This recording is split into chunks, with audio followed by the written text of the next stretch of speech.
And it says we're live, but we are, hold on, there we go. Always have to double check. I've actually had it one time where I went live and straight up nothing happened for like 5 minutes before it finally was like, yeah, I guess I'll go live now. um, I remember the problem like I've had a few times where like if I've live streamed on YouTube, I'll have the thing where like OBS says I'm live and I'm streaming, and like on the YouTube studio you'll see the thing like, yep, the signal's great, but you haven't clicked the gone live button yet. So you're basically streaming to a private stream, oh, and yeah. and sometimes it'll go on for like 5 minutes, like, oh god damn it. Yeah.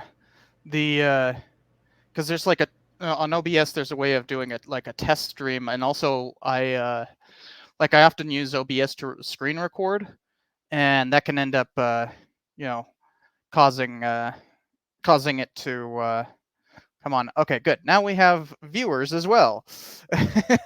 Haven't seen any comments yet, but hello everybody.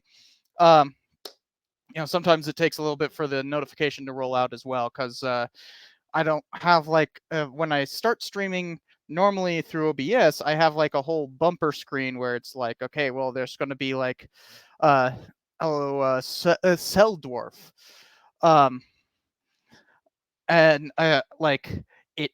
I try to start the stream like 5 minutes before it's actually scheduled. Yeah, I do the same thing. I'll have like 5 minutes where I'm just playing a loop of one of my songs or whatever, and then while people get in. Do you know how to do that on StreamYard? Because I need to do that.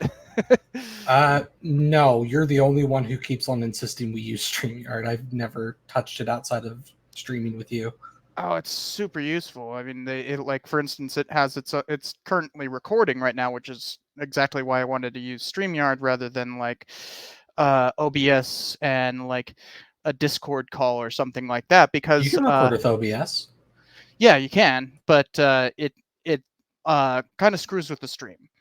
You'll get jittering and all kinds of weird stuff. I've done it a couple of times and it just doesn't do well. And this is just a really slick interface and is easy to get people on who doesn't have like Discord and all that kind of stuff. Everybody's got a browser. Um, that's why Mr. Beat also uses StreamYard. Um, Sorry, Cypher, it's Netscape or nothing. I'm almost to the part of editing on my Silicon Valley episode where I'm about to get to the internet, and that's a pretty big deal. So, for those watching, as is traditional, I'm starting off with a Galactic Cowboy Nitro Imperial Stout. It's a lot of words, but it's just a well well caffeinated, not caffeinated, carbonated. Well, it's not technically carbon since it's nitrogen, but it comes out pouring like it's actually from a tap. See, isn't that nice? I've got a water bottle, and once I finish that, a Glacier Freeze Gatorade. I haven't had Gatorade in a long time, and I'm just gonna say it once. Hello, Mitch. um, so um, last time we were watching. So this is part of a series of live streams that we are doing together. That is going to be turned into an episode later on where I cut it down and talk about propaganda. More about like the history of propaganda, how it's changed over time, and like how to spot it. And this is the second stream of that. So last time we watched uh, Bolshevism on Trial, a 1919 silent film that kind of shows exactly where everything was going at that point. And we got halfway through Reefer Madness, which I think a lot of the internet is pretty well aware of what that is, and I don't think we need to reintroduce it. But we're halfway through it, so we're going to get we're going to get the other half done, and move right into World War II. Yeah, who knew the Battle of the Coral Sea was just us battling this giant reefer monster? Like, that was... wow. We like This movie, I believe, is going to get a lot more wacky, right? Well, so if I remember correctly, the part of Reefer Madness where we left off, they basically, uh, they were having a party. Someone brought the marijuana to the party, and they all somehow slowly, one by one, got hooked to it without any coughing or struggling or anything like that. Just instantly, wow, this is like a cigarette, but worse and better at the same time. And then And they're all smoking it like. yeah, and then I don't remember if we got to the part yet, but we might as well play it again. There's a part where one of the guys is going to hit on one of the goyles while they're both high, and then the girl's like, no, stop it, I'm too high to stop you. But then there's like a hard cut and it cuts to her being dead, implying that somehow on Okay, I'm pretty marijuana. sure we haven't gotten to that part.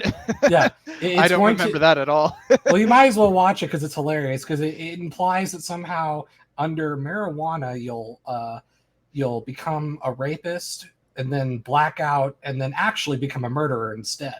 So Okay. that's that. This is why it's just as bad as cocaine, guys. I said heroin in the movie. I remember that. By the way, I believe I have found a way to make this make you be able to control the video as well.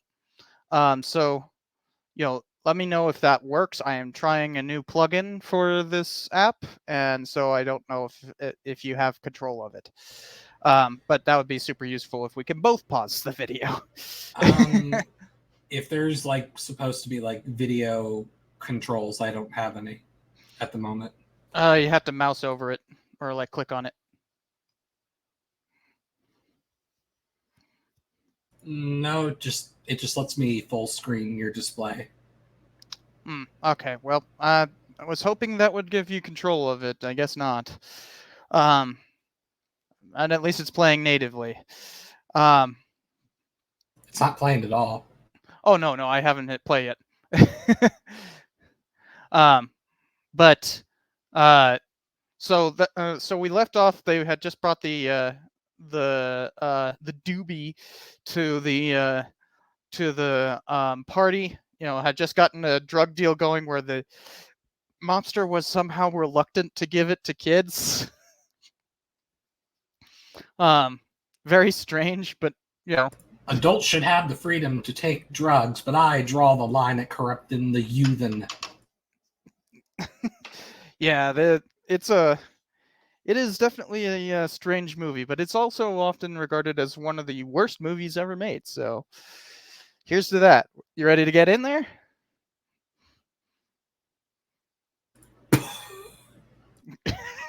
All right.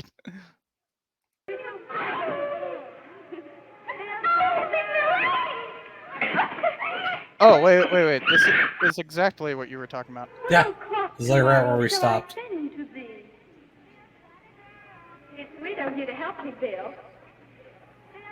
Oh, thank you, kind sir. Oh, and he's like,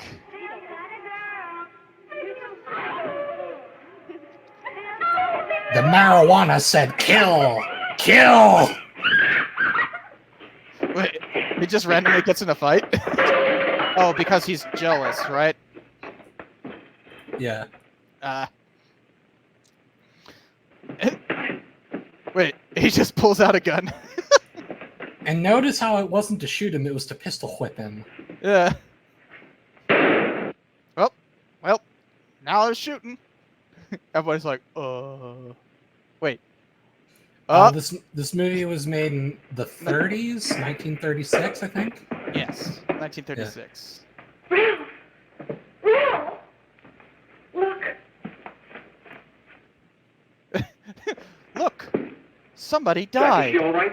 How interesting.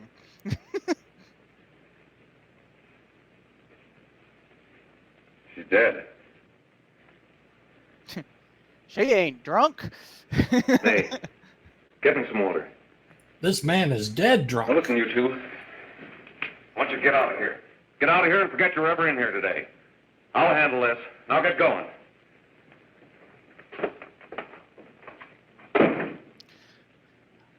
I was a part of the strike breakups. I know how to hide a body.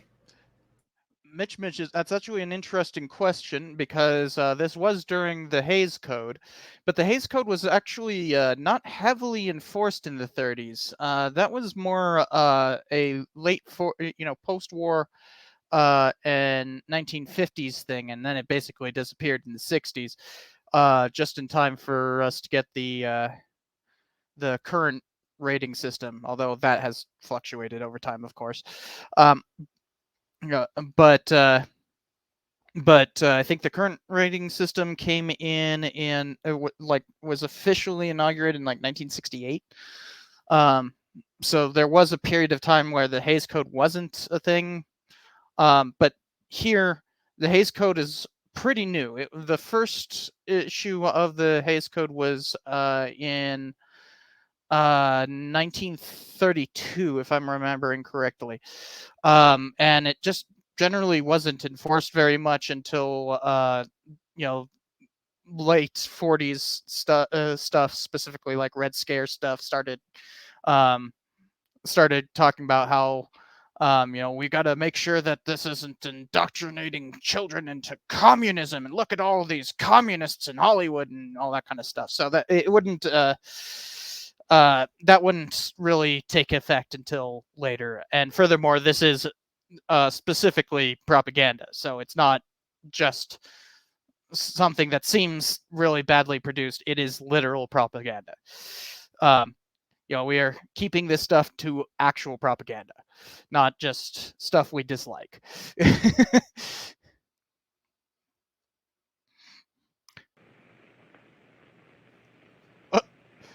Wait, so Give it to me. he's framing the guy?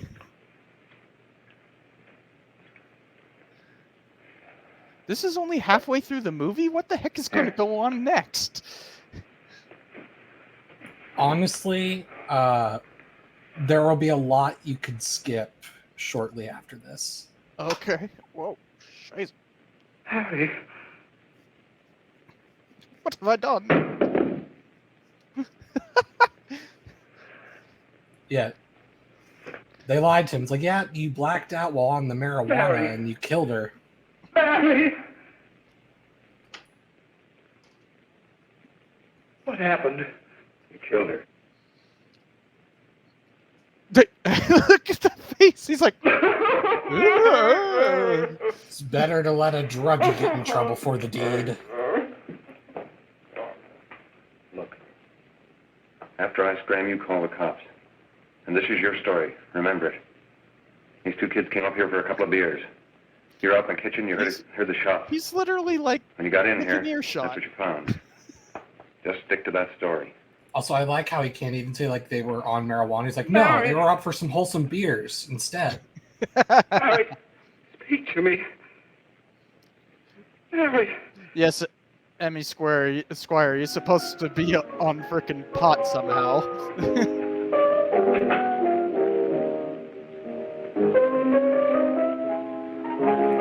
Of all the marijuana joints and all the propaganda films, I had to walk into this one.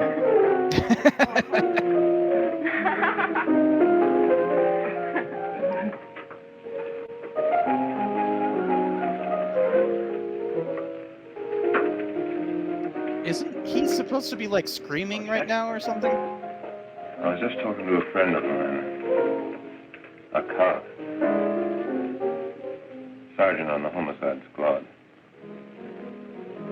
Guy you hit that day died. Died? You didn't... No. I didn't crack. I'm not going to. Nobody will ever know you were driving that car. Well, thanks, Jack. Wait, what? As long as you keep your mouth shut that you were ever up in May's apartment. Why, sure, He was Jack, the one who sure. originally brought the weed to the party. Oh. Okay. So that he's like creating a cover-up. Yeah, because remember, he bought it from the mob. Your Honor, I'd like to recall Dr. Alfred Carroll to the stand. Call Dr. Alfred Carroll to the stand. Let me guess, this is going to be a bunch of exposition being like, the marijuana is Yeah, will do this so- to you. So, I mean, you can watch bits of it if you want, but basically the next, like, Dr. 20-ish minutes as is principal, basically going to be various, like, here's my testimony on weed is bad. Yes, good point. And then, like, if you, like, skip to the part where the judge gives out sentencing, that would be a good place to go to, because the judge is just, like, merciless. Oh, and gives like a whole speech. Oh yeah, of course. All right, let's It's get there. it's like West Winging it, but bad. Oh, this is the guy from the beginning, right? Okay, yeah, he's like supposed to be our avatar of reason. Whoop, did I go past it? He was a fine, upstanding American young man. I think We that are was a part of proud his to graduate testimony. from our school. You gotta love the way these guys smoke. They're like, Oh, snap out of it, will you? It's not our And again, fault. maybe if this was crack, that would be Why'd somewhat I ever bring more him up there realistic. anyway? But this is He's a weed. kid. isn't Can't crack hang him. smoked out of like? Shut up! Yeah, but I Why mean, did but you I let mean, like the yourself go? jitteriness. It's like, Talk. Oh yeah, you know. Go off your nuts and have me that way yeah, I too. can see that. You Your own fault, wasn't it? wouldn't want to grab the glass like that They've got though. us hidden out, haven't they? The cops can't find us. Jack, I want to get out of this place. So this is You're just gonna like stay here another as long as we party. have to keep those two out there undercover. I actually don't remember Until the this. trial's over. The boss gets a better idea. But they're So I getting didn't on see my anything nerves. of the judge It can't talking. last much longer. I think it comes back. I think it's like, oh I'm yes, worried we're on about her. deliberation We gotta or keep whatever. him gagged. Ah, okay. He's about ready to crack. Ha! Do is keep him from having too many reasons. Wrong Look drug. in now, that punk will get hot. He'll probably spill and tell all he knows if he gets I a chance. think she meant crack as in like tell the police. Yeah, I know. I Squeal, don't think he'll get it. rat, all the other see you synonyms later. that would sound funny Where in you a going? 1920s kind of I'm gonna see the gangster boss. voice. See here, see here, buddy. My cat's looking at me like, what the hell is wrong with you? This Hello, drug gang is a Hello, boss. bunch of rats, a real motley crew. What are we gonna do about that Wiley guy? Still jittery, huh? I don't know what the punk's gonna do. Keep feeding him those hot sticks. That's what May's been doing. That's no good. I got a hunch that he's due to crack when that Harper verdict comes in. He's on the tee. He's liable to take a powder on us and blow his topper to the DA.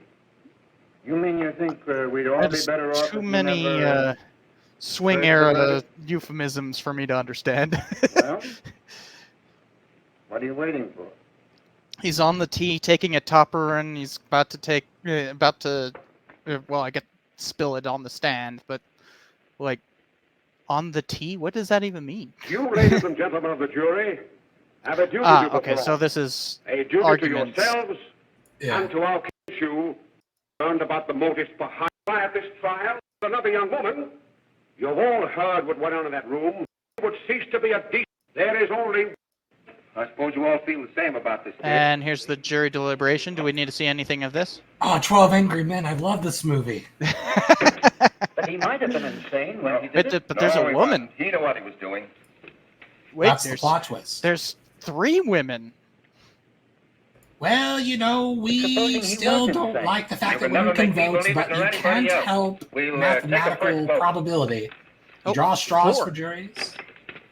4. There's 4 women. Oh my goodness. I mean, it's a community matters cipher. Yeah, but you know, like, there's a reason I why. mean, whose 12 Angry heart Men. breaks the hardest One when the for kids acquittal. get on the drugs? The mothers. I could actually see that being like But there's a a reasonable doubt about the boy's sanity. way of no doubt about the fact that he murdered setting her. up a He jury. admitted it himself. but Wait, still. That wait. wasn't the first time he was there. They actually talked about reasonable doubt. This is 12 Angry Men. Yes. What? But what if What? he didn't commit the murder? Hold on, that was some heavy-handed symbolism. Oh, There's no remember, doubt I about said the the judge fact is that he murdered her. merciless. He admitted it himself. That wasn't the first time he was there.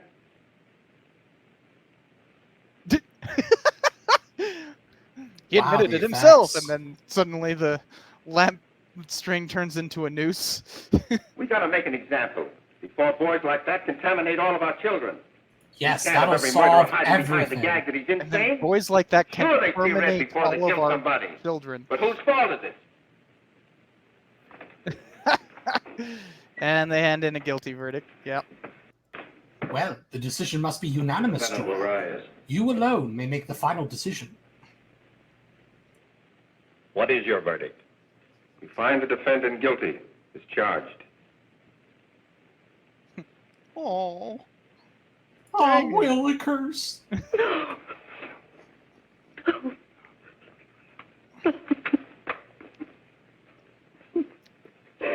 Wait, that's one of the. That's like two of the conspirators.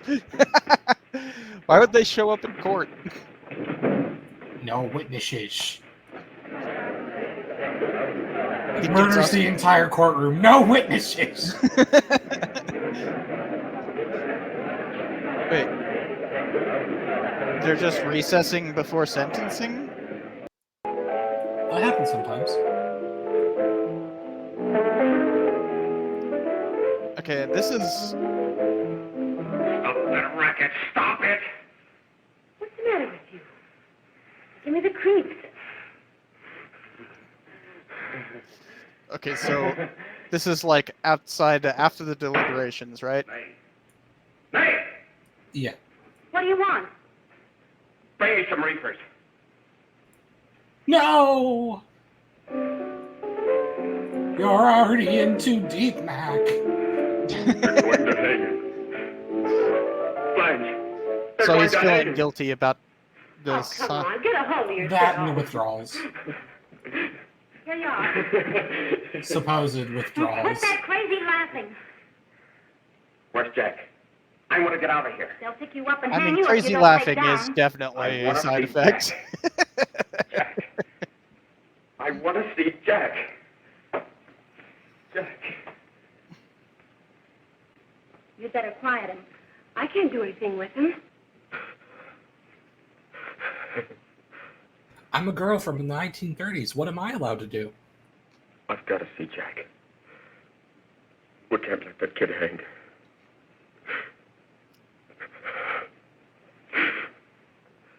He'll be here. Don't worry, he'll be here in a little while. I've got to see him. I've got to.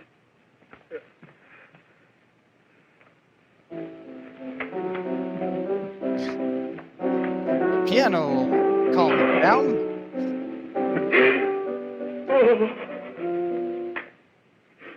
Jack is the guy who he framed, Come right? on, darling. Yeah. Everything will be over soon. Do you want me to play something for you? Yeah. Yeah, that's it. Play something. All right. Come on. Didn't he start off as a piano player at the beginning of this? They all had aspirations, Cypher, but the drug ruined it.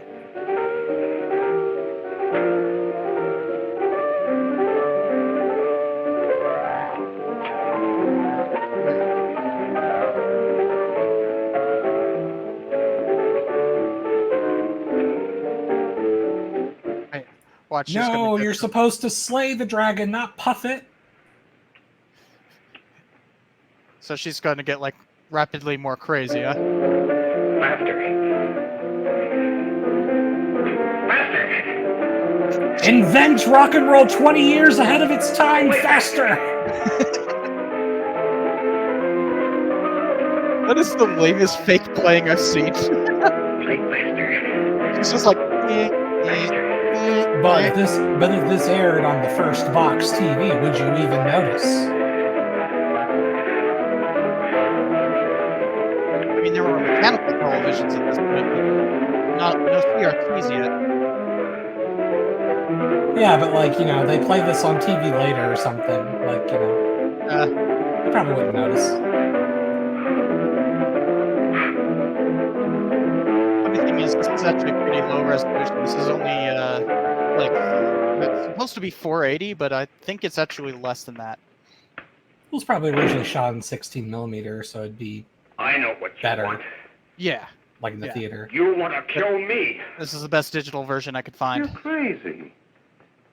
Take it easy, kid. I just want to talk to you. What?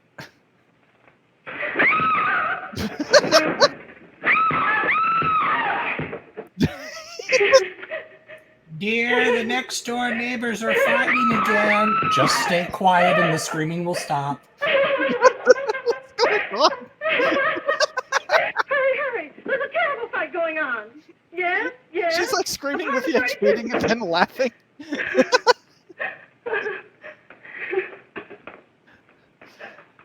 Wait, is that actually a switch? That's a switch. You actually beat him with a switch.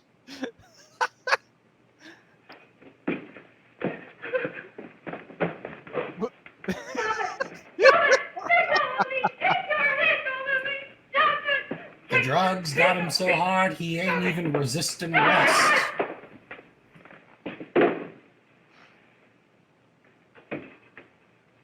Literally, 1984. And the cop just Come on, closes you the Jack door. Perry. Are you ready to tell what you know? Yes! I will never betray Winston. Ah, but Winston's already betrayed you. No, not the rats, not the rats. I'll never listen to Big Brother. Never. What are they? Just random police footage? What? They confessed about the mob. Oh, they're busting up the drug ring, I see. That is the lamest attempt at using an act I've seen in a movie. It's like literally like,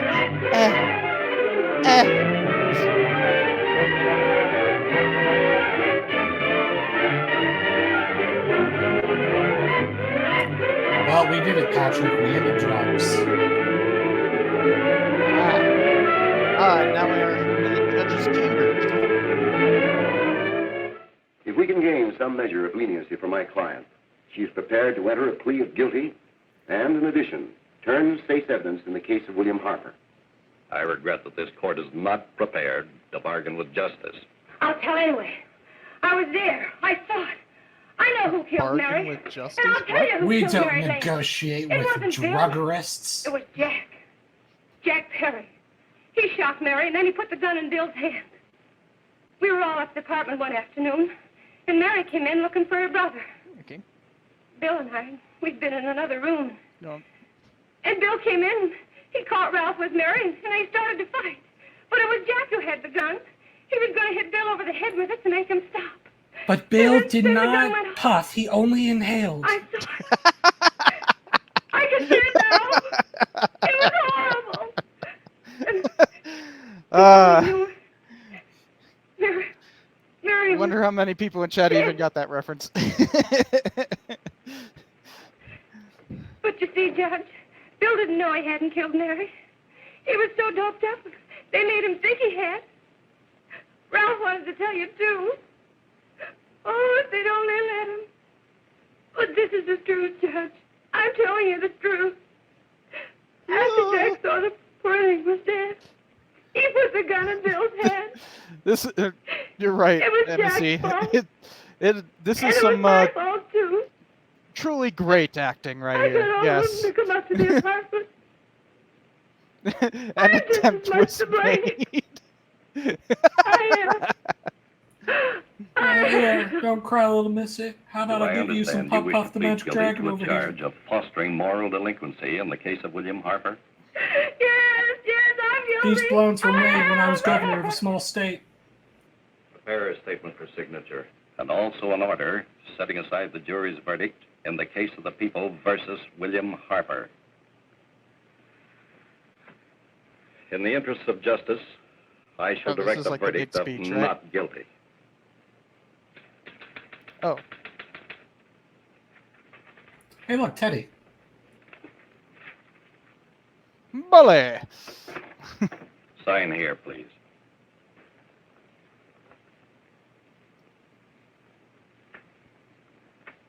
But Teddy, we thought you hated drugs. No, I was too Chad to need drugs. Oh, You are just a sissy. We By are the not way, the same. sorry, Director, I missed You the shall be brought take a into swig court thing. on Thursday, Here. the 17th, Cheers. when sentence will be pronounced. Meanwhile, you will be held as a material witness in the case of the people versus Ralph Wiley. You hear that? Material witness. Everything always goes back to materialism. Damn Marxism getting into my propaganda. No, I'm from the Thompson variety of materialists. There's no Marxism here. I don't get that reference. Did I get his name wrong? I can't remember. I mean, there's E.P. Thompson, a very famous Marxist. Yeah. Well, I thought he was like, oh, I'm a materialist, but I'm not a Marxist. No, he's Unless I'm thinking of someone else. He's very much a Marxist, yeah. Or maybe it was he's Marxist but not a communist. I don't remember. It was something like that. I've often heard him described as the I'm forgetting the first Christian after Christ. What is his name? Well, basically the first Marxist after Marx. Fair enough. Um, Also, I feel like that would be highly debatable. It would either be the Roman guard who saw the grave and shit his pants, or it would be. Oh, I'm talking about like an 11th century monk. Wow. Okay. Like, I don't know. I'm sure if I just looked up like most famous monk, St. Augustine, surely. I could see St. Augustine, but like, you'd know him as soon as like. Okay, I'll give Google this. It's Dalai Lama. No, it's a llama, not a monk. Technicality.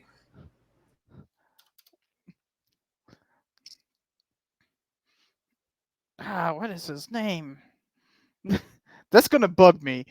I want to make like a parody of the Dalai Lama called the Weekly Alpaca. Oh. that took some processing.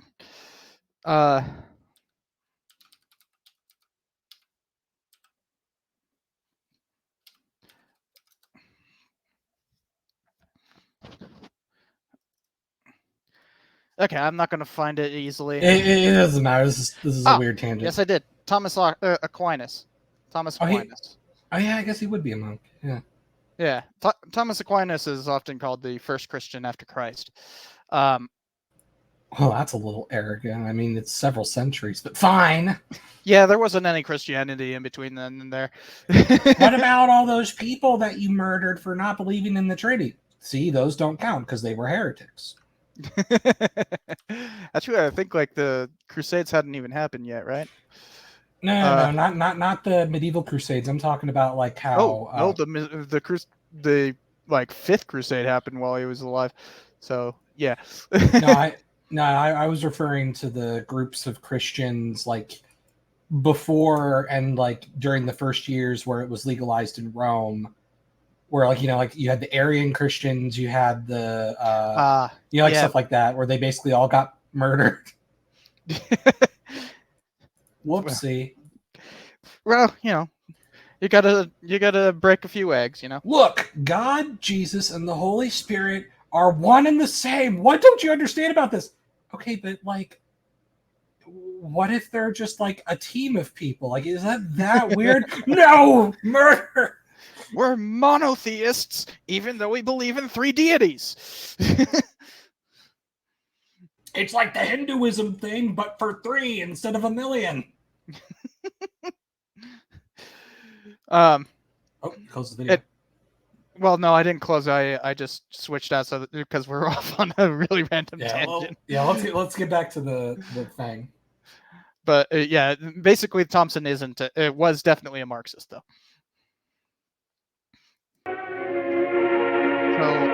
Oh, this is like the montage of events and being like, look what the Reaper has wrought.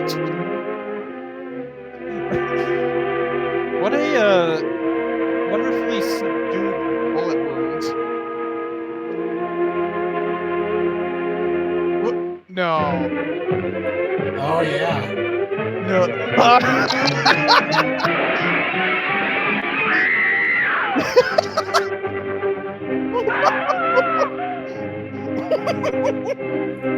Oh, did you see that? They even had a fake You've come in the splatter. hearings before this court today. What I hope will Did be you the see the final fake splatter they actions had? revolving Let's go about back to that. That was Ah! No, but look, see, she's even got like a little fake splatter. No, that wasn't it. Oh, I pressed the wrong button. Or was that wasn't- the shadow? That was Shadow of the Tree. They didn't even have a splatter. I thought it was a splatter at first. It's hard to see because it's so low resolution, but you can see it's like Okay, yeah. it's just the shadow. You know what would be a fantastic edit of this? Is if like someone spliced her jumping out with the window with the scene of like Christopher Reeve's Superman saving Lois when she jumped out the window. Just convert it to black and white and splice the scenes together. I could see that. Because that's all because anytime I think of like, you know, like old-fashioned woman jumping out a skyscraper window, I'm just instantly like, all right, where's Superman? Come on. I could also see an edit of it just like right as she's jumping, it does that do do do do do the I forgot the name of the meme. You know, where you jump into space.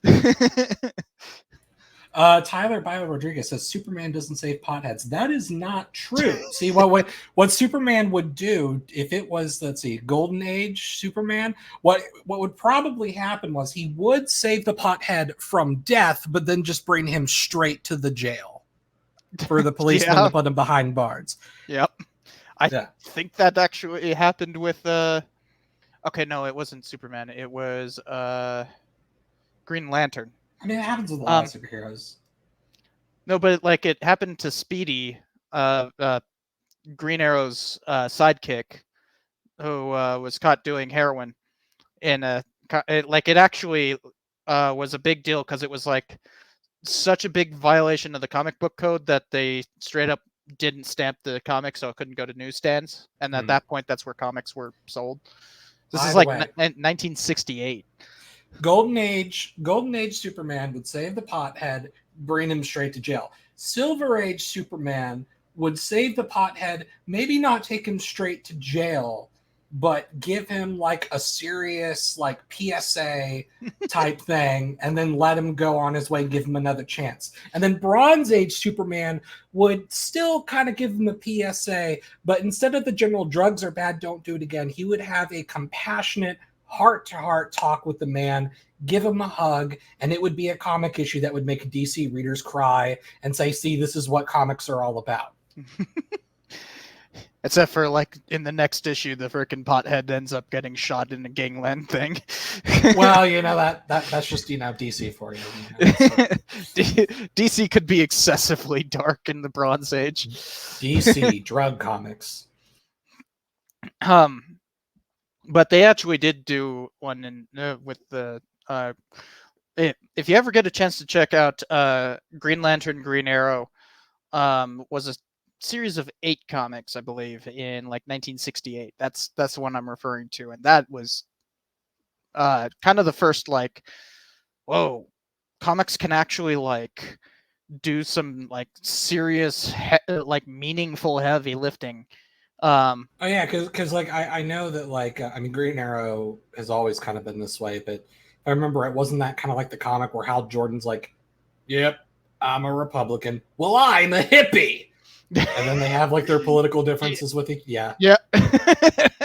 And it's like it's just Oliver Queen just kind of showing Green Lantern around like, look, poor people exist.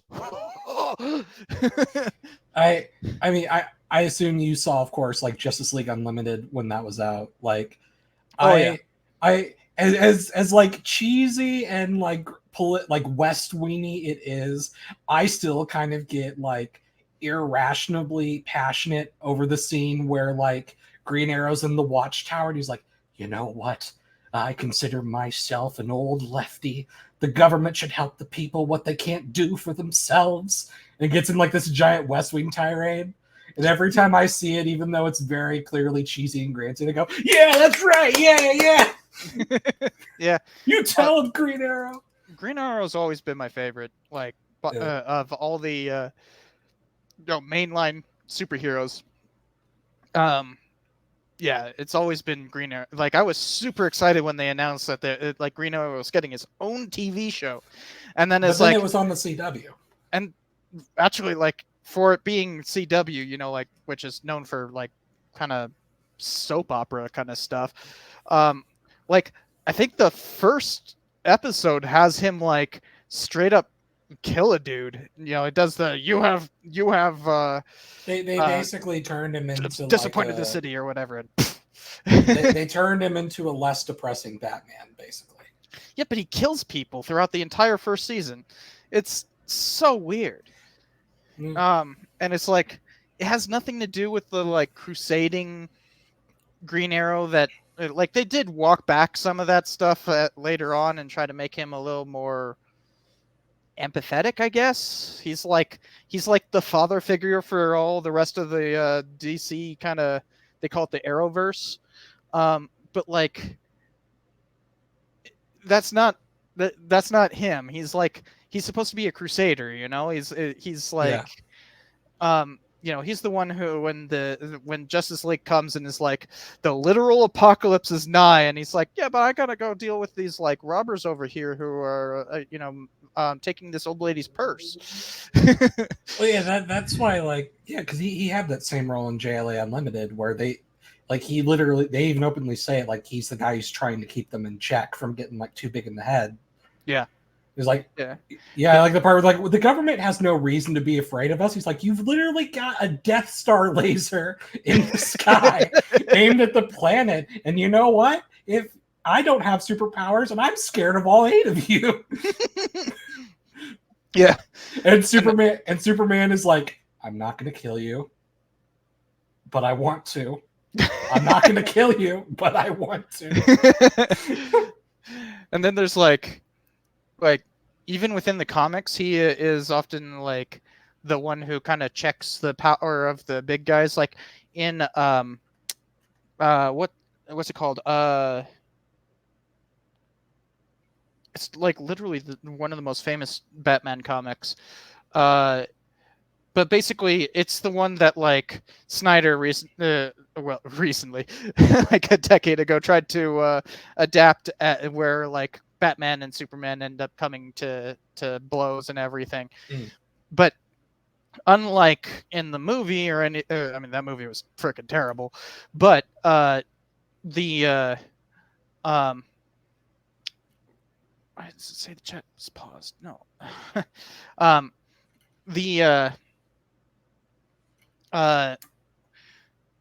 When they come to blows and everything, the person who actually delivers the kryptonite to Superman is Green Arrow.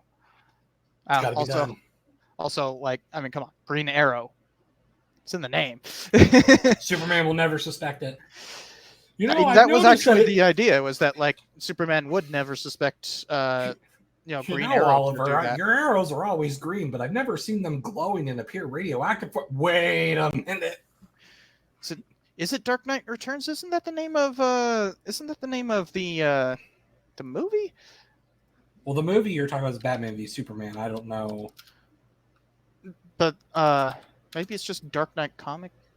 Oh, it is Dark Knight Returns. Yeah. Okay. Yeah, that's what I'm talking about. Dark Knight Returns.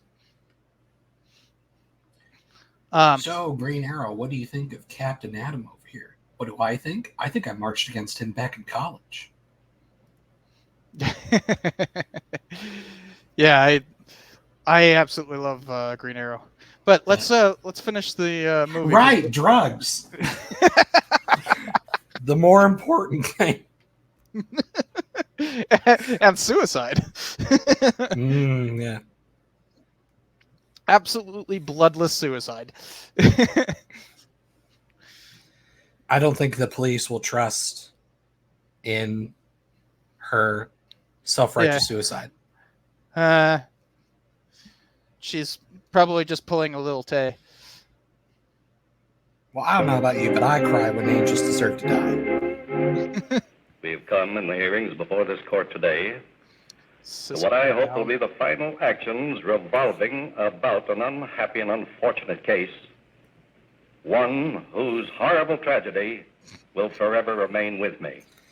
It's obviously not him or supposed to be him, but the judge kind of gives off like Harry S. Truman vibes. Oh, really? Even the kind of the way he speaks. William Harper to be set aside. But, young man, that's just kind of like, although this court is convinced the glasses, that to declare you guilty would have been a gross miscarriage of justice, that's just kind of like we cannot condone your acts. And we can express only the hope that your experiences may not alone keep you, but thousands of others from the vicious pitfalls of marijuana. Marijuana. Thus, I am ordering you to remain in this court during the next case, so that you will be obliged to witness what you yourself so narrowly escaped. Call the case of the people versus Ralph Wiley. It's just the round glasses. That's just like the voice of authority kind of. Yeah, I suppose. Thing. Yeah. I expect more from you, sir. Yeah, but now it's like, all right, you little brat, you're gonna witness what we're gonna do to the other guy.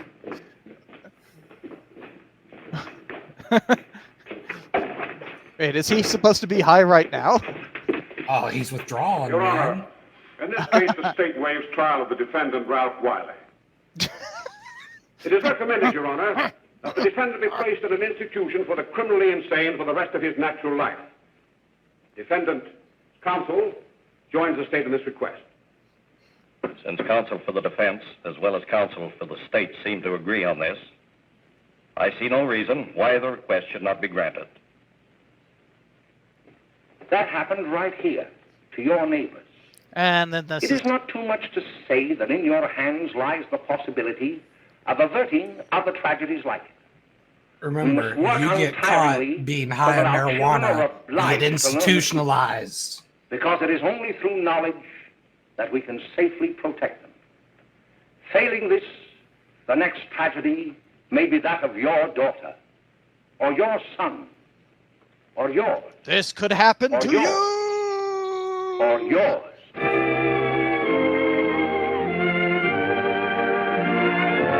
Wait, he actually did. They didn't freeze frame. They just held it like that.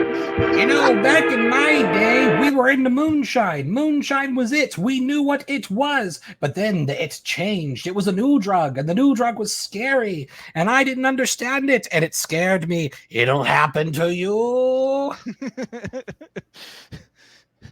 Yeah, that's from The Simpsons, right? It'll happen to you, and it gets like like leans in. God, but that's so. In terms of wrapping this up before we hop into World War II stuff, yeah, well, let's be blunt about it. This was like very obvious propaganda, right? But like at the time, there wasn't much of like a language for this, right? Right? Like we saw. Well, golly gee, this is just a community message. Yeah, it's like, we're just trying to educate people about the pitfalls of marijuana. Do you really think that they would do that? People on the silver screen would tell lies? Oh, and somebody said, show King. It's time to grab King up. Well, he's kind of sleeping. So, your peril. We'll just show him there. He's being cute. Let's see if we can. I see a little twitch. You can see his ear twitching a bit. He's just sleeping. He's a cute little guy.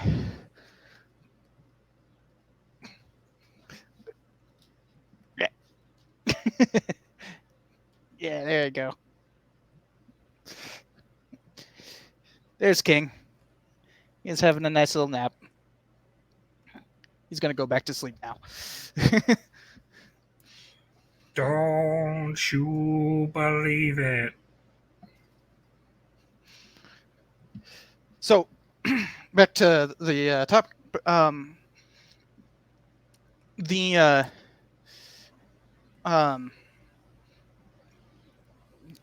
the there's just nothing. But the it also shows like that, you know, they're kind of experimenting, right, in the 30s with how to do propaganda. I don't remember who was the group who made Reefer Madness.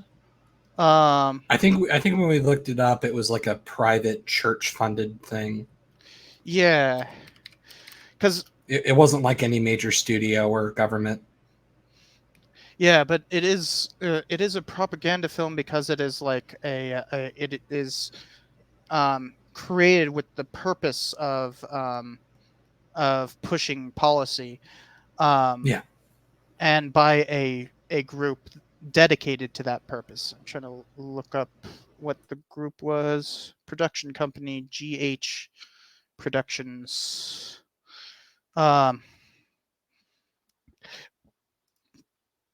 Like if we share screen and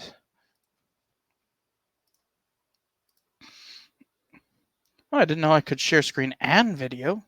How's that work?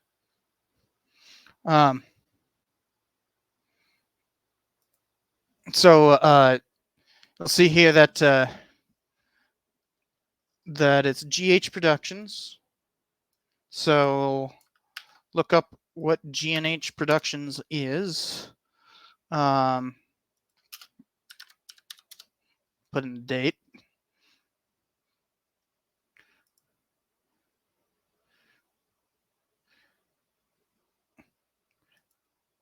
George. That might be the people they hired for this. Yeah, okay. So GNH Productions is who they hired. Then probably this Motion Picture Ventures thing. I'm not actually seeing. The rest of these just look like, you know, fun movies. I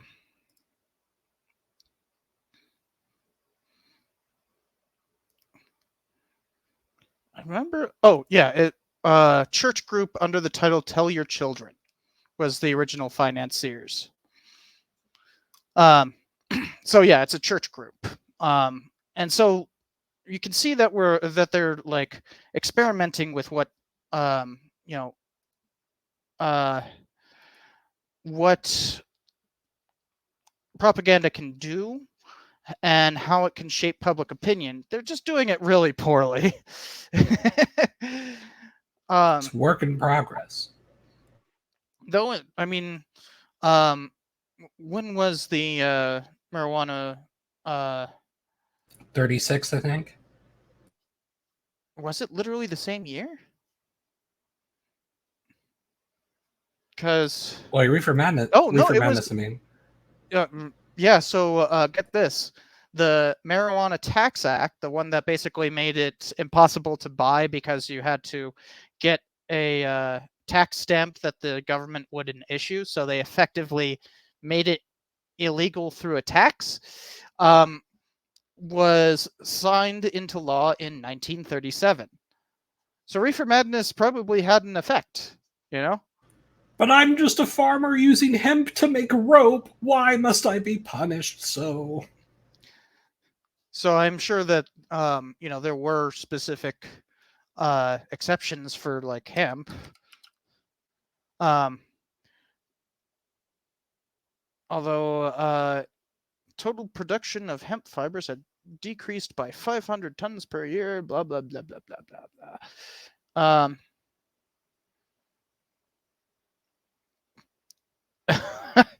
Nylon industry fought hard for the tax so that they could sell more nylon. That's funny. And tax stamps were issued for hemp.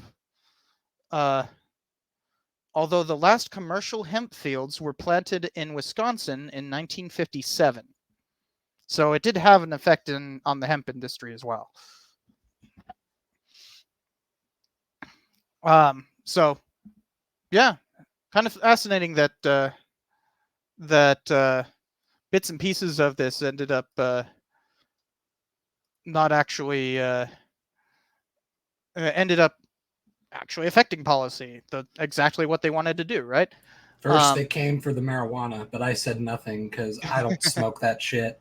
Then they came for the hemp rope, and I'm like, well, when was the last time I needed a rope? So I said nothing. But then they'll steal the dandelions out of your yard.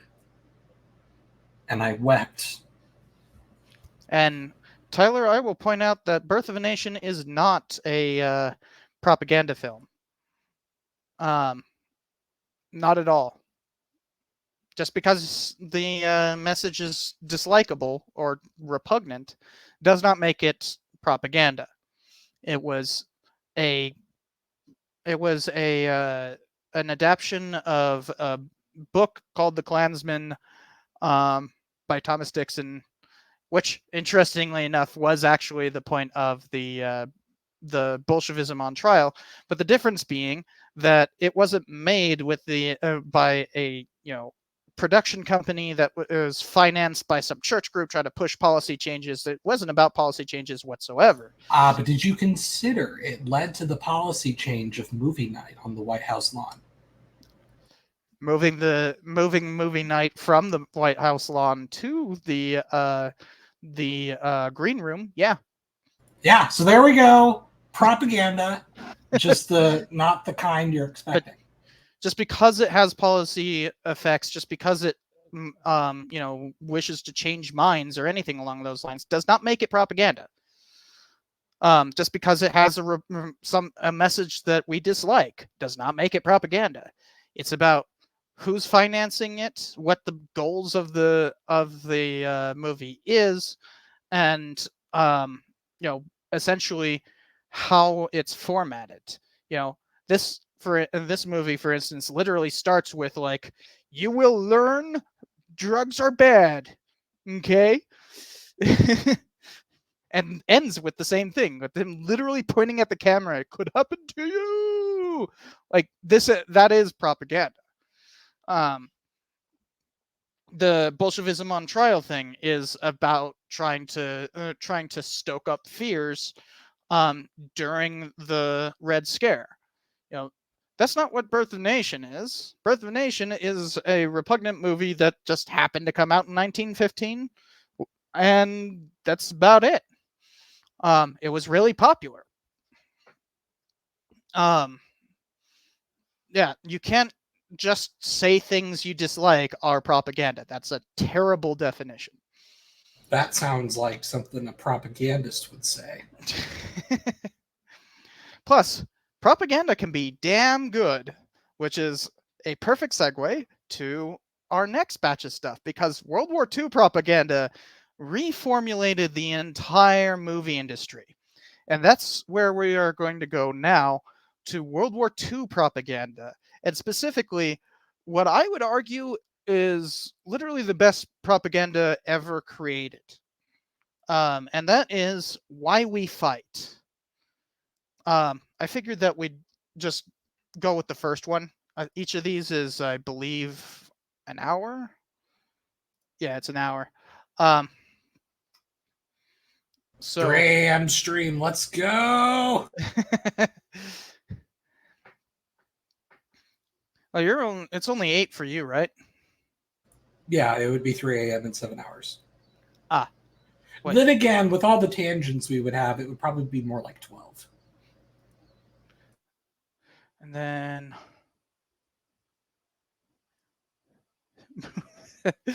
my button was blocked by another button. That's awesome.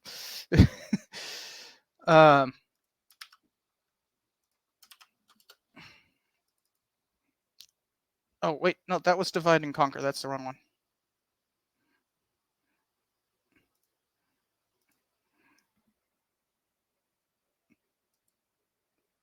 I'm trying to remember which one was it. So these are all called Why We Fight. It was a series of 7 films, and for some reason I don't have them labeled by number.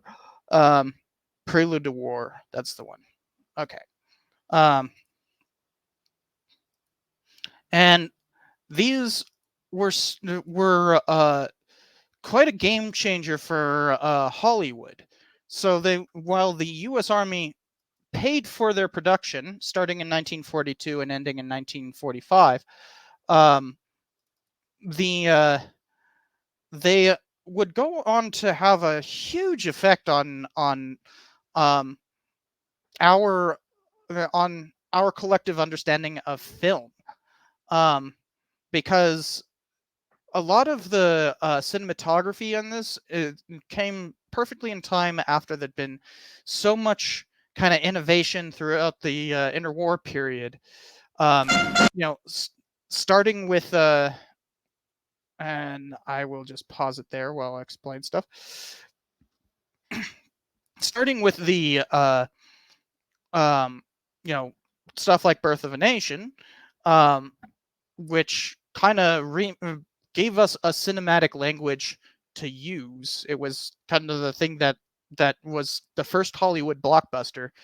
But after World War One, people got a lot more experimental. People got, especially foreign countries like German expressionism and French expressionism, not expressionism, French something or another. And then propaganda from the Nazis became hugely influential because it was people like Leni Riefenstahl really changed the way people understood cinema. Also, The Triumph of Evil. What the heck is his name? Um, made October. It's like a 1927 film.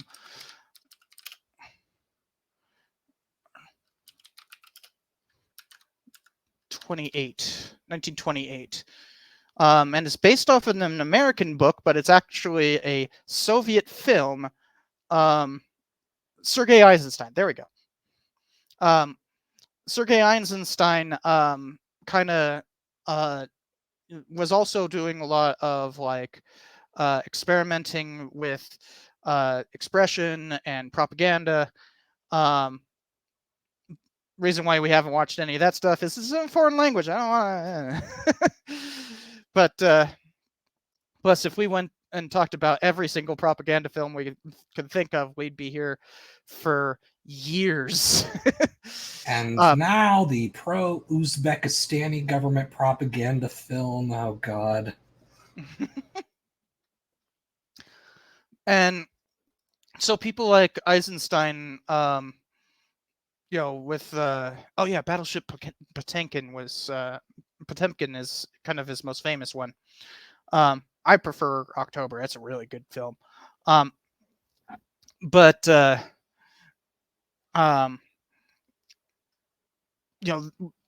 building up all of this stuff in terms of foreign cinematic language, Hollywood started adopting some of this stuff with more experimental stuff, most significantly with Citizen Kane in 1941. So, like right at the just before the U.S. joined.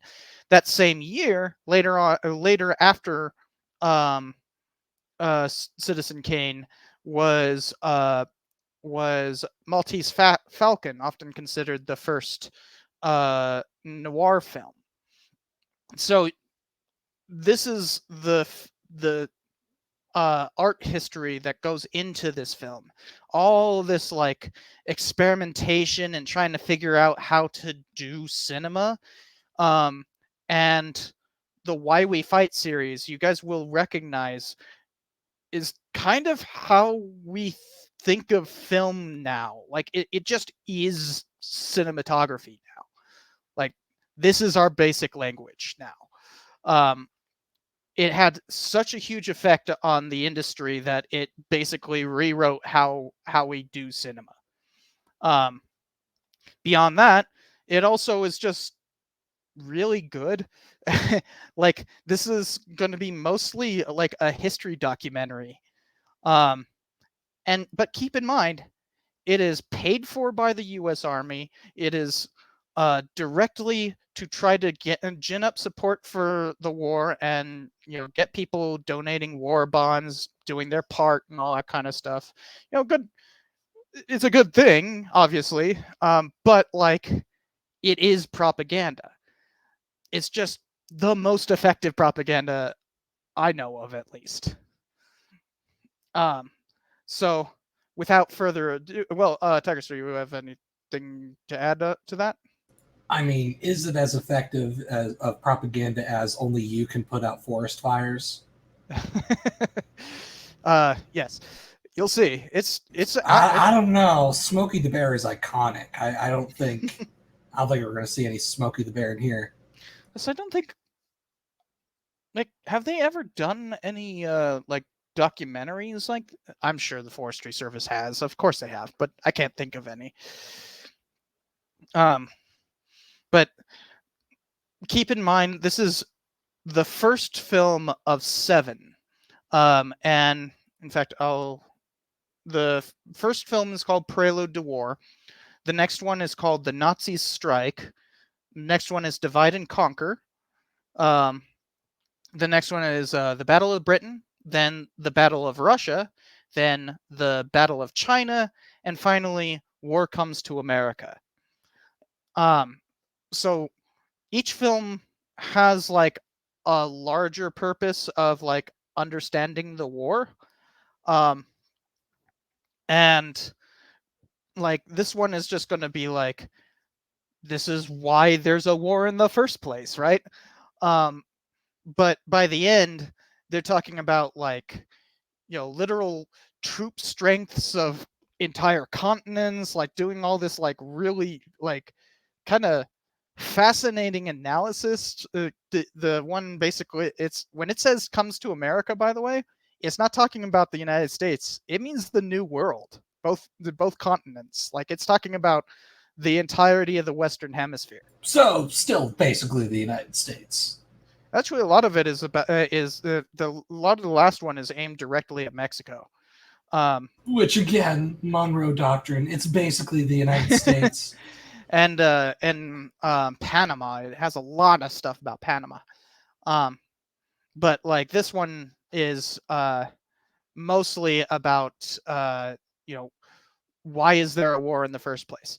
I will also point out, this is all the animation that you guys will see in this will be from Walt Disney Studios. No joke. So this wasn't just one studio. This was a work across multiple studios throughout Hollywood.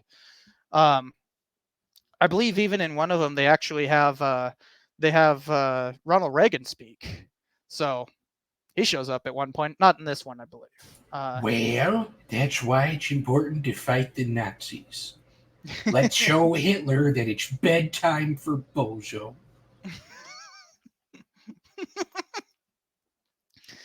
Oh man, he got so much flack for that movie. Make a monkey out of me, will they? I'll show them one day I'll be governor and then I'll be president. It's time for your nap, Mr. Reagan. No, really. I'm going to do it.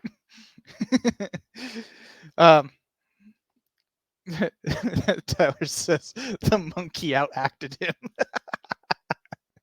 There's a reason why he had to become a union leader. Isn't that weird? Oh, so you're from the future. Who's the president? Ah, that's easy, Mac. That's Ronald Reagan. Ha! The actor! But, so without further ado, here... Oh, that's the... Oh, actually, that's kind of better, isn't it?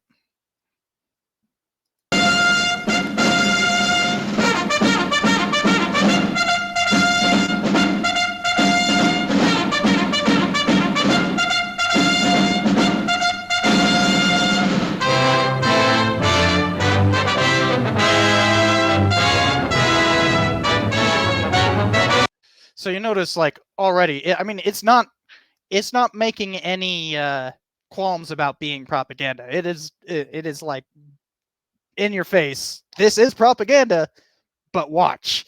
Produced by the War Department.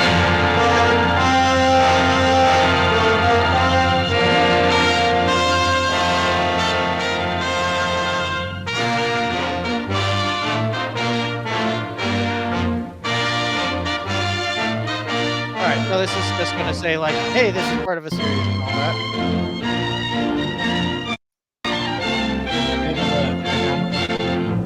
Say again? Are you able to turn it down a little? Oh, is it loud? Yeah.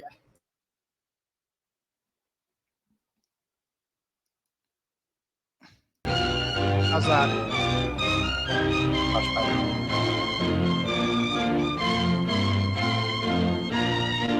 We are determined that before the sun sets on this terrible struggle, our flag will be recognized throughout the world as a symbol of freedom.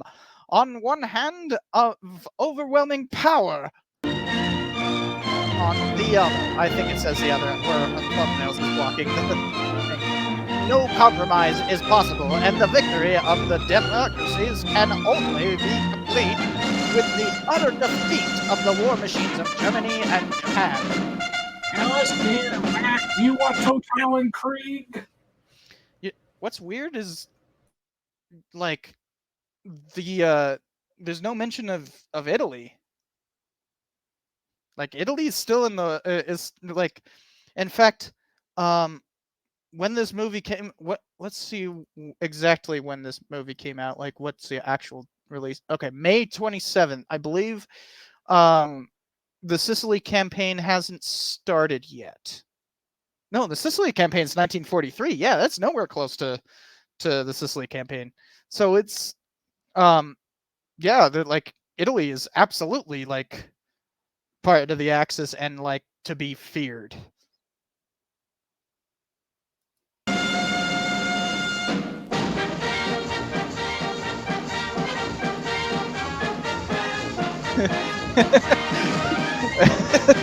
Embassy, even in 1941 to 42, they're like, lol, Italy. Leading up to our entry into the war. Well, what are the causes? Why are we Americans on the march? Is it because of...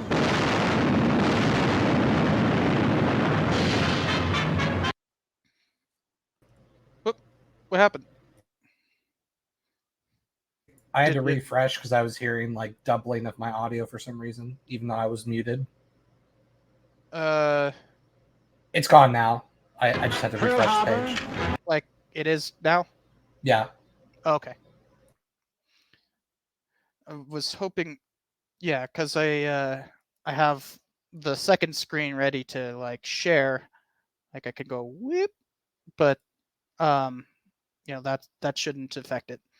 No, it was something on my end. I'm not sure what it was. But notice the editing already, like, just wow. Like, the way they use explosions in this. It's not that impressive. They've been able to do that since World War II.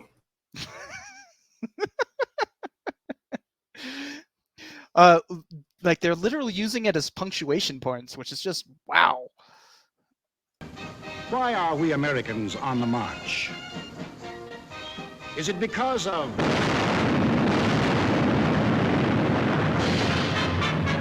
Pearl Harbor? Is that why we are fighting? Or is it because of Britain?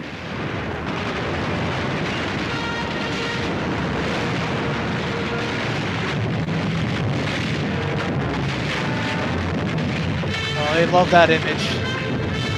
France.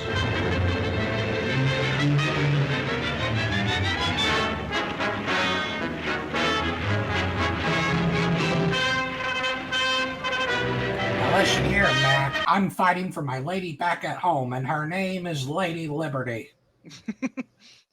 And you notice the way that they're you know, using cross-cutting, where cross-dissolves, where it's like, you know, you can hear the announcer saying like, Britain, France, and then it shows like the boots marching in Paris. That's like they're using so much, and mind you, this had only happened 2 years prior, right? Like the footage that they're showing right now is from only 2 years prior. So they're just gathering up all this news footage to try to put together really quickly and using the entirety of the Hollywood industry. So obviously there's a lot of power behind that, but this is like unprecedented how well this is put together. And I just have to point out how often there's like this cinematography that like we still use today. Although I will point out that also a lot of this is very reminiscent of Leni Riefenstahl.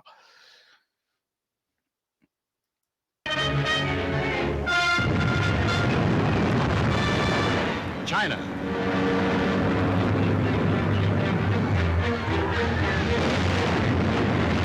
And by the way, that was actual footage from Nanking. So, I will point out for those with that might be a bit squeamish, this is war propaganda. There will be dead bodies. There's war, people! Czechoslovakia. But it's also very tasteful dead bodies. Norway.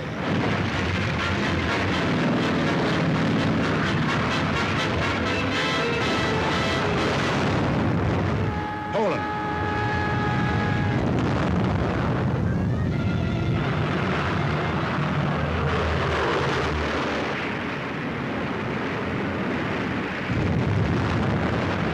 Holland. Greece.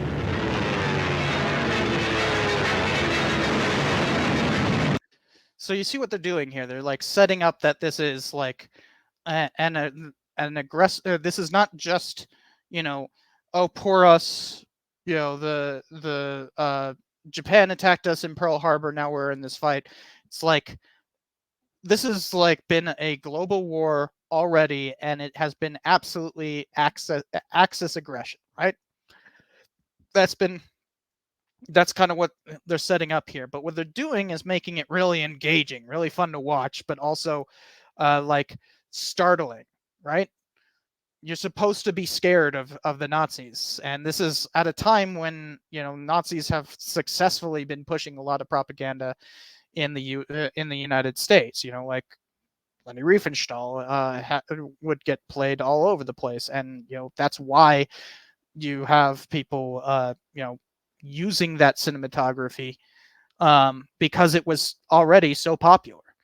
You could tell that they're expecting the viewer to already be kind of familiar with the way that this stuff is put together.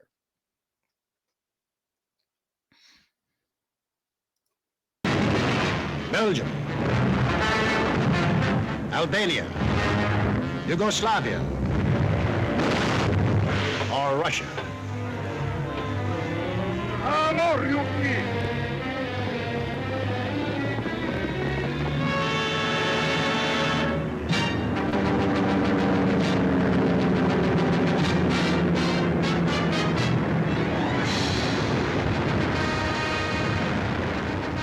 Oh, by the way, thank you, Felix, for the sub.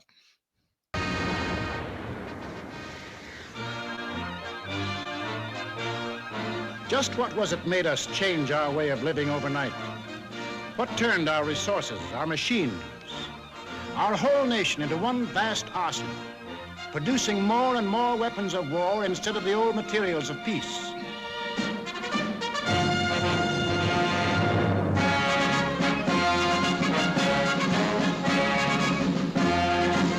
What put us into uniform, ready to engage the enemy on every continent and every ocean?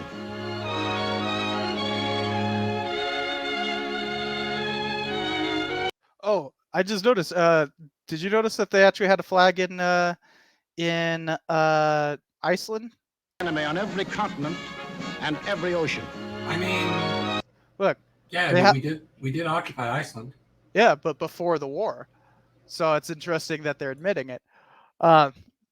Although also, Well, I mean, it was only a few months before.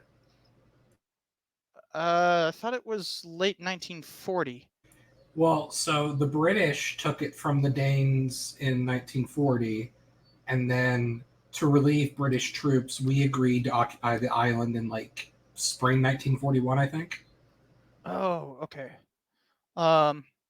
Yeah, July 1941. So actually, yeah, just a few months. Okay. Why did I feel like it was an entire? Because Britain had taken over earlier. I'm just mistaking Britain for the U.S. It was kind of the same as Greenland, where like, yeah, we would have Canada do it, but we kind of need them as cannon fodder. All right, fine, we'll occupy Greenland. Yay! Wait, we occupied Greenland? Yeah, that's why we still have the Thule Air Base up there. Well, that's. See, I know about that. That's a. Well, because just like Iceland, Greenland was a Danish colony, and we were worried about Germans occupying it, especially for weather data. So the United States occupied the island of Greenland up until I think early 1946. So they occupied it before Iceland too. That's why the flag is also on Greenland. Hold on. I don't know what's going on in Africa though. Like the Canary Islands and South Africa and what looks to be like Sudan. I mean, we could have just been like sharing British bases in those areas. I don't know. Oh yeah, that's probable. So, because I know that when it comes to us having bases in Greenland, that's actually by joint a joint lease from the Danish government that happened after the war. Now it is, but our occupying of Greenland essentially put the foot in the door. Because especially just for like the weather data, because at first it's like, oh yeah, we can't let the Nazis get the best weather data, but then after the Nazis are gone, it's like, oh, well, what if the Soviets want the best weather data? Well, that's our excuse to stay here in some form. That's why like at one point we Norway occupied what? Norway occupied Greenland for a few months. What? Okay, that's weird. That's not quite the same thing. That was a different. Well, it's the Free Norwegian forces that were actually like part of the Canadian army. It's weird. Yeah, it's like it wasn't like Norwegian political administration. It was, you know. Yeah, it was, but it was it was occupation by Norwegian forces that just happened to be part of the Canadian forces. Yeah. I've never heard of anything on Greenland during World War II.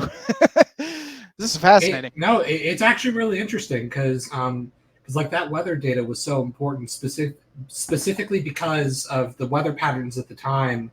If you could predict the weather or get access to the weather data in the Arctic, that would be the weather that would end up traveling to the channel. Oh. So it was kind of one of those things where like, okay, if we're going to have a landing or if we're going to anticipate a German landing, whatever it may be, if we have Greenland, that's the first major area of lands that we could like put a weather satellite on, or whatever, to get weather data. But there was actual like fighting in Greenland. Very, very minor. So there were German attempts to establish weather stations, like hidden weather stations, almost kind of like a Hoth thing, where they were trying to set up a station and not get caught. So they sent small forces, but then small versions of our forces ran into them, and we had small firefights and drove them out. Yeah. And captured entire weather stations. The last one was captured in November of 1944. They were still doing it that late in the war. Yeah, and they weren't even necessarily that successful. Like there was one German weather station. It wasn't on Greenland. It was actually on an island like right off of Canada, but it was in the same area, where they set they set up a weather station, and it was designed like, all right, we'll turn it on and it'll send radio signals and we don't have to maintain it. But somehow it like glitched and never properly turned on. So it just didn't work. So the Canadians, like towards the end of the war, like, wait, what the hell is this doing here? Wait, were the Germans here? Well, it's not working. Oh well. That's pretty funny. Yeah. That's fascinating. Oh yeah. That's the thing about World War II is that there's like so many pockets of like it really is just a global war. So it's like everywhere has something going on, and it's impossible to keep track of everything. That's why it's like, they have something in like Saudi Arabia right here. Like, I don't know what's going on there.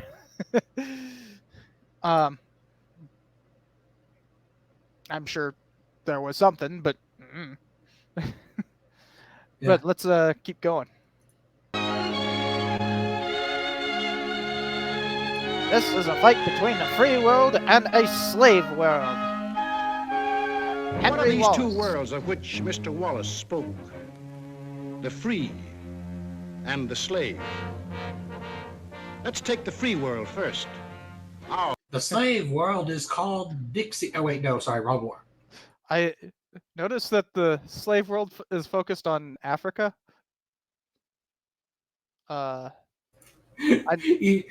Yeah, so that way even like the worst racist Southerner would be like, well, okay, you got me there. I mean, I get that they're trying to just like show the Eastern Hemisphere and the Western Hemisphere, but like it just so happened, like, couldn't you rotate it a little bit north? Well, no, because Britain is on the edges of the slave world. That's why they're our ally.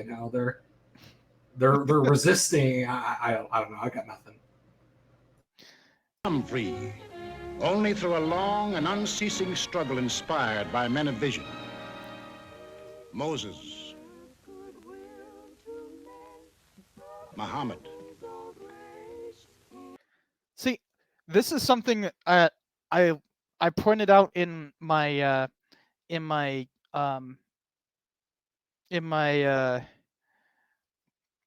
founding myths thing, where people talk about like Judeo-Christian values, and they're like, well, we don't talk about Muslims because there weren't that many here. It's like, well, the founders certainly did, and like even here, 180 years later, they're still talking about Muhammad as like a foundational influence on the development of American thought. Yeah, and like it really is amazing, like especially like pre 1970s, especially because I guess like Iran would have been like the first like Muslim world political punch to the face America experienced, I guess. But like if you watch like old TV shows or movies, like everything about like Muslim culture, it's like, oh, it's such like a nice little quaint, fun little culture. We just love it. Yeah, there is a lot of Orientalism about it. Yeah. Yeah, like whether it's the movies of like, oh, the spicy harem, that's nice, and oh, look at those belly dance, like these things of like we just like viewed it as this like harmless culture from over there. Like, why would we be mad at such a cute little culture? Because like modern terrorism hadn't happened yet. And like I also remember it was a What's My Line episode where the guest was Cassius Clay, but after he changed his name to Muhammad Ali, and so they're guessing who it is, and one of them figures it out. She goes, "Oh, is it that boxer who changed his name to the Mohammedan prophet, or whatever?" Yeah. Like using that, like it's just like, oh, it's so cute. Yeah, it's just like it's just like it's just so weird because my entire lifetime it's just been the Muslims. It's like they've been demonized my entire life. I remember the 2000 election George Bush actually tried to coin the phrase, and I kid you not, he used this in multiple cases. He actually tried to say, uh, Judeo-Islamo Christian values. No, He I actually do said that in remember. speeches. I mean, I don't want to give Bush credit for much, but I do remember, like, at least early on, he was like, now remember, guys, this is the religion of peace. We're not trying to demonize Muslims, just Yeah, those specific ones right there that totally have the weapons. yeah. It The just didn't work. well, the interesting thing is, like, the Iraqi, Saddam was a very secularist regime, right? Yeah.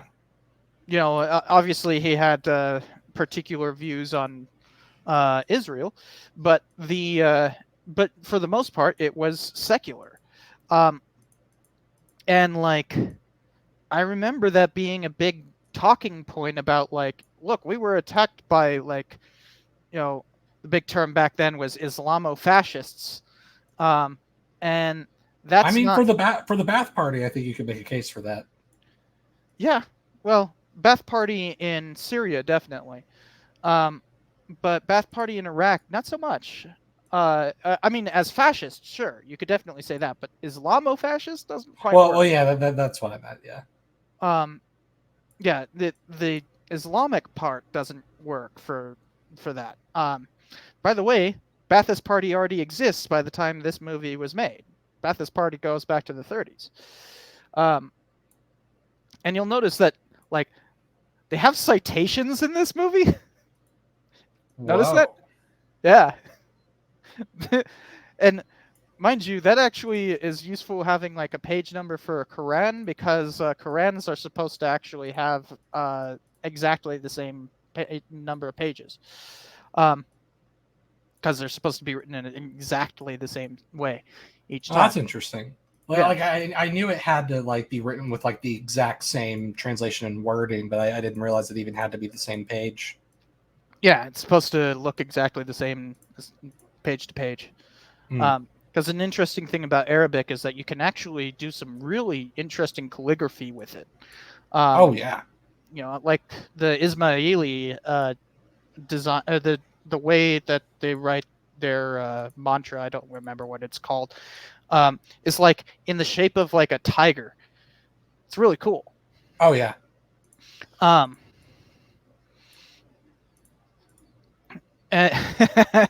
Tyler really wants to bring up the the Birth of a Nation, but yes, it did have footnotes. It did not have page numbers, though.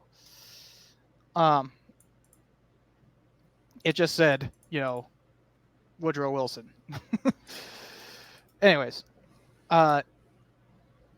point is, they're trying to be very inclusive with this, right? They're trying to talk about how, like, American democracy isn't, purely, like, they're like very explicitly being against what we now call American exceptionalism. Oh, there's that Wallace influencing Roosevelt again. Huh? Vice President Wallace. Oh.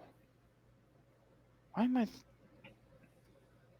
What was, I'm thinking of, that Not Southern the government. Alabama governor, George Okay. Wallace. Yeah, okay, that's who... I was jumping to that guy for some reason. Lefty Wally. But this is more about, like, this is a global fight, right? Like, we have to be a very diverse set, and, like, that's kind of the point of this. It's to drum up American pride in being, like, the leader of the free world and everything, but the free world includes, like, communist Russia. So, like, There goes that Wallace influencing Roosevelt and turning him into a pinko. and actually, isn't this the series that coined the term Uncle Joe? Oh, I don't know. This man is a Russian. He fights for freedom. he is your friend.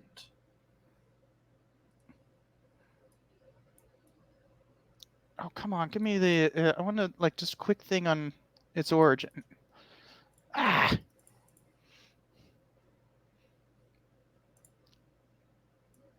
Yeah, I'm not finding a quick explanation of the etymology of that term. But I believe this series actually does use the term Uncle Joe Stalin in the one about Russia. Wait, I thought Stalin was a bad guy. What the? No, comrade, you are thinking of Trotsky. Trotsky did the bad things. Oh, okay. This is an interesting parallel. Joe Biden was born in 1942 when this movie was made. And that's why he wants to save the soul of America. It's in his DNA. This is the father. And did you know that he at one point he was actually like talking about like running campaign ads with the term Uncle Joe? Based. I think he just didn't realize what the connotation of that. No. See, that would have been great when, like, you got the commentators like, now, everyone knows that Joe Biden is a communist, and that's when he goes, yeah, that's right, Mac. I'm a real Uncle Joe. Puts on the sunglasses and plays the meme music, and that's when all the Gen Z kids are like, wow, this is the coolest president ever. All right, let's get back on target. It is an interesting parallel, though. That's right, Mac. I welcome their hatred.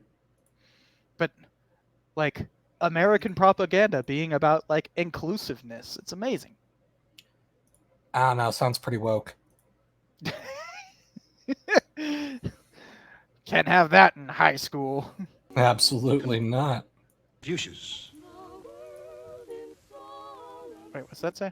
Confucius. What you do not want, what you do not want done to yourself, do not do unto others. Page 105. Oh yeah, because actually the golden rule comes from Confucius. It comes from everywhere. The truth shall all make believe you free. that in the sight of God all men were created equal. And from that there developed a spirit among men and nations, which is best expressed in our own Declaration of Freedom. We hold these truths to be self-evident, that all men are created equal. It is the cornerstone upon which our nation was built, and the ideal of all the great liberators. Washington, Jefferson, Garibaldi, Lafayette. Garibaldi, I mean, look, yeah. I get it. We're including other figures, but I thought the Italians were one of the enemies in this one. Yeah, that is kind of weird. And Martin Luther. No, don't include that one. I mean, when did the U.S. actually declare war on Italy? It would have been the same time that we declared war on Germany, wouldn't it? I don't know. Because because Germany and Italy declared war on us. We declared war on Japan. Germany declared war on us, and like Italy, like the day after, I think. Oh, okay, yeah, December 11th, 1941. So yeah. And it was literal hours after Italy had declared war on us. So yeah. Well, look at that. Interestingly, nobody voted against that one.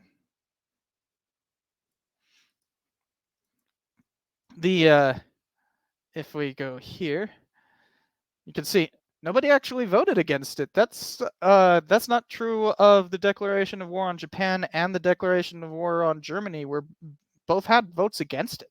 I think maybe because like it says like 90-0, so I'm imagining like whoever was objecting by that time, there's like I give up. You know? Yeah, probably. Like what's the point? It's just Italy. But I think also Bolivar. like Lincoln. Bolivar, yeah.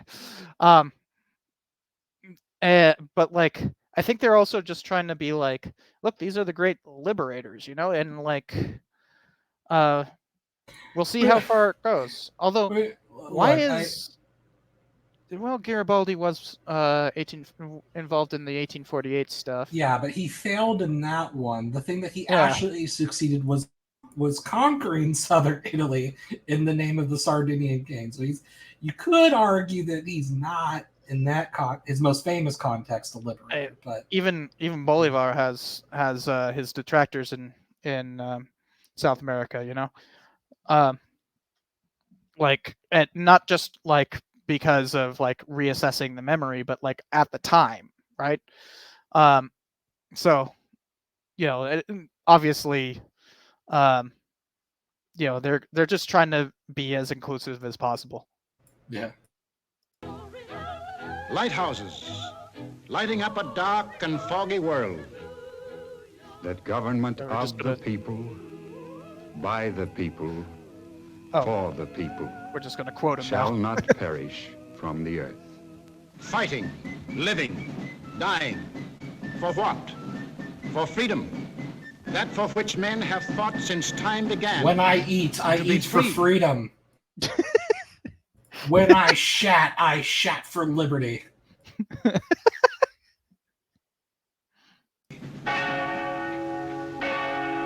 When I take a sip of Coca-Cola, it's for the American economy. Is life so dear or peace so sweet as to be purchased at the price of chains and slavery?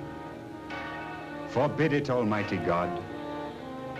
I know not what course others may take, but as for me, give me liberty or give me death. Well, there's going to be about 150,000 deaths very soon. Also, you know, notice all that about liberty, woo, and then you know, mentions Lincoln, but not the thing that, you know, Lincoln was voted to you know, suppress. Yeah, tyranny in the form of slavery, Cypher. Everyone's read the books. We know. But like, an interesting artifact of what had been going on in American culture here is that like the Lost Cause had basically taken control. So while he's portraying Lincoln as like a as, you know, a liberator, and that it's not explicitly about slavery, you know, it's just liberty in some vague sense of the word. I'm just imagining like they have like a test group, and they got like a bunch of Southerners. Like, why are we including that tyrant Lincoln? Tweet. What are you gonna do? Vote Republican? And they're like, oh, we'll never vote for a Republican. Then Ronald Reagan walks into the room. Well, maybe I can get you to vote Republican. You know, the funny thing is, the first Republican to actually like get the Deep South was Nixon. Yeah. Or I suppose technically Goldwater. Yes. At least like the Deep South. Yeah, literally only the Deep South and Arizona. Yeah, I think otherwise, I think there were like a few presidents where they like won the South, but only just because it was like giant landslide victory where they just got everything. Yeah, 1920. Yeah. 1920 was a major landslide for Harding. Yeah. The first women's president. He was such a heartthrob. I like men, but like even, and I can like recognize like the differences in what people find attractive in different time periods. Like I can adjust my vision of like what I'm supposed to be looking for, but I have never seen any photo of William Harding where I go, yeah, I can see it. Every time I'm like, really? This guy? Them eyebrows, man. Yeah, I wouldn't. I would rather have Brezhnev's eyebrows than his eyebrows. Like Really? Isn't Brezhnev's eyebrows pretty similar? Oh no, they're thicker. They can hold missiles on them.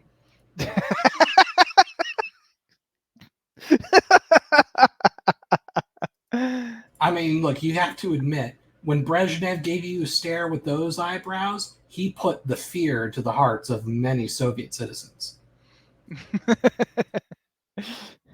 Brezhnev is a interesting character when it comes to that, because like while his regime was had kind of like turned more oppressive over time, like he didn't have a lot to do with that. It was more of like a general like bureaucracy rot. Yeah, it was as the bureaucracy became more and more corrupt, as you know, a one-party state is doomed As to do. long as I keep my middles, I am happy. Okay, Brezhnev. Like it is an interesting part of Brezhnev's time as the general secretary, was that he was essentially he ruled by what he called counselor rule, I believe is what he called it, where basically he just like let his advisors take a vote and he just would go with it, you know. Very weird for a dictator, right? Well, he was no dictator, comrade. He was the representative of the Soviet Workers' Council, People's Republic, and the Democratic Council of the, you know. Yeah. In which he had full dictatorial power over. Speaking of dictatorships, now we get to learn about what constitutes the slave world.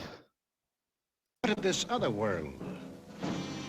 Here, men insisted that progress lay in killing freedom.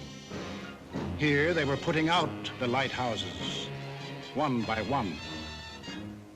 Here, the march of history was reversing itself. In Italy, it began when an ambitious rabble-rouser set his followers marching on Rome. Also, there goes the March of History terminology. March of History? They said Italy reversed the March of History, you know, like the... Oh, yeah, I didn't catch that, yeah. Yeah. I mean, I know most people associate it with, like, MLK's, like, long arc bending towards justice, but, you know, still the same concept. The term March of History goes back centuries.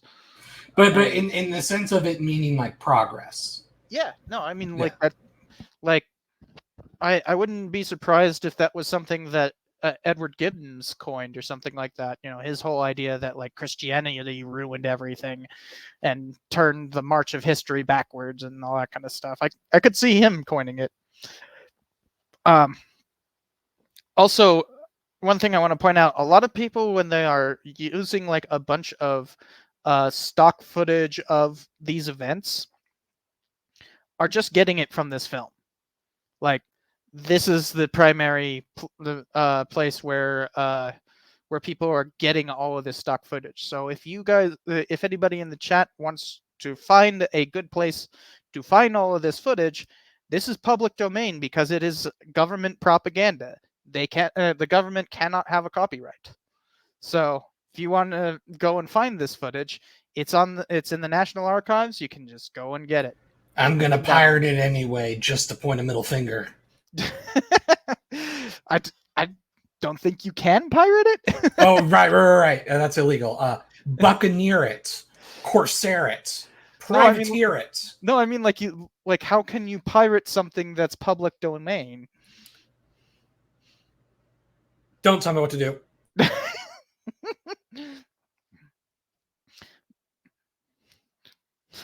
Barbary it.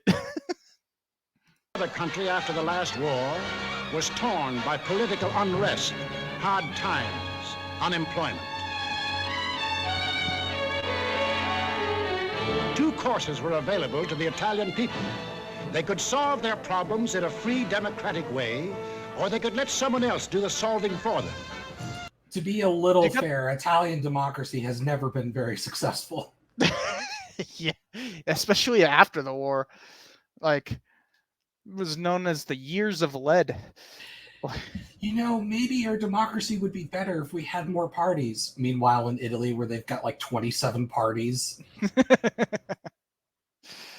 Like, I believe we need the ability to have more parties in the U.S. Like it's like we need an ability to not just throw away votes on. All right, Italy, new law. You can only have a maximum of 8 parties.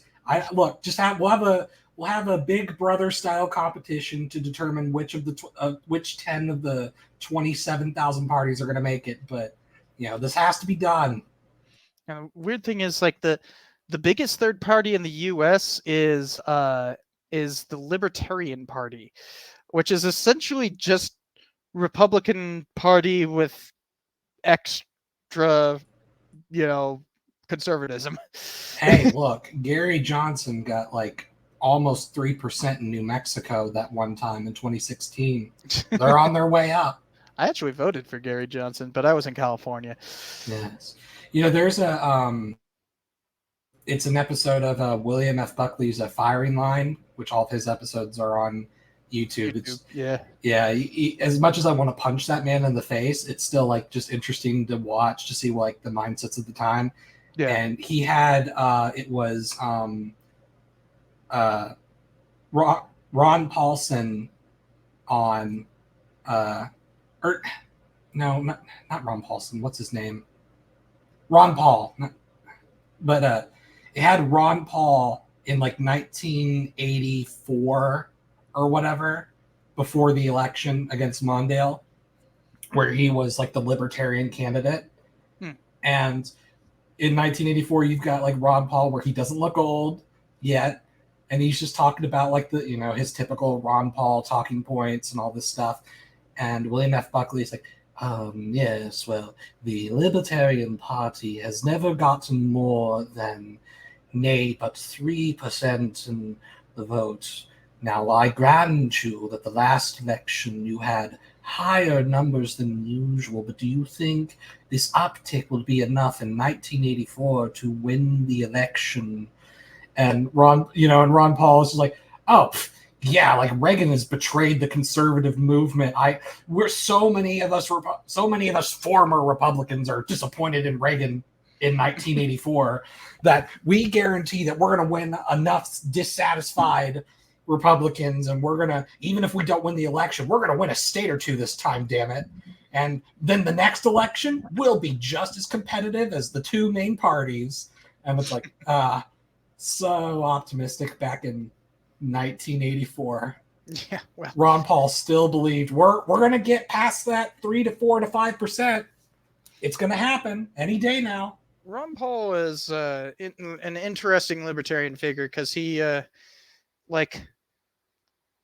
he was so like socially liberal compared to most of the libertarian candidates that you get, or even his son. Like his son, I mean, is literally named Rand. So to be a little fair, not to pull a true Scotsman, but that is kind of closer to what libertarian values in theory should be. Yeah. That's why he's a legit one. Wrong one. There we go. They made the tragic mistake of choosing the second course. They put their trust and faith in this one man. They believed he represented them. Actually, they picked the dorkiest image of Mussolini. That's great. Now, granted, Mussolini always looks like a dork in hindsight, but at least like by the standards of the time, like when he's dressed up in his like military garb and his like special hat, and he's doing the machismo, at least by the standards of the time, that was considered tough and intimidating and alpha male or whatever. But to us, it looks goofy. But in this, they're like, nah, we're just gonna show him in like a dorky top hat and him giving a goofy smile. We're not even gonna show what the Mussolini you think of. They do so much in this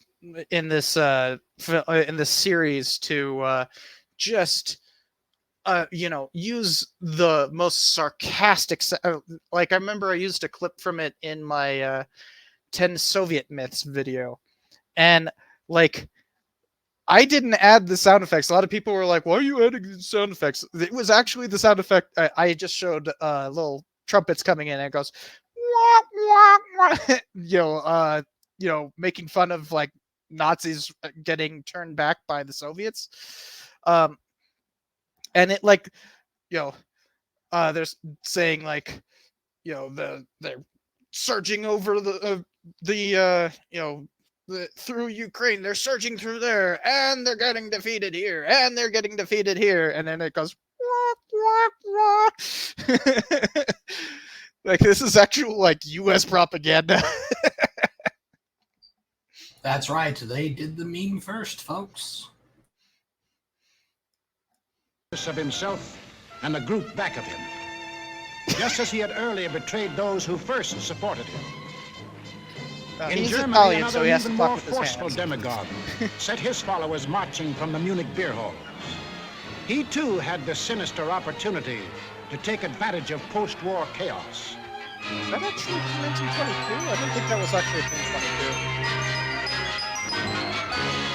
23.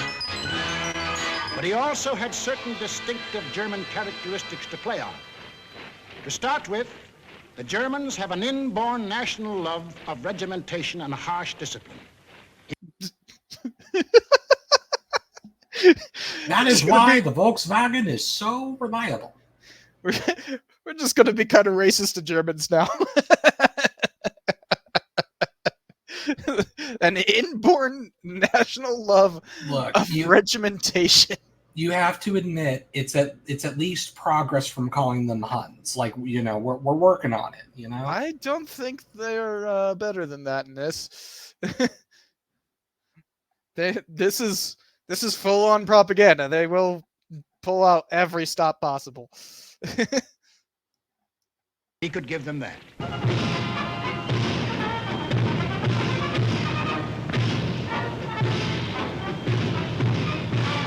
The German army, and through them the people, had never acknowledged German defeat in the last war and were anxious for it. They literally had to sign a That paper too, for it, but okay. I think they acknowledged it. I think he's referring to the stab in the back myth, which was very prevalent by the late 1920s. So that they try to say that like a key part of the stab in the back myth is that the German army wasn't actually defeated. It was all the politicians back home, and especially with the Nazis who pushed it, though Hindenburg, jeez, Hindenburg here, who's the main guy in the frame. Hindenburg was definitely a stab in the backer. Is that what? Whatever. He believed in the myth, but not like Nazis who said that it was very specifically Jews who stabbed who were the ones, who stabbed Germany in the back. That's actually like the key feature of Nazi anti-Semitism is the stab in the back myth. He promised them. The wealthy and powerful industrialists were fearful of losing any of their wealth and power and were ready to back anyone who would retain it for them. He promised to take care of them, too. This man cunningly played all these ends against the middle and ruthlessly set out to murder the newborn German Republic. In Japan, you expect things to be done a little differently. They were. Here, not one man, but a gang disguised their little schemes as the will of the emperor. And to the Japanese people, the emperor is God. And realize when he's saying that, when he's saying like to the Japanese people, emperor's God, at this point there actually was a emperor god cult that was heavily enforced in the 1930s. In the 20s and 30s, like you could actually be severely punished for not offering offerings to emperor shrines. So this isn't just being like, the Japanese people, those Japs, it's not that. In fact, he's actually kind of interestingly being like, look, the Japanese people have been fooled. Advantage of their fanatical worship of the god emperor, it was no great trick to take away what little freedom they had ever known. Jesus. Yes, in these lands, the people surrendered their liberties and threw away their human dignity.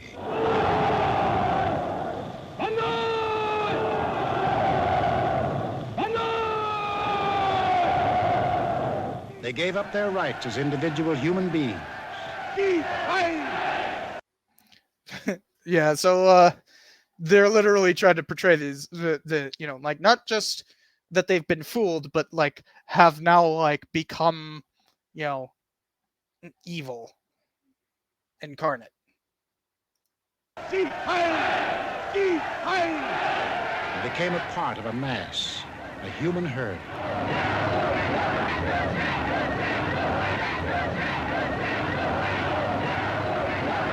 Although these Imagine that. People at political rallies doing chants. Ugh, This is tyranny. thank goodness that's never happened in America.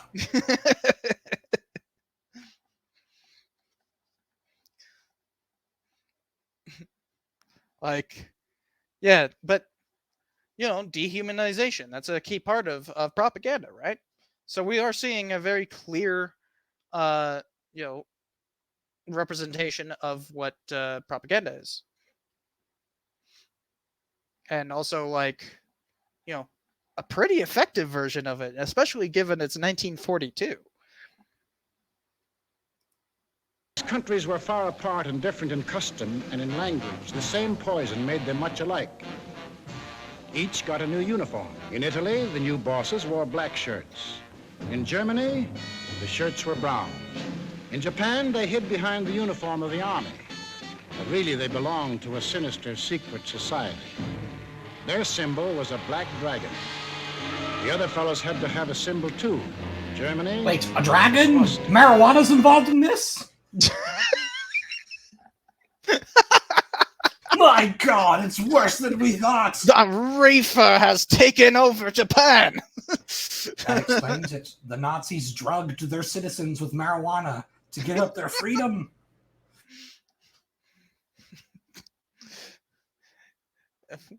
Wait, are they going to say the eagle is the Italian? What's your guess for what the Italian symbol will be? Well, I mean, the eagle does kind of work. Mussolini did use that. Yeah, it's either going to be that, or it's either going to be that or the fascista. Oh yeah, I should have guessed that. Yeah, it's definitely going to be the fascies. In Italy, the old Roman symbol of the fasces. There you go. In Germany, they call the new order National Socialism, or Nazism. In Italy, they had a shorter word, fascism. In Japan, they had lots of names for it. The new era of enlightenment, the new order in Asia, the co-prosperity sphere. But no matter how you slice it, it was just plain old-fashioned militaristic imperialism. The Japs would get the prosperity, and the others would get the coal. They say trouble always comes in threes. Take a good close look at this trio. Remember these faces. Wait, okay, pause it. That was circus music. Well, no, but here's what's okay. I actually find that really fascinating for a specific reason. Because like I know that like we associate this with circus music and clowns and stuff like that. Yeah. But the original piece was made, it was like 1909, I think. I think it was like right before World War I. But the name of the piece is called The Triumph of the Gladiators. What? It's like either the entry of the gladiators, the triumph of the gladiators. It's something like that, but it's the something of the gladiators. It was not intended to be mockery clown music. It was intended to be a triumphant military march song. Huh. Entrance of the Gladiators. Yeah, Entrance of the Gladiators. So at the time, like when it was written, it wasn't meant to be funny. It's like, yes, here come the mighty gladiators who have just, won or whatever. So it's supposed to be like a little joyous, but it's supposed to be this like triumphant military march. And, so like when it was used for clown music, it's like, oh, it's ironic because we're comparing clowns with gladiators. But, but what I find it, I will point out though that the marching music is quite different though. Like, if we go here, by the way, it was 1897. Okay, 1897. Okay. Real close though. And like, you guys can hear that, right? Yeah. Like, that doesn't sound like clown music at all to me. Well, that's good. Like, I don't want to call it the drop. I know that's what they call it now, but like, that's what it leads up to.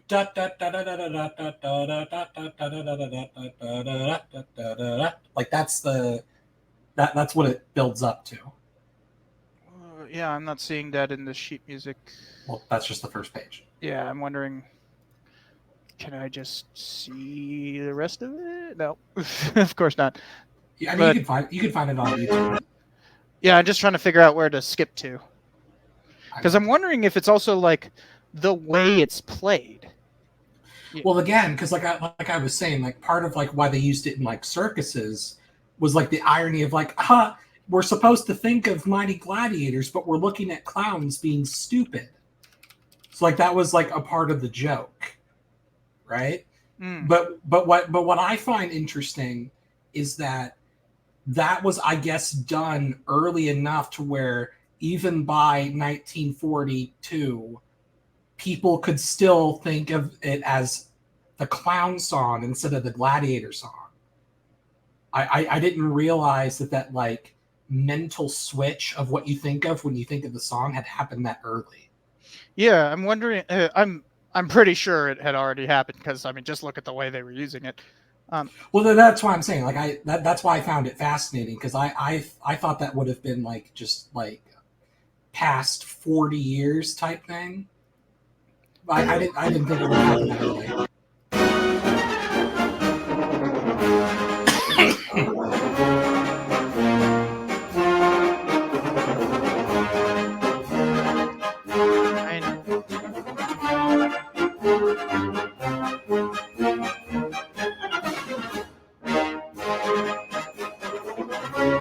Yeah, I mean, it's going to be towards the end.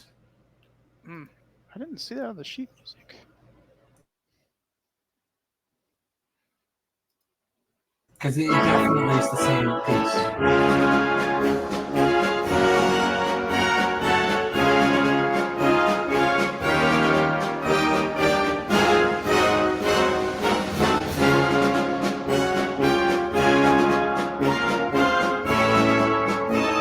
Yeah, that's what I'm saying. It's like, I get that it is clown music today, but I think it's probably like the difference being like, you know, one's like actual marching music versus the way they were just doing the thing here. Well. If you ever meet I mean, structure-wise, it's still a march. Take a good close look at this trio. I just found it interesting that this joke of like, oh, it's the clown song was this early. Yeah. I wonder when did it start being used as clown stuff?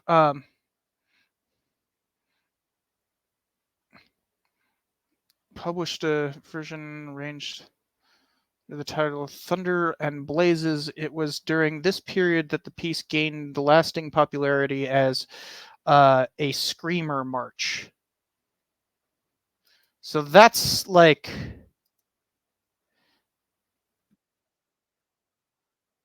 okay, so like apparently it is like it was reworked from the original by an American composer called Carl Fisher into a different score called Thunder and Blazes. So that's why I wasn't finding the exact thing. Like I was looking at the sheet music going like, that doesn't look like all. I'm pretty sure that sample wasn't the whole thing because like I've listened to the original. Like it's different in the sense of like the tempo is slightly different and it's like pitched a little differently.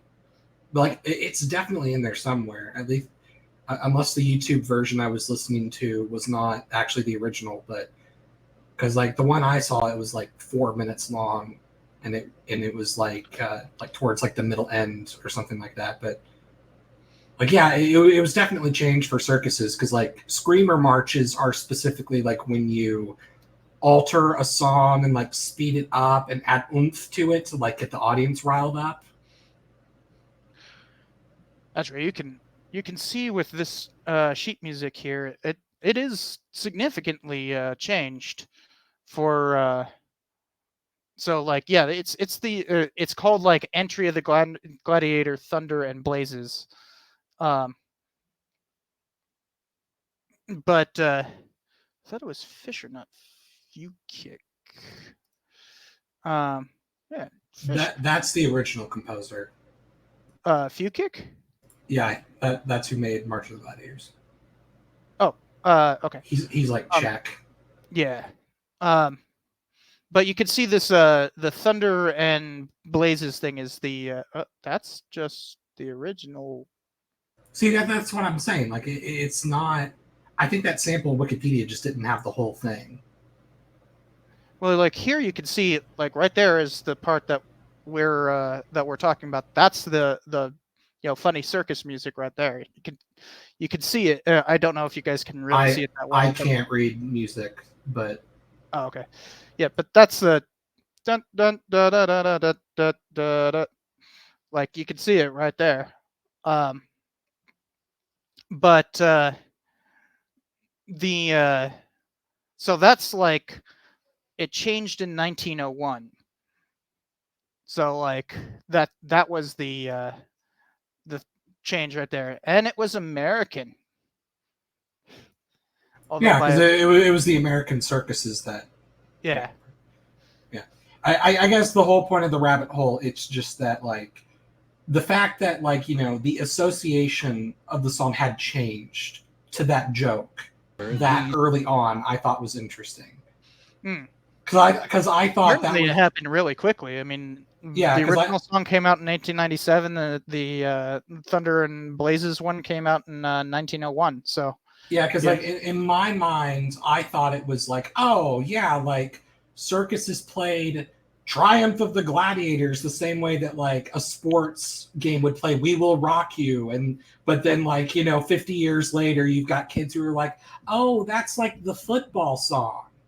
Like I thought it was kind of like one of those things, but like over 100 years. But no, I guess it just happened really quickly. Yeah. By the way, Embassy, yeah, I play a bunch of music. I've guitar, freaking piano. I play too, but I play by ear. Well, don't you do a lot of electronic stuff? Like normally that the pad is based on the graduated staff, isn't it? Look, it's pretty simple. I open up GarageBand, I tap where I tap the note where I want it to be, and I can drag user. And no, it's on my phone. Well, you're an iPhone user. Yeah, and I drag the note up and down the piano scale, and it plays the noise of the note, so I know where to put it. Like I still know things like yes, circle of fifths, that's a thing, and chords like if you were like I don't know like what a B chord is or what that would look like on a sheet, but if you're like what are the notes that make the chord in this song, I'd be like, oh yeah, it's this note, this note, this note, and this note.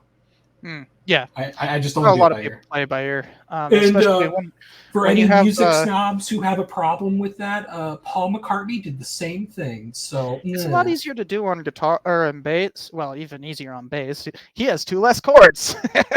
but like he plays everything. Yeah, he does play piano, and I've definitely seen him reading sheet music, so I know he can now. Yeah, now he can. But that might have been the difference because it's actually like really hard to play piano by ear. I know people who have learned how to do it, but it's a much more uphill battle than like with guitar, where you can. I mean, like, granted, like I'm not like a masterful piano player, but like when I have like fiddled around on a keyboard, the way I've always visualized it is like it is still a pattern of keys. So it's like my brain just kind of like screenshots the general pattern of like white, black, white, black, white, black, white, whatever that pattern is. Yeah. And I just kind of like remember, that one makes that one, and it's the same across the board. And so I just kind of like, easy way to think about it. It's just, all pianos are basically like think about it this way. I know somebody's going to scream at me in the comments if they decide to, but think about it this way. It's like pianos are just C major, and so all the black notes are sharps. Yeah. You know, where the sharps are in a C major. Yeah, So, I'm aware enough that it's like all in order that like if I were to like play by ear on the piano, granted I can't do fast, but I would have like a 80 to 90% accuracy if I just randomly guessed where the sound is on the keyboard.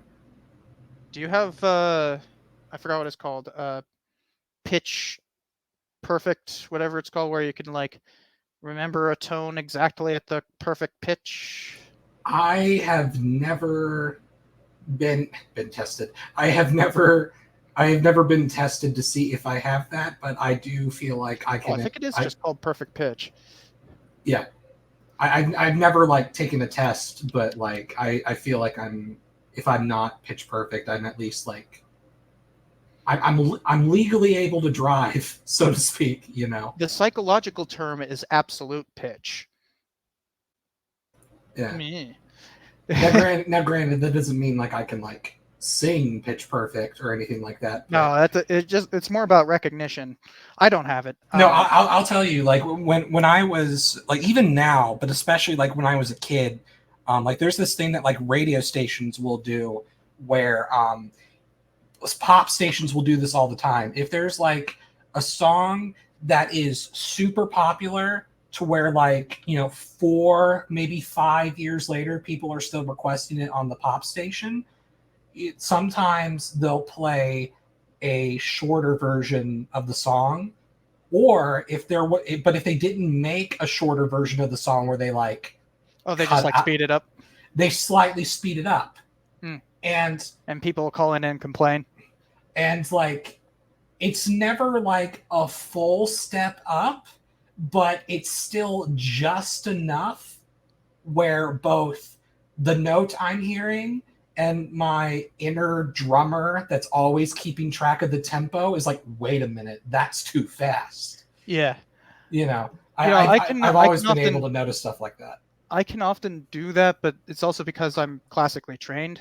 I've been able to read music since I was 10. I've been playing piano since I was 11.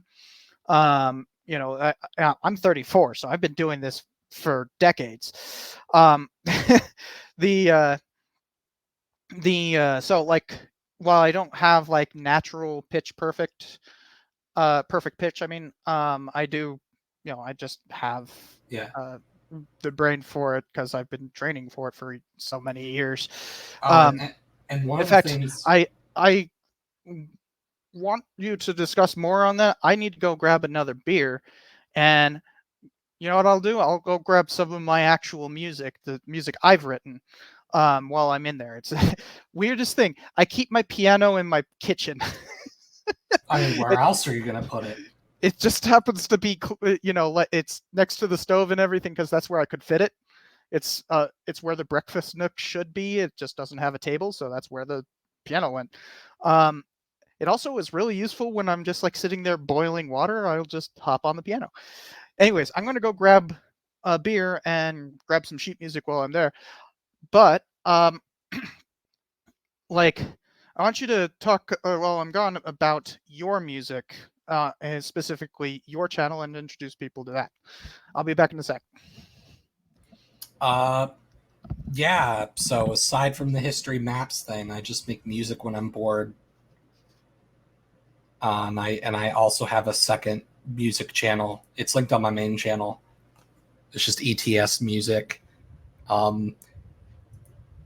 In a way, it's almost kind of ironic because like electronic music is probably one of my least favorite genres of music. Like I don't hate all of it, but like a lot of like the mainstream EDM I'm just not a fan of. But I do kind of enjoy like more like ambient or down tempo type electronic stuff, like stuff that has like a vibe or an atmosphere.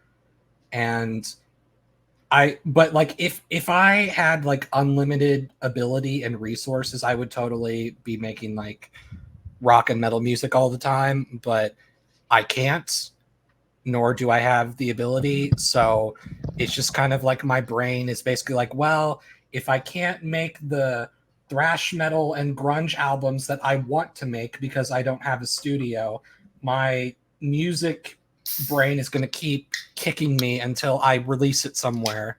And so I just have I know GarageBand. that feeling so well. Yeah, and so I just have GarageBand on my phone. And so You do it I'm all kind on of your phone? most of it, yeah. It's kind of this ironic situation where, like I was saying before you got up, that like I don't generally like most electronic music. It's just one of those, like, I like some like ambient stuff that has like a vibe or a feel, like down tempo, chill, like stuff like that. But it's kind of like an ironic thing that like, oh, it's the last type of music I would really want to dedicate making, but most of the music on my music channel is electronic because it's like it's so easy, anyone can do it. And Dude, so yeah. have I told you about my how I learned Fruity Loops? You went down the breakfast cereal aisle one time and you saw Toucan Sam. You know what Fruity Loops is? Yes. So for those who don't know, it's a like, I actually don't know how to describe it. Music making music software. Yeah, thing. Yeah, it's just music software. It's like the thing that all anybody who's like using turntables and composing music on the fly, has a bunch of MIDI controllers all around. They're probably using Fruity Loops. And no joke, I set out to just make a bunch of Fruity Loops music as quickly as possible. And I'll show you guys some of this. Ooh, we can share our music. Let's see here. Here it is. You can even see it's like my old splash screen. Like literally, this was day one on Fruity Loops. Just made something as quickly as possible. This is probably terrible. Guys. Oh, I recognize those patches. I remember how I did that.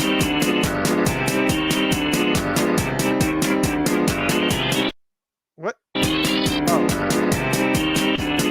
Right. It's terrible. You get it.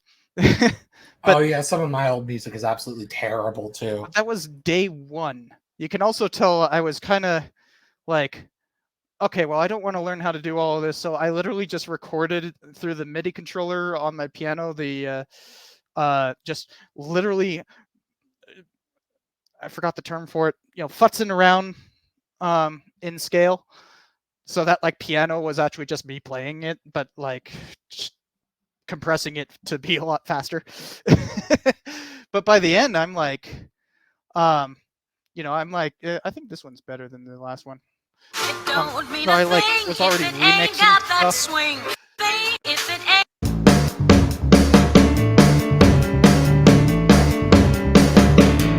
Kind of loud.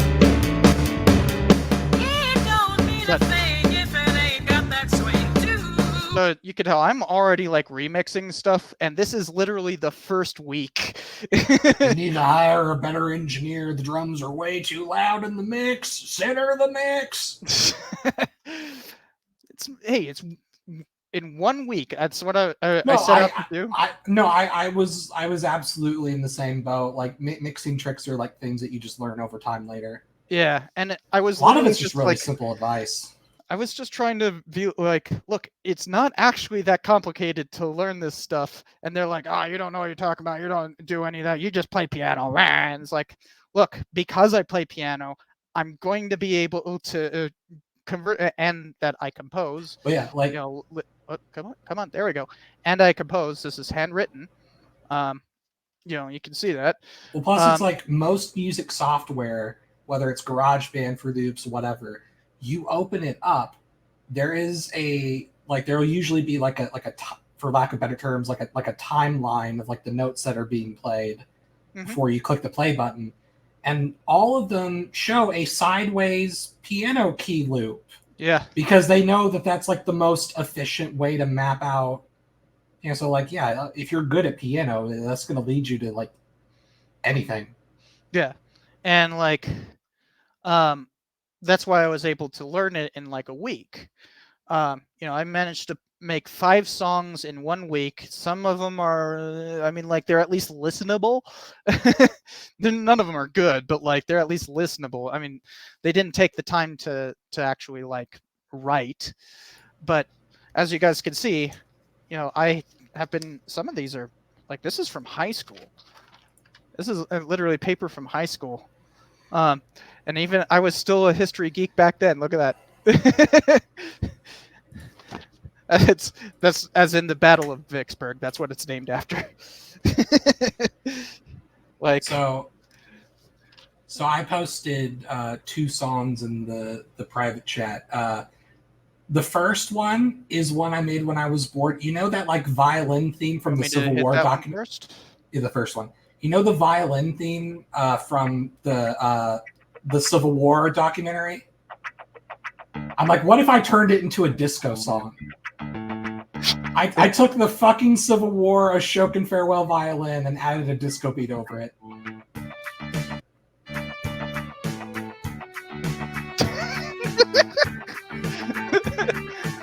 It just works. Yeah, it does. I think you could probably do that with most violin stuff. I mean, disco loved its use of the strings. Yeah. And that one doesn't really advance much more than that. Then the second one I did, it was one I made for I made it as a joke for one of my videos where I'm like, for what it's worth, but with Asian sounding instruments instead of rock, because it's ironic.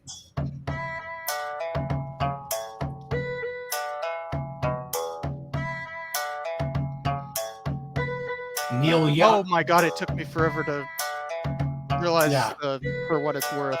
The trees are speaking, Neil Young.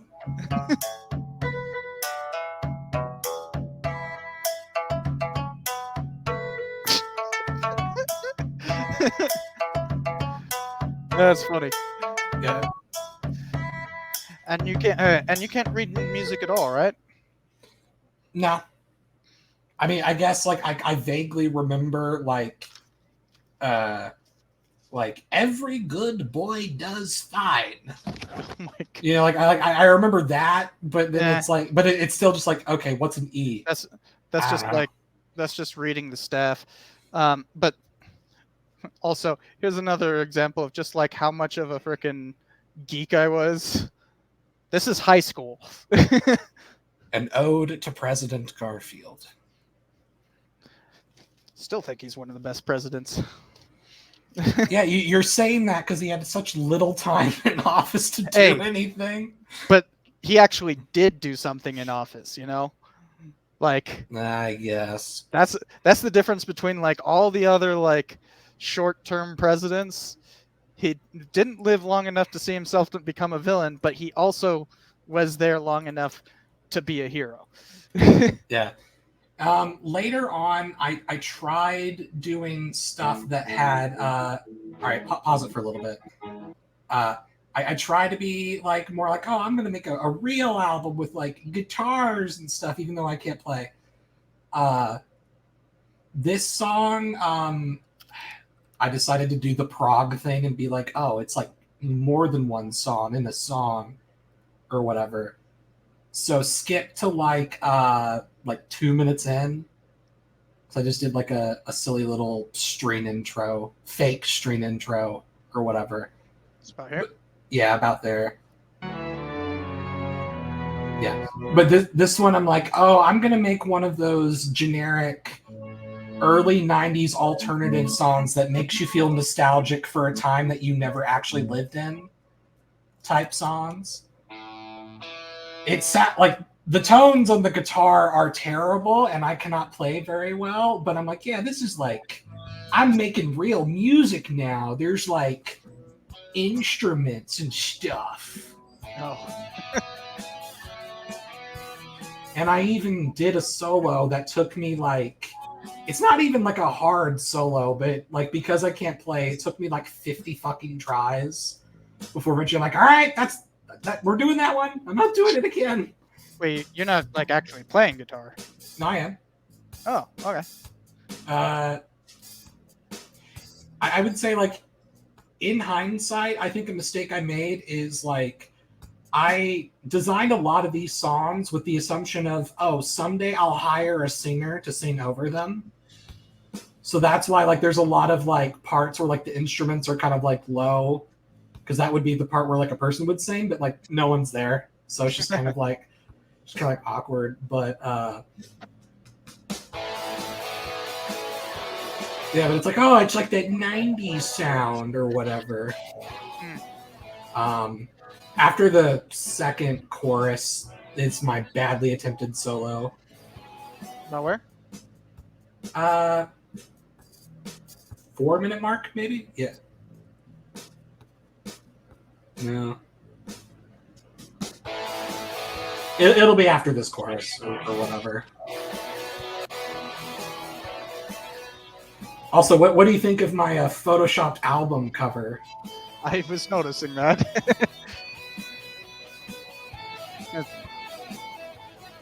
looks like World War I propaganda. It's like, oh, I did the tapping thing. Yeah. I tapped a note, guys. Oh, okay. Yeah, it's like, yeah, I totally shredded, even though it's absolutely dog shit. But And this is 3 years ago. No, yeah. I would say if I had to... I just remembered that I actually have some of my piano music recorded. I remember hearing some of this in my call. Huh. I forget which one you played. You sure I wasn't just playing it myself? I mean, you may have. Like, I think this like the names in this track list just look familiar. I think you played like the Hooverville one, I think. This is like actually me playing. Yeah. Wait. Yeah, that's Lonely City. Yeah. But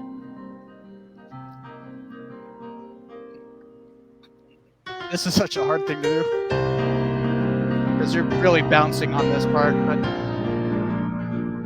And wow, my tempo's off. Okay, bad.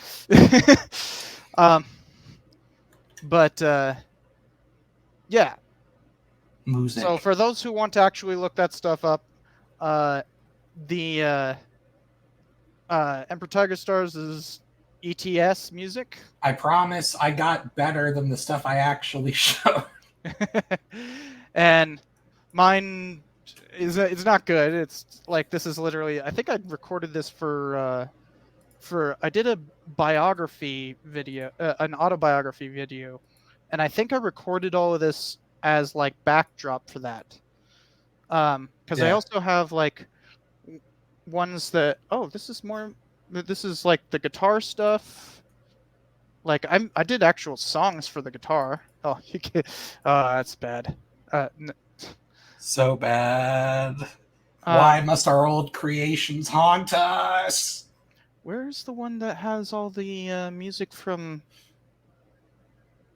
Is this the only one that has Chrono? Okay, I guess this is the only one that has music that I didn't compose. This one is freaking. I love this song so much. But it's from Chrono Trigger. But you can look it up. It's just my personal account. And one last thing, though, adding to this conversation, just because I thought it was both interesting and sad. So I recently, like back in the month of May, I'm like, oh, I can like put my music on Spotify. I'm obviously not gonna make any money put on Spotify. Like, I'm not naive, but it's just like, oh, it's just kind of neat that it's there. You know, anyone can listen to it there. So I found a website that lets you do that if you pay like $20 a year or whatever. I'm like, oh, okay, that's fine. And, you know, so I put all my music on Spotify and all this stuff.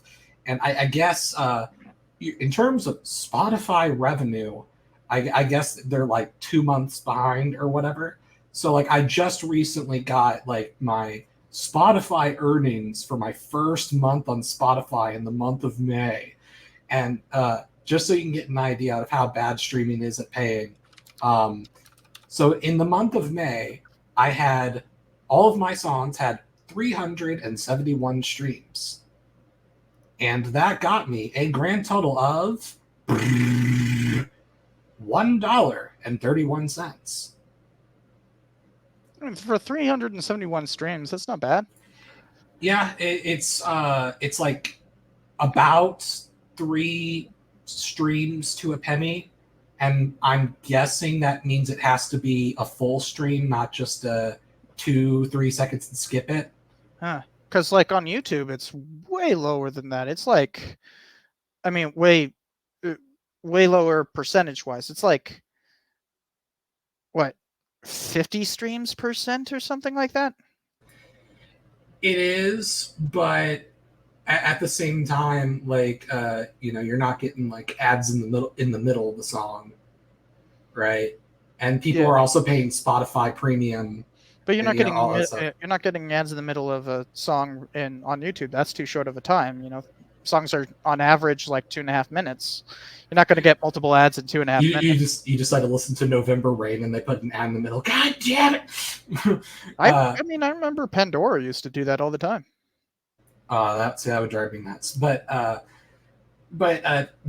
keep in mind though, I'm also a quote independent creator uploading music to Spotify. If I had a record company, I imagine they would probably take like 2/3 of that and be like, here you go. Here's your 30 cents to buy a Coke from the vending machine. Those are $1 now. Oh, really?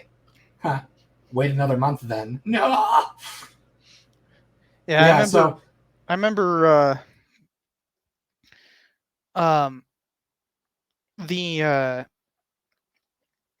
talking with the guys from Pawn Stars, who, mind you, are fabulously rich, right? But of course they have to complain about something. And so they're like complaining that like, there were like all these spin-off shows for Pawn Stars at the time. And there's that one where like it's run by like the not Italian mafia or whatever. I forget what it's called. Yeah, it's like in Louisiana or something. But they actually tried to do a bunch of spin-offs, and they were supposed to pay the pawn shop a certain amount for as a royalty. But that royalty for like all of them came out to be like $100. It was like, wow, they're really shafting you. But like, yeah, a lot of the time royalty agreements can be really stupid. I see my uncle had a punk band that has later become really famous because it was like one of the original hardcore bands back in 1979 and 78, 79. And I can't remember what the band, Middle Class. It was called the Middle Class. And he's shown me his royalties. Wait, hold on right there. A hardcore band, Middle Class. Okay, sellouts. That's not hardcore enough. His second band was literally called Trotsky Ice Pick. I love that game. Yeah, that's more like it. But like the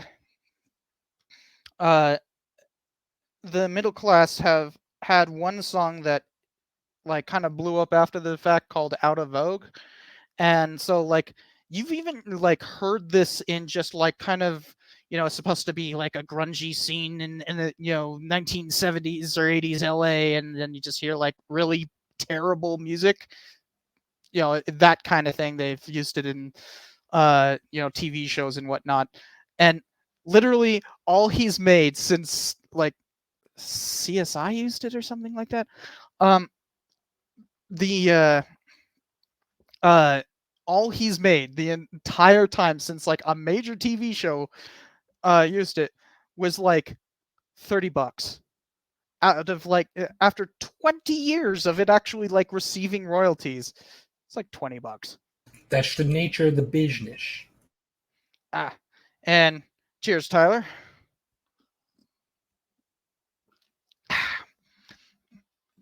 Yeah, royalties can be a real screwed up thing. So I think we've really lost the plot. What? No, Allies good, Axis bad. Unironically, not even a joke. That's the plot. True. I mean, we started talking about music, so like understandable to get sidetracked. But let's get back to the actual thing. Music makes the bourgeoisie join the rebel. Yeah. Madonna, like, year 2000. Is that an actual quote? Yeah, it's in her song. Music makes the people come together. Oh, I remember that. Yeah. Music makes the bourgeoisie join the rebel. Yeah. Music. Wow, I guess I hadn't listened to the lyrics. That's terrible. It also has Ali G in it for some reason. But this is even more terrible because they're literally putting circus music behind the Axis because they are demonizing them as much as possible. Remember them well. If you ever meet them, don't hesitate. Der eine wahrhaftige Weltmann-Showspotter sein. Und zweitens, Sie wollten, Herr... Stop thinking and follow me, cried Hitler. I will make you masters of the world. And the people answered, Heil!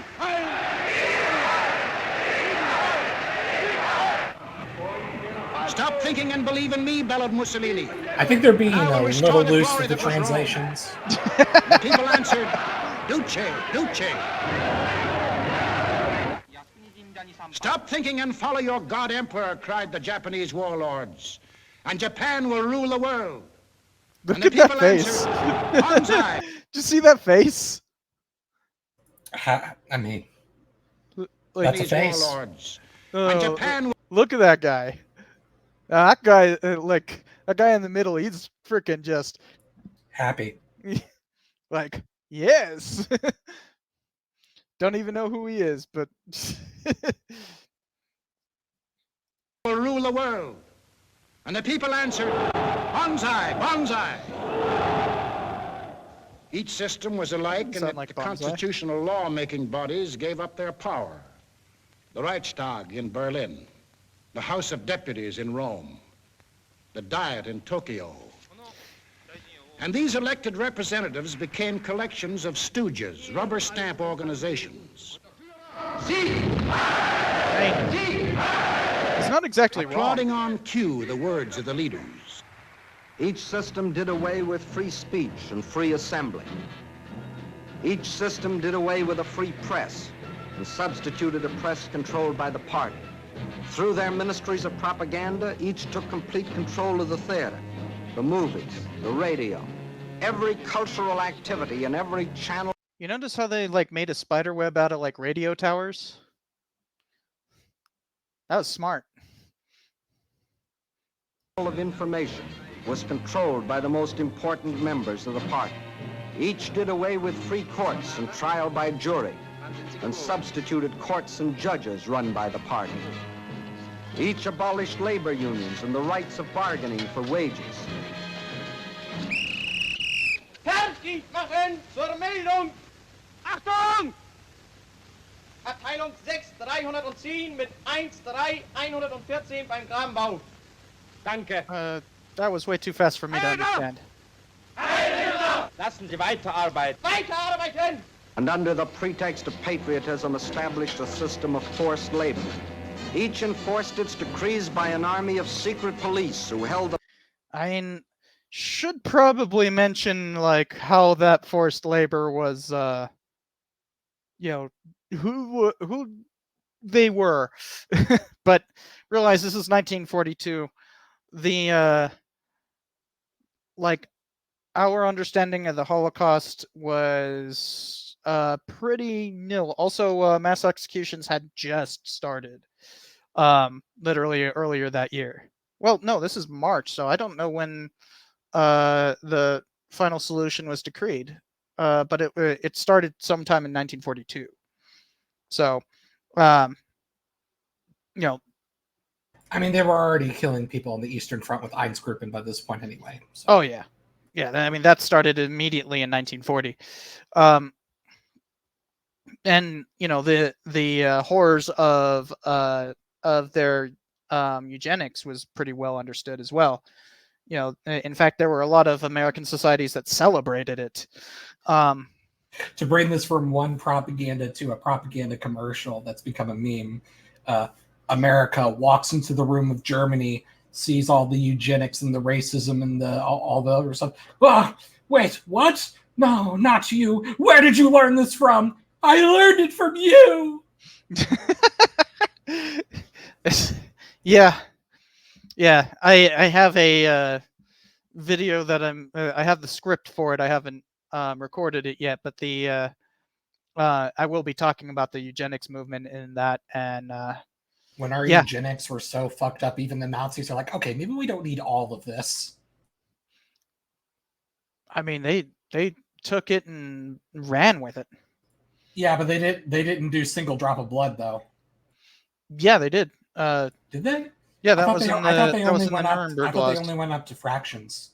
Well, that's what the one drop rule actually is.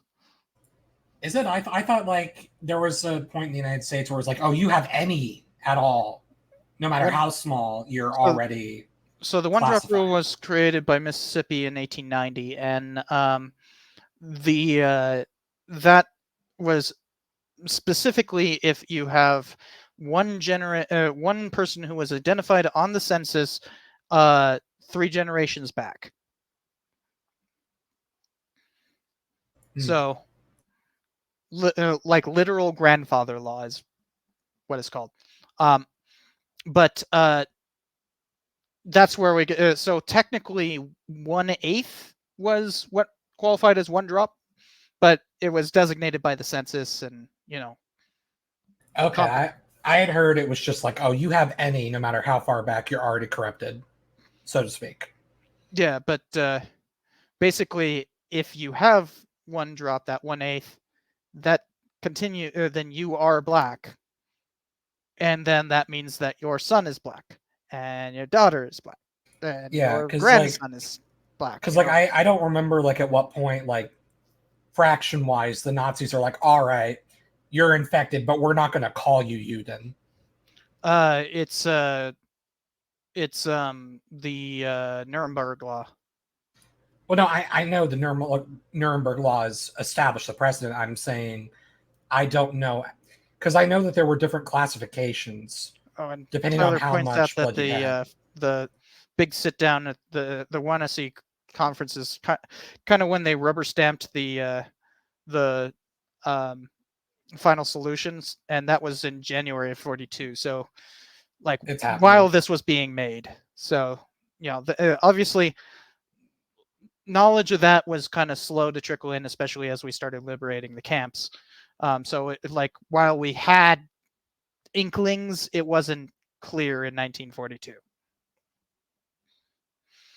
But we definitely would have known at that point that like the forced laborers were in fact either Jews, LGBT folks, freaking Roma. They had a whole classification system that we actually fully understood before the war started. So like we would have known that those forced laborers were either well, they did have a corvée, so there that does complicate it.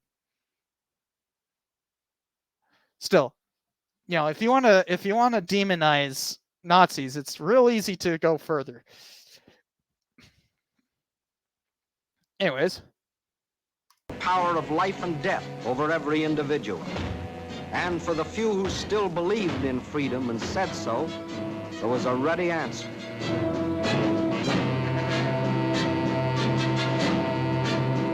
Hold on. Only the application of brute force. I cannot do a German accent. Only the application of brute force used continuously and ruthlessly can bring about the decision in favor of the side it supports. I mean, yeah, it was a bit more Schwarzenegger, but Hitler was Austrian. Yeah. It's funny, like up until the 1860s, I mean, late 1850s, no, 1860s. Yeah, it was the Second Prussian-Austrian War was in like 1868, wasn't it? Six? Okay, yeah. So up until that point, Austria was Germany. Like, no ifs, ands, or buts. Yeah. So it really bugs me because I, like, for instance, have said that, like, Beethoven was German, and people are like, actually, he was born in frickin' wherever. He was ethnically, culturally, and regionally German, just not nationally German. Yeah, he was. No, because like the only German he wasn't was the nation. I mean, as defined by Napoleon in 1803, he was. As defined by the Holy Roman Empire in what? Okay, but that no, you're 12 missing something. the point. You're missing the point. Regionally, yes, he was German. Culturally, he was German. Ethnically, he was German.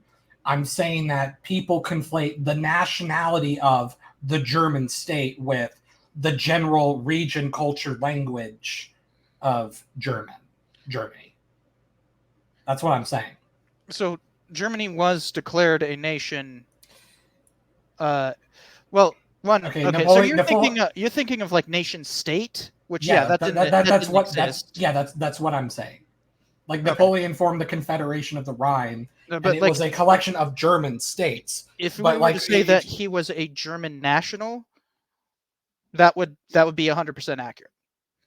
Because when we say and British national, you're not actually saying that like nation state kind of national. You're just saying that they have citizenship in that place, in that sovereign the new citizenship then. He was German, but he did not have German Empire citizenship. He did have citizenship in the German Empire.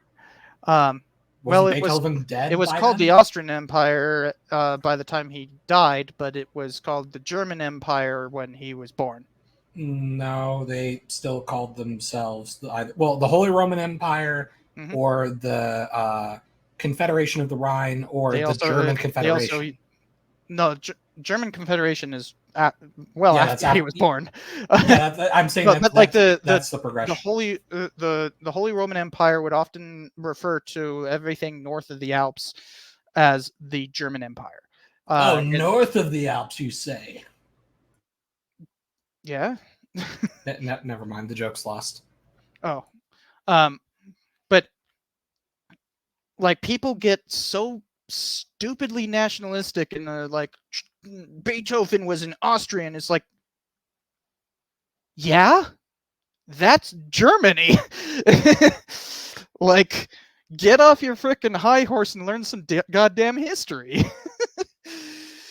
That it really. We're all English, Cypher. Huh? We're all English. There's a lot of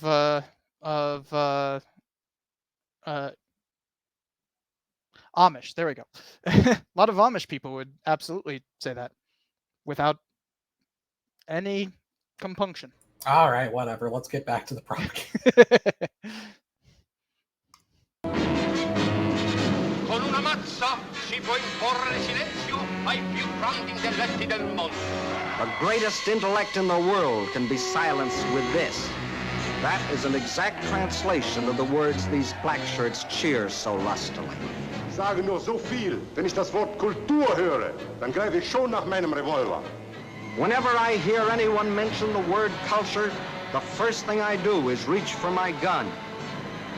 Yes, they had the answer. The blackjack. I mean, I can speak a bit of German, and that was actually what he said. So, yep. And the gun.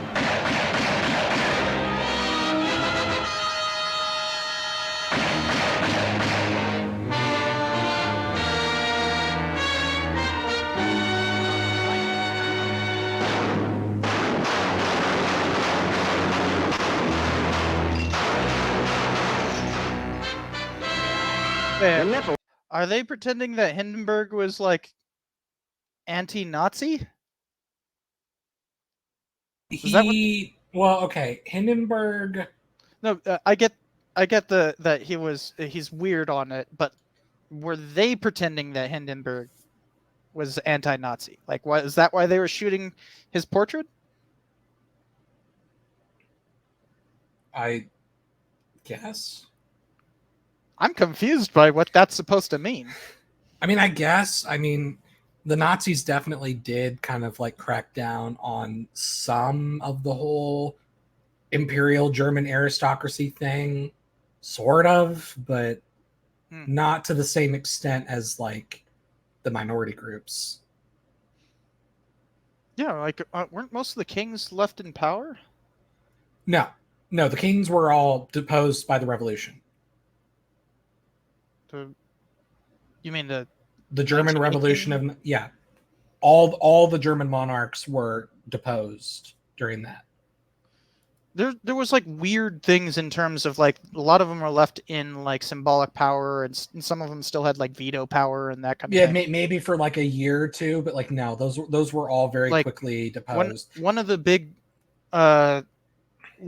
kind of like Nazis showing their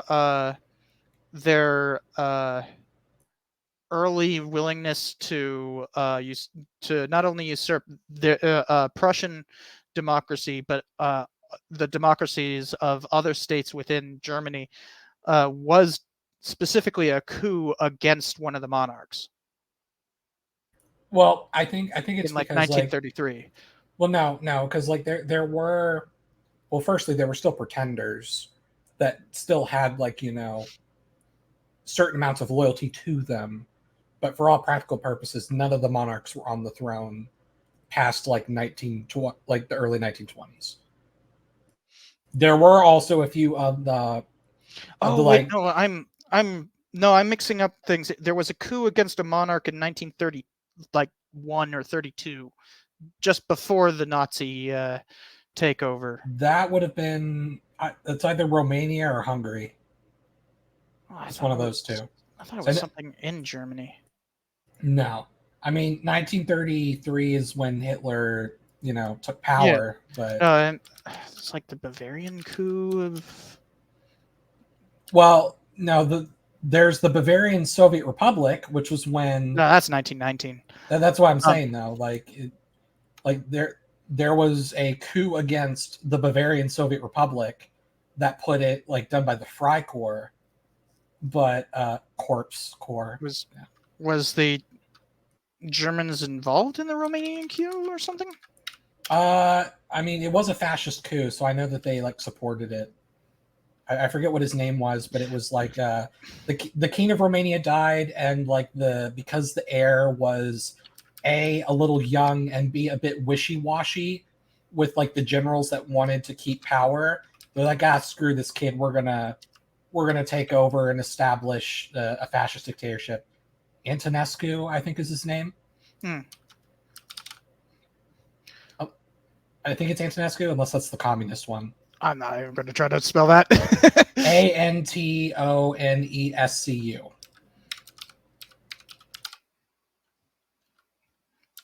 Victor Antonescu? I think so. I don't remember if it's the fascist one or the communist one. Was Minister of Foreign Affairs from 36 to 37, and Minister of Finance. So he's just a minister? No, he became dictator of Romania. He was basically their fascist one. He overthrew King Carol, I think was his name, when he was really young and just took the throne from his father.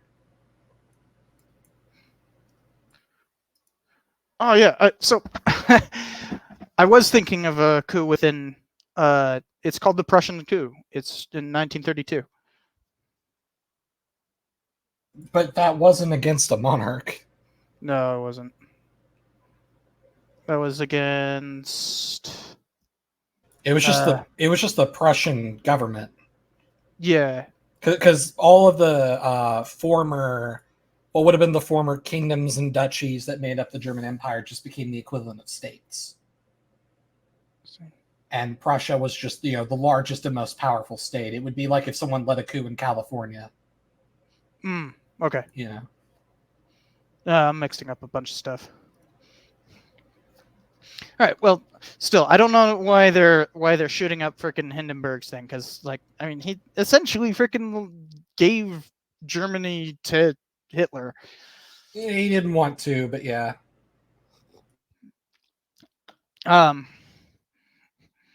Yeah, and I don't know if that counts as so one of the point redemption things for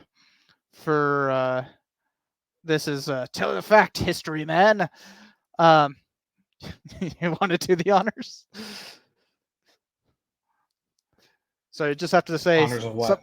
some random history fact. As according to Cthulhu Sleep.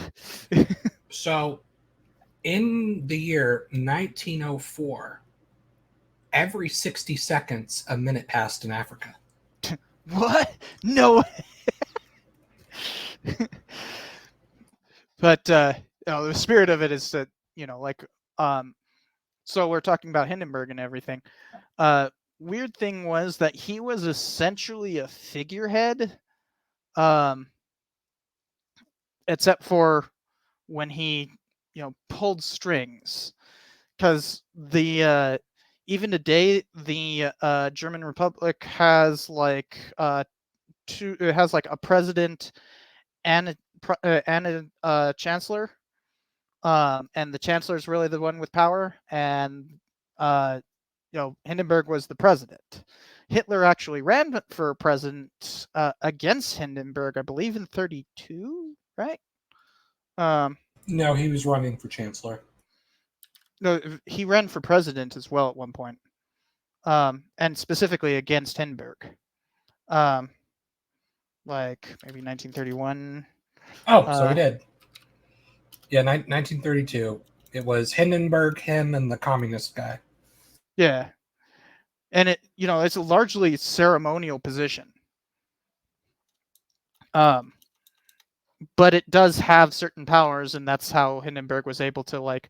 Well, it's like the equivalent of like what the monarch does now in the United Kingdom, where they are the face of the nation. They will meet foreign leaders and ceremoniously, even though the chancellor is appointed by a majority of the legislature, they're still like the ceremoniously, I appoint the chancellor. It's kind of like the same with the queen is like, I accept your government, prime minister. Yeah. Yeah, that's a good way of describing it. Yeah. And that's how Paul von Hindenburg. Yeah, that's why, like I say, it's like he didn't want to really, because he had his problems with the Nazis, but at the same time, constitutionally, he couldn't really say no, and then like B, he was also like turning very senile by that point because he was like in his late 80s. And Tyler adds something. Hindenburg was the namesake of the Zeppelin, and the last survivor of that disaster died in 2019. But yeah, so it's interesting that because largely the reason why he also chose Hitler was to be chancellor was to like ward off the communists, right? It was largely a red baiting strategy. Yeah.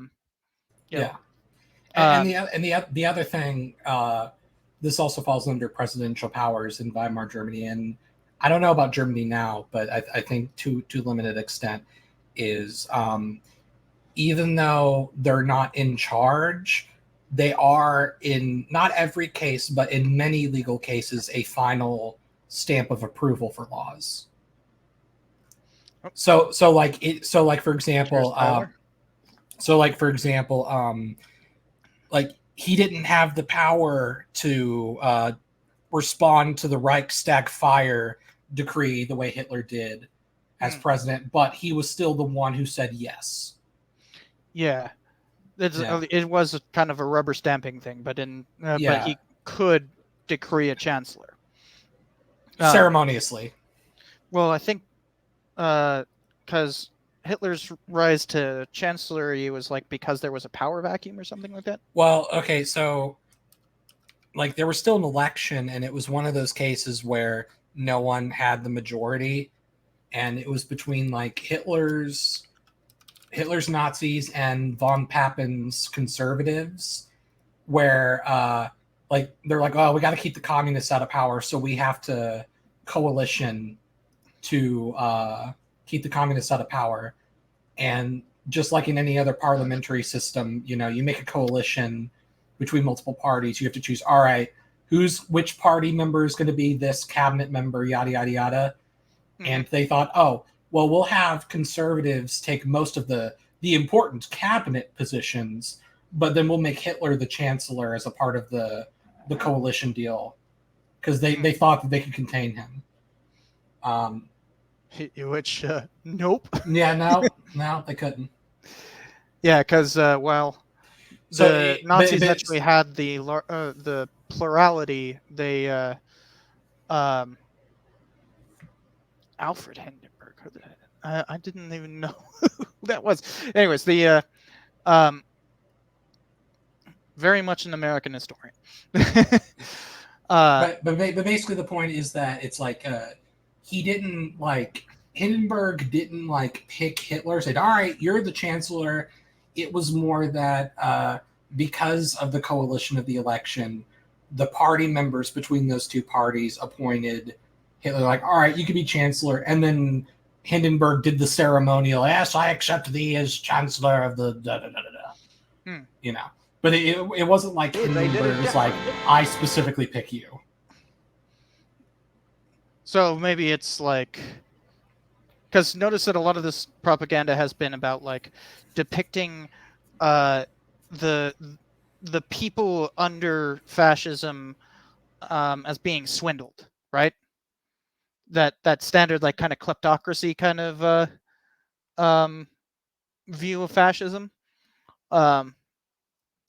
You know, we view it as standard today, but really this is kind of like a new idea at the time. And you know, trying to portray some of them as sympathetic, even though they are saying like, well, they've given away their freedom and therefore they are you know, part of the system, and all that kind of stuff. But like, maybe that's why they were shooting up Hindenburg's portrait, was to be like, well, look how the German people have been swindled. Yeah, because he still, even though that he was a right-wing figure, he still, like many German conservatives, had their issues with Hitler's style, so to speak. You know, it's kind of like to bring a Gatsby metaphor. It's kind of like when he talks about like old money versus new money. It's kind of like the same sort of sense where like part of what makes fascism and Nazism unique among many right-wing ideologies, especially at the time, is that it was a populist one that was aimed at like the working and middle classes rather than the landed elite. Yeah, that was the traditional source of conservatism, especially in Germany. Yeah, and like, you know, Hitler was a Bavarian and an Austrian in his life, but in the German Empire, the elites were the Prussian landed class known as the Junker class. Otto von Bismarck was a Junker. That's why we call them junkers. Yeah, and so like Hindenburg was very much of that. Like, I don't think he was technically a Junker, but he was definitely in that circle, so to speak, because of his prestige.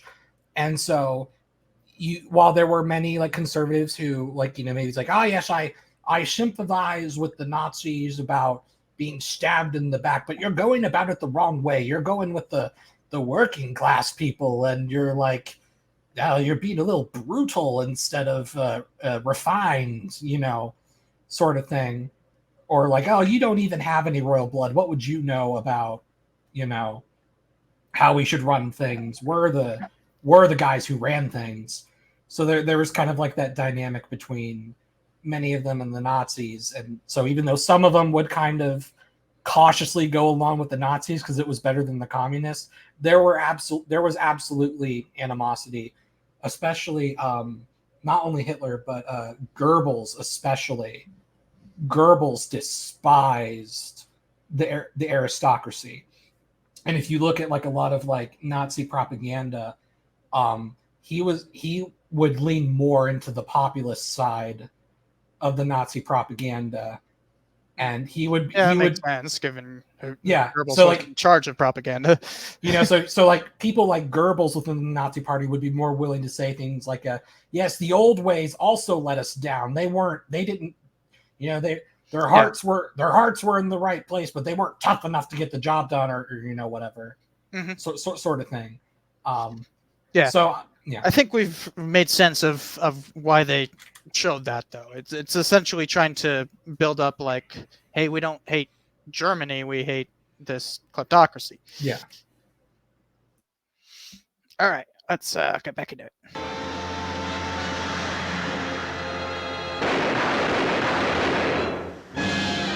Also, Cthulhu, yes, they absolutely hated the Kaiser.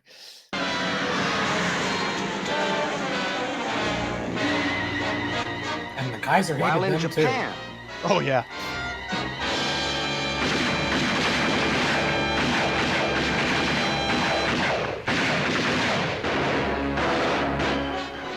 To their names can be added those of hundreds and thousands of others who stood in the way of the new order. Finally, there is only one obstacle left.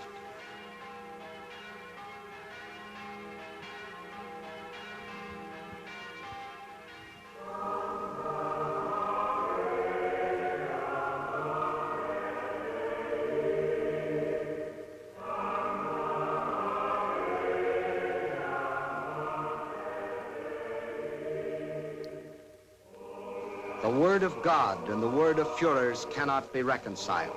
Then God must go.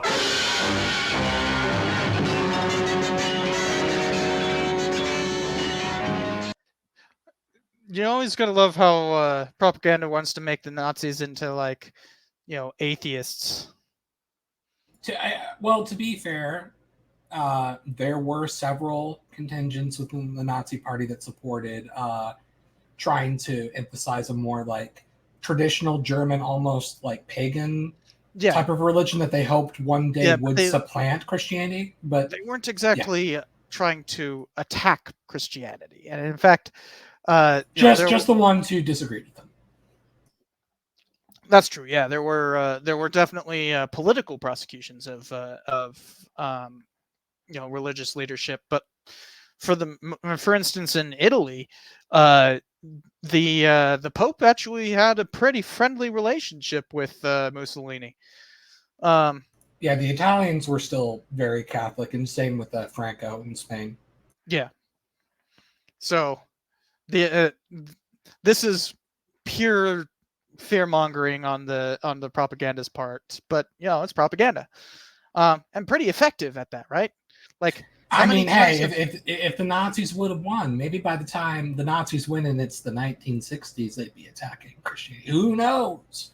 But this idea that like the Nazis were like anti-Christian is actually still a prevalent one, especially amongst conservatives, and it really has roots in this documentary. Well, Cypher, it's not very Christian-like to just, genocide people. Maybe the Old Testament, sure, but... And plus, literal genocides in the Bible. Plus, Jesus was Jewish. I don't think they would have liked that very much. But, Hitler was Catholic, and he, would make public displays of faith. There's actually quite a large historiographic argument about like how religious he actually was, but there can be no doubt that he was publicly Catholic. So it appeals to that again, that like populist type attraction, because most Germans were Catholic. At least in southern Germany. Northern Germany, bit different. Northern Germany was majority Protestant, but I still think that like in numbers, the Catholics in total, I think they still barely outnumber the Protestants. I think I wouldn't be surprised. Yeah, it was close though. Although I would suspect in more recent years you'd be seeing a dwindling of Protestantism way faster than of Catholicism.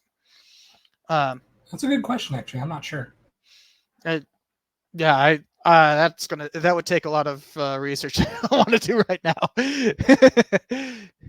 But yeah, I would think that because while Protestantism was powerful in the North, it never like fully eclipsed Catholicism in the North either.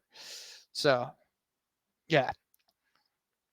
I am absolutely clear in my own mind, and I think I can speak for the Fuhrer as well, that both the Catholic and Protestant churches must vanish from the life of our people. Thus spoke Dr. Alfred Rosenberg. And if you have any doubt that he spoke for his Fuhrer, here's what happened.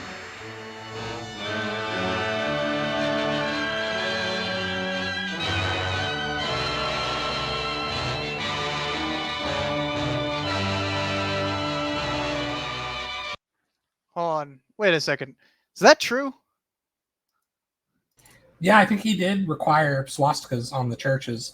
Yeah, I think the removal of crosses. I mean, you would at least put them like where the crosses would be. I don't know. Yeah. Maybe it's just like the crosses on the top of the buildings, but not inside. Like, I don't know. Yeah, this should be pretty easy to find out, though. I also very quickly found the answer. At least Wikipedia. That's good enough. So I was actually wrong. In 1933, 62.7% of Germany was some form of Protestant. Oh, majority Protestant. Yes, and I would have thought the other way around. But yeah, I guess I was wrong. And Catholicism was Catholic. Catholicism was 32.5%. Today, in 2021, 23.7% are Protestant, and 26% is Catholic. So the Catholics have eclipsed them, but both have dropped. Yeah, Protestants way more. Because Protestant is the Protestant to agnostic pipeline is way larger than the Protestant Catholic to agnostic pipeline. It is, but like also at the same time, and like it's one of those things that's just really hard to quantify. But in many forms of Protestantism, not all of them, but in many of them, there are specific theologies of like total separation. So, like for example, in Methodism and other Wesleyan-based Protestantisms, they actually had discussions where, like Wesley said, like it is totally possible to have a full separation from God if you choose to have it. But meanwhile, in Catholicism, there's kind of more of this mentality of like, well, once a Catholic, always a Catholic. You're baptized. You can think that you quit, but boy, you're going to have that guilt. We're still going to consider you one of us. And so, there are a lot of people who say Catholic. Yeah, but so and as a baby, but like the although both my parents were born Catholic, but they were Unitarian Universalists when I was born. But you know, family stuff. But though I never went through any of the, you know, confirmation and all that other stuff. But talking about the crucifix decrees, get this. They did decree the removal of crosses, but I'll point out that we would actually do the exact same. And no joke. The removal of crosses were specifically from state buildings and schools. We actually already do that, and we're doing like that's already a thing. You're not allowed to put religious symbolism. Well, there's like specific exceptions for, like, you know, if you're doing a what's called a nativity scene or something like that. There's specific exceptions, but you can't just have a cross hanging on the wall in the classroom. Like, that's illegal. That's but wait, that's why like modern Christians today say that the Nazis were anti-Christian. It's the same reason why they complain when they took prayer out of schools. It's the same logic. Well, no, you can't do that. This is impairing on my religious freedom. But it's a public building. Oh. Although here's a weird decree that they did do for churches: no ringing of bells at certain times of day. Like, the Führer gets a headache when the bells are rung too early on Sunday. Yeah, and no blowing of horns in processions. I don't know what to make of that, but largely it's like, it's about secularization rather than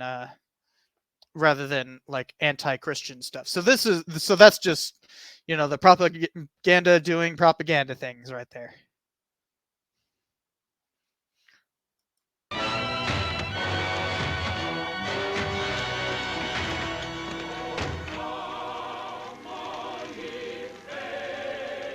Yeah, gee, is it because they're anti-Christian that they're going after Jews? What?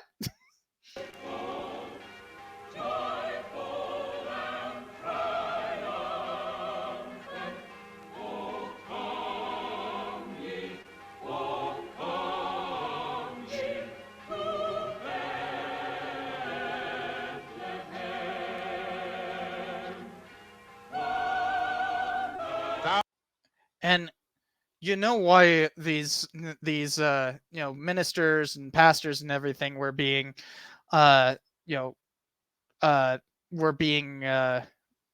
persecuted. It wasn't because of their Christianity. It was because they were speaking out against the regime. Duh. But that's the Christian thing to do. Yeah, well. Thousands of other men of God, Protestant, Catholic, Jewish, were persecuted, arrested, confined in concentration camps. Ah, yes. The Nazis famously going after Jews because they happen to be religious.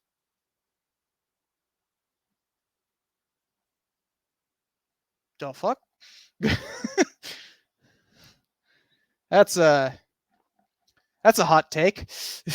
I mean, I'm sure if they made a list on reasons why they hated the Jews, it would be somewhere on there. Yeah. I'm glad this part of the propaganda didn't manage to stick. Good Lord. Could you imagine if, like, if this was, like, still a popular talking point that, like, well, the Nazis were, going after religion, and therefore we should have prayer in school. That is still a talking point. I've never heard anything of the sort. No, they usually say that. Now, granted, it's more common to hear like the Soviet Union comparison instead of Nazi Germany, but I've heard it.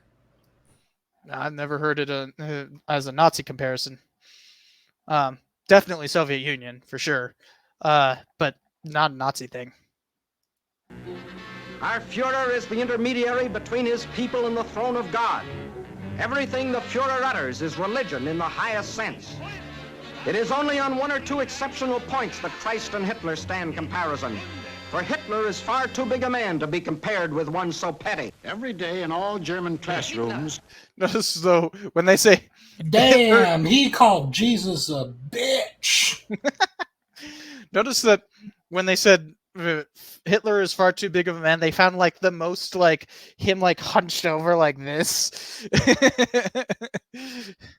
You gotta love the way they like, obviously I dislike the whole message of like, oh, they hated Jews because of their religion. No, they hated Jews as a race. But Cypher, like, it's America. Shh. We do the same thing with different races. Shh. Yeah.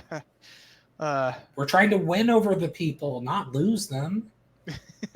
We have to be careful with our wording. Yeah, well, you got to worry about their hearts and minds. Yeah, we still do that kind of thing where it's oh no, we're not. Is it, it's about religion, not race. Yeah, we definitely do that with Islamophobia. But I just wanted to point out the way that they depicted Hitler, just as they were saying he's a big man. It's like he's literally hunched over, like, mwah. Adolf Hitler ist unser Retter, unser Held, der edelste Führer auf der ganzen Welt. Für Hitler leben wir und wir sterben gerne wir. Für den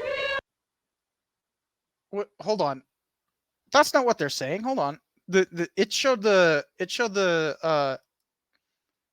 thing on the board. Hold on. Hitler ist unser Retter, unser Held, der Oh, that's gonna be real hard to read. The leader. I cannot read this. I think the blackboard is unrelated to what they're singing. But like the sentence that they had, like it is what they're singing. Well, no. Like the subtitles seem to be correct. I'm saying that the blackboard I think is unrelated. No, that's what I'm saying. The subtitles are incorrect. The blackboard. No, because the first sentence, like Adolf Hitler is our savior, like that is what they said. Kind of. Not really savior, but yeah, I guess you could translate it that way. But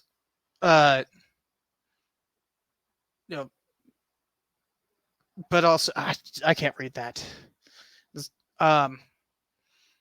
But there's parts of it I was picking up that are definitely translated incorrectly here.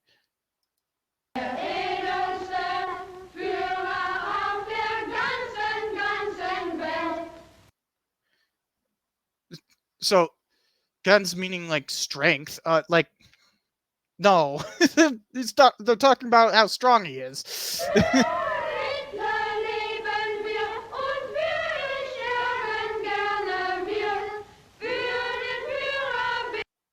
We will give our lives for him, not we will die for him, but that's the same thing. Yeah, it's like close enough, but it actually means something different in German.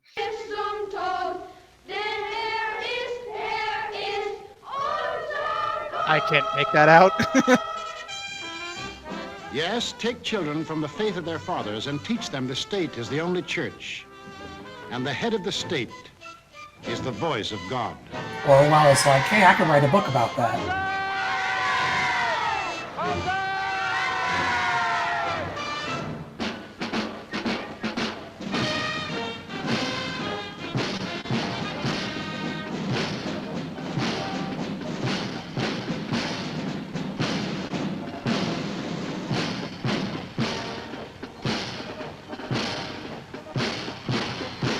So, basically they indoctrinate their youth, which is true, but the whole thing about religion instead is wrong. Like, for instance, Japan was absolutely not secular. Well, yeah, there was the Amaterasu cult, which was basically an imperial cult, and there was like a sub requirement to make sacrifices to the not sacrifices donations to the emperor. Like that was just one of many gods, and then there's the whole role of Buddhism, which is like no, they did officially persecute Buddhists for a little bit in there, at least certain sects, because there were also sects that were literal monks that were fighting on the side of the Japanese. So it's complicated, but absolutely not like, anti-religious whatsoever.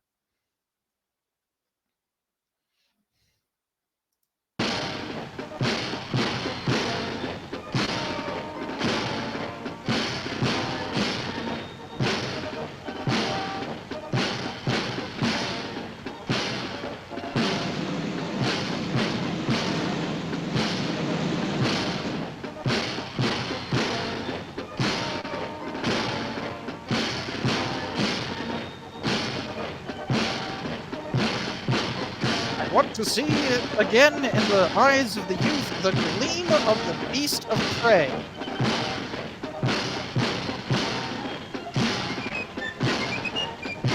Okay.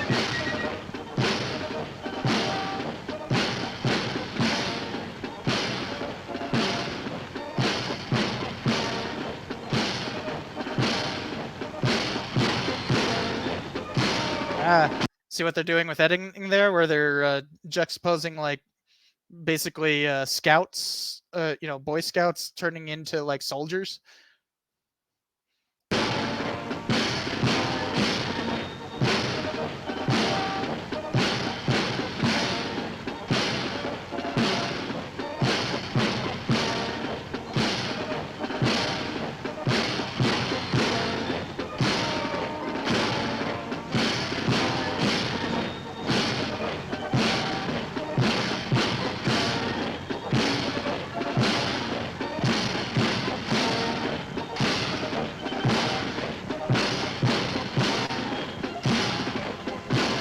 Okay, it's just a bunch of marching.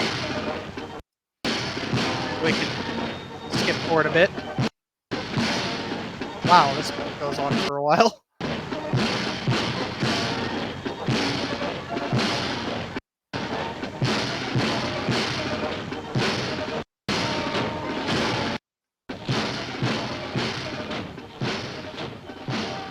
That was the way of life, or better. Now we're back to the whole. In that other world. Now we're back to the whole free and slave, and notice that they put it all around religion. Kind of weird. Now, what of our world, the democratic world? What did we want? What did we do about it? Gotta love the music. First of all, we wanted peace and security, and to prove our sincerity, in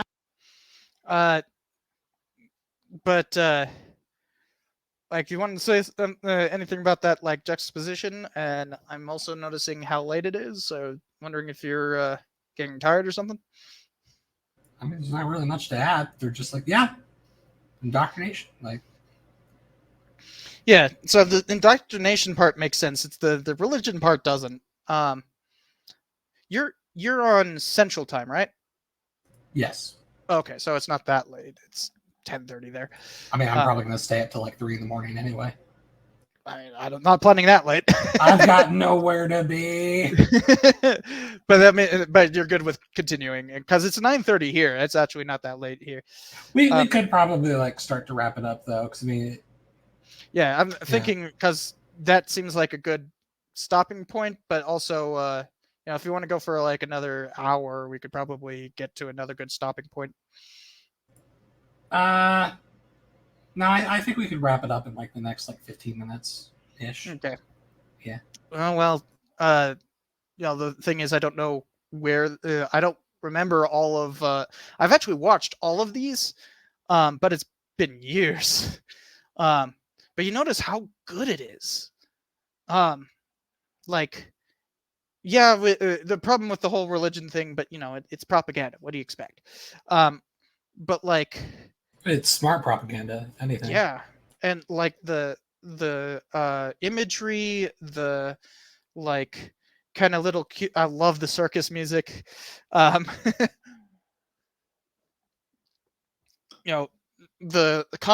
Using like just the most unflattering footage for the enemy. It's kind of brilliant. You see, we gave the enemy the soy Wojak face while we gave ourselves the Chad Wojak face. Therefore, aren't they looking very stupid right now? That is essentially what they're doing.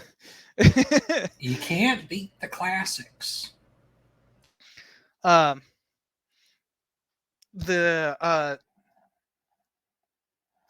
wondering if we hit play, how long it would be until there's another good stopping point. We can stop it now if you want. If you really think it's a good stopping point. I'm fine with going forward. I just don't want to, make it. Obviously, you're not going to sleep though, so. Yeah.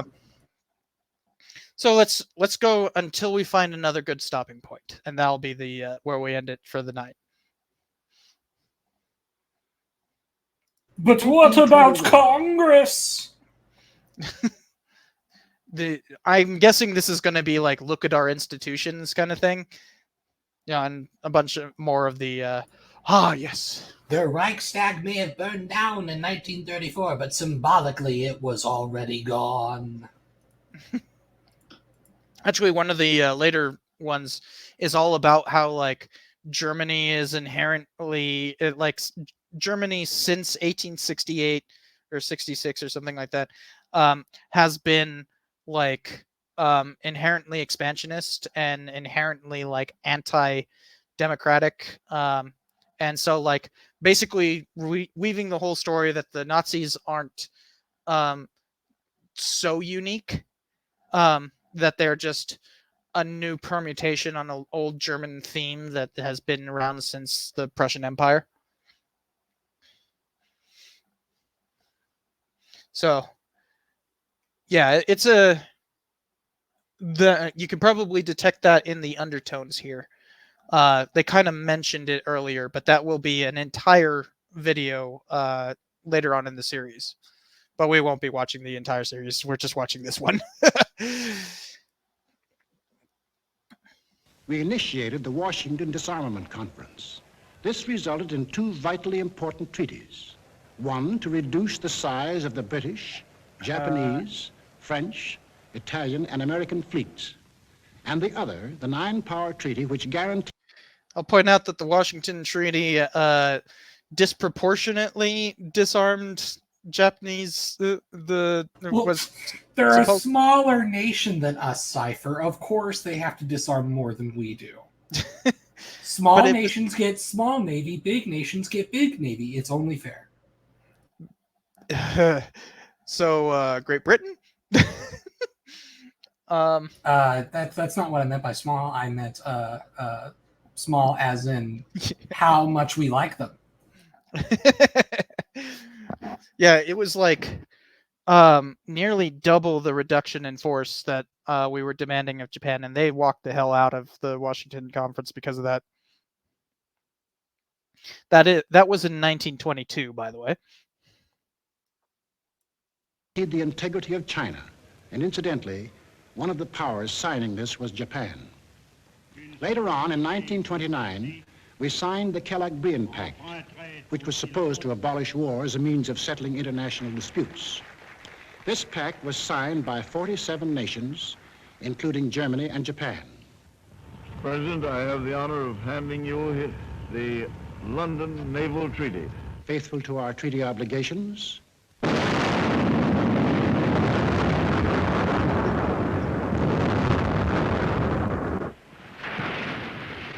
we scrapped more than 60% of our naval tonnage, and our army was reduced to a standing force of 136,000 men, smaller than that maintained by the little state of Romania. We let our hopes for peace become so strong that they grew into a determination not... Now look, obviously for many reasons at home and abroad, America was not exactly compassionate outside of its propaganda, but from like an overly simplified sort of way, if you really think about it, America from like right before World War II to right after World War II has to be the ultimate no, do not mistake my kindness for weakness story of all time, if you really think about it. You know, it's just it's just that like kindness is the wrong word, because we definitely at home and abroad we're not the kindest nation on earth for many people. But at the same time, there's something of like, well, golly gee, we just don't feel like we need an army this big. Ha! That must mean you're soft, you know, bombs Pearl Harbor, grabs the fist mid-air and like turns and shows like an anime JoJo's Bizarre Adventure face, dramatic voice. You mistake my kindness for weakness. And then just, you know, instantly like power up Goku style. It's like, oh God, this is not what I expected at all. You know? Yeah, well, the interesting thing is also, you know, the whole reduction to 130,000 person standing army. You know what the size of the standing army was prior to prior to the ramp up in 1916 due to crap that was happening with the border. But prior to that, you know what the standing army size was? 250,000. 96,000. Hmm. And that was already an increase because Teddy Roosevelt had increased it in 1903 from I would have to look it up because it's often called the New Army in 1903. Because there's a big difference between the old army and the new army. Was basically the huge modernization project that Roosevelt did. But prior to that, it was like 71,000, 72,000, something like that. Like the U.S. did not have a standing army larger than 100,000 prior to what was happening in 1916. It wasn't just Pancho Villa. It was actually a bunch of other stuff too. But like not until that did we have a standing army of that size, and then except the Civil War. Well, so that's not a standing army. Oh, So, you mean like during peacetime? Yeah, specifically okay. during a non-declared war. Like well, all the we didn't declare war. We were putting down an insurrection. Oh yeah. I guess that could technically count. I guess like nobody. Yay! By technicality, the second best way to win. I mean, the U.S. never declared war on Britain in 1775 or 6. I guess when we declared independence, we never actually declared war. But also, our armies were ridiculously small back then, anyway. I think we got more than 100,000 during the Revolutionary War, didn't we? I would think. Maybe, I don't know, because I always think of like the fact is like, oh, the Battle of Shiloh by itself had more deaths in that battle than the entire American Revolutionary War. Yeah. So like when I think of that scale, I mean, I know death and standing is not the same, but when I think of that scale, I think like, okay, maybe we had like 50,000 or something like that. I don't know. Yeah, I have no idea. Like, I couldn't tell you. I could tell you the numbers for the Civil War. We had a total number of men who served in the Union Army was 2.5 million. That's not at any one time. Total number of casualties was nearly 1 million. That's casualties, not fatalities. There's a difference. Fatalities on the Union side was like 350, 400,000, something like that.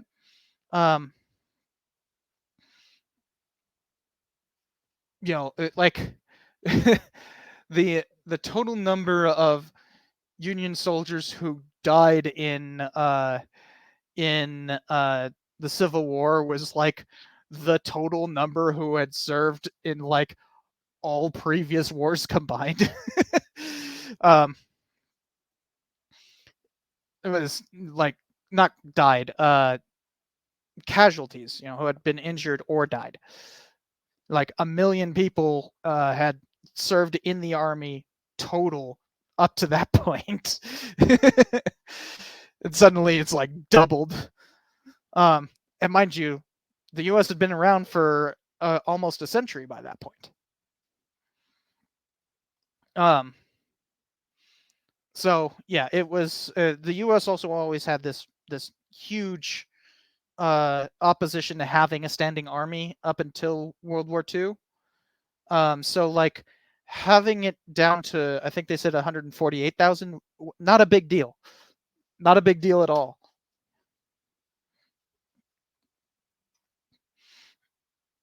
All right, so back to the video. To fight unless directly attacked. We let ourselves be influenced by those who said that we could find security through isolation. The confusion in our way of thinking is apparent in the slice of public opinion as it appeared in Pathé News in 1939.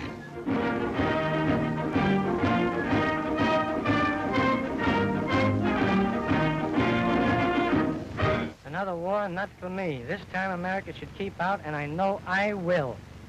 If war breaks out in Europe, I think that this country should heed the advice of its first president and avoid all foreign entanglements. I haven't the slightest idea of European affairs. In the event of war in Europe, I think we should stay out of it entirely. And all our efforts should be made to keep out of the fight. Let Europe fight her own battles. They mean nothing to us. We should mind our own business. By all means, no. Yes, fight. No. No. Yes. If my country calls, yes. No. We simply did not want to understand that our individual and national problems were, and always will be, dependent upon the problems of the whole world. It's kind of funny because, like, I feel like not to necessarily get like too much into modern politics, but I think, like, you know, we've been like so exhausted by all these like fruitless interventions and like the war and terror and stuff that, like, not necessarily like full isolationist, but there is definitely kind of like a new rising mentality of like, oh, America should mind its business and, you know, not be abroad all the time. And and you know, like I'm very one of those. well, yeah, like I'm very sympathetic to that idea too. But at the same time, there is just kind of something where in my head I'm like, except for this one, baby. Yeah. This is the one time that it was okay. Actually, Tyler brings up exactly, you know, except. Yeah. Well, but even then, there's still a large number of people who argue against it.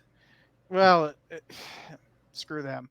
But well, like, sure. But the point is, like, also, I am very much opposed to like U.S. intervention.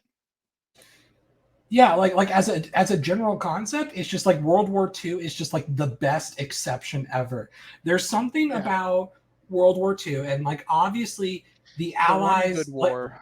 Yeah, it's like obviously the Allies, you know, they committed their own atrocities, even if not to the same scale. But like, you know, we had our atrocities. We are not angels by any means, and there were definitely like lies and problems and like all this stuff, like somewhere. But we didn't do a Holocaust.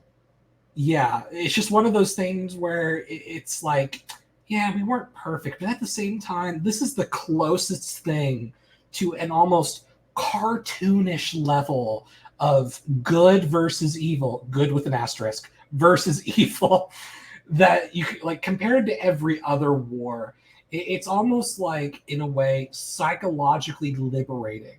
Because it's psychologically liberating because the question isn't hard. You almost don't even have to, like, you know, weigh it in your head. You're just like, oh no, thank God, they crossed the line. Now we just don't have to think about it, and we can just go nuts on them. You know? Yeah, it's like that. It's like that. You know, that time that like Superman's going against Doomsday. Or Darkseid, yeah. Darkseid, what we yeah. have is a rare moment where I cut loose and show you just how powerful I am. Yeah. Oh, it's like I have to walk through this world like it's made of paper. Yeah, or like the type of person who, like, you know, they take like martial arts or something and they're like, no, I'm not just going to use this willy-nilly. But then there's the one idiot on the street who actually decides to attack him. Like, oh, thank God, now I have a legally sanctioned reason to kick someone's ass. You know? Like, in many ways, it's like World War II. It's one of those things where, like, yeah, I'm generally anti-interventionalism, but then it's World War II, and I mean, like, nope, kill the Nazis. We need to get out. We should have got over there sooner. And like, while I am very much opposed to terror bombing, like World War II is like the one time where it's just like, well, the Axis powers have already habituated everyone to terror bombing, so now we're just going to rename it to strategic bombing. And look, you made us do it.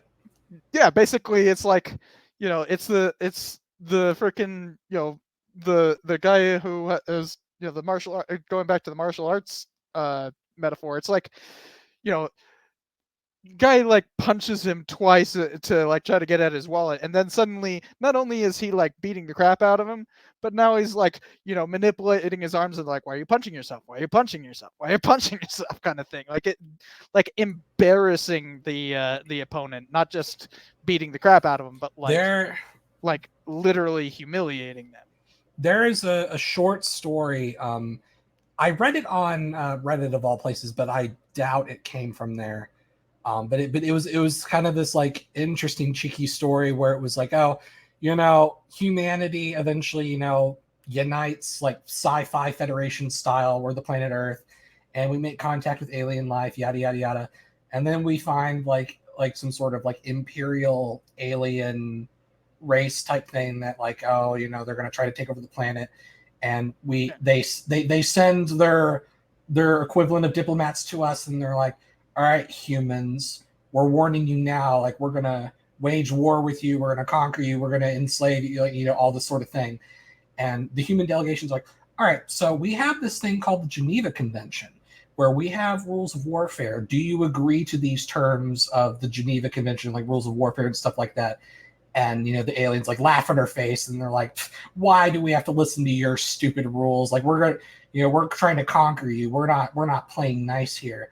But the twist of the short story is that the rules weren't for them, they were for us.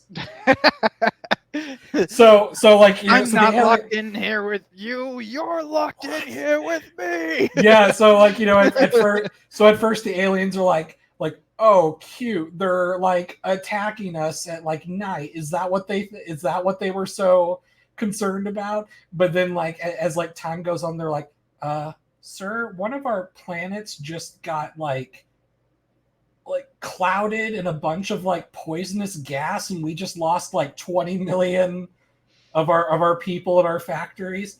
I'm sorry, the humans did what? So like we're using like gas weapons and nukes to get like all these things that we would never do to each other.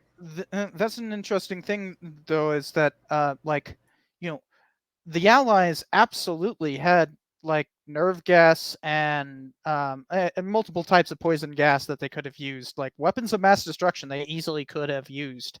But like, because the Nazis did not use it, we did not either.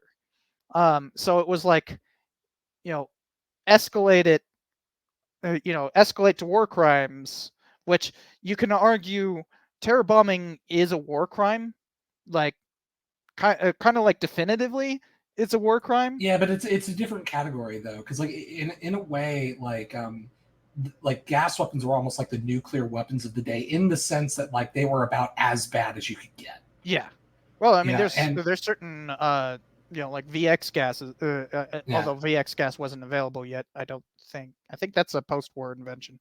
But VX gas would like today would be far more deadly than the actual like atomic bombs were.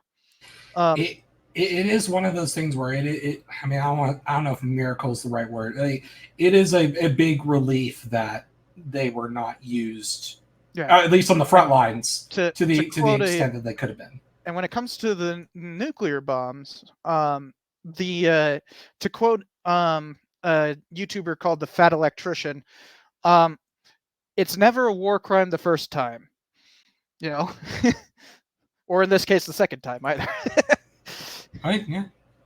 But like, seriously, you can't outlaw something that hasn't happened yet. Well, there is the fact that there was already, like, for instance, there was a Hague Convention in like 1906 or something like that that actually made it a war crime to use chemical weapons before chemical weapons were invented. We saw it coming. But I think Prussia in particular had not signed on to it or something like that, and that's why they were like exempted from prosecution or something. I don't know the specifics on it, but like there was a convention that technically outlawed Tyler says 1907. Maybe it was like using it in like civilian areas or something. Well, that's I mean, we use chemical weapons in civilians areas all the time.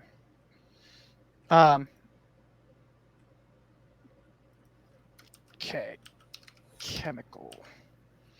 Yeah, a single article permanently bans the use of it. Oh, that's 1928. That's the Geneva Conventions. No, what?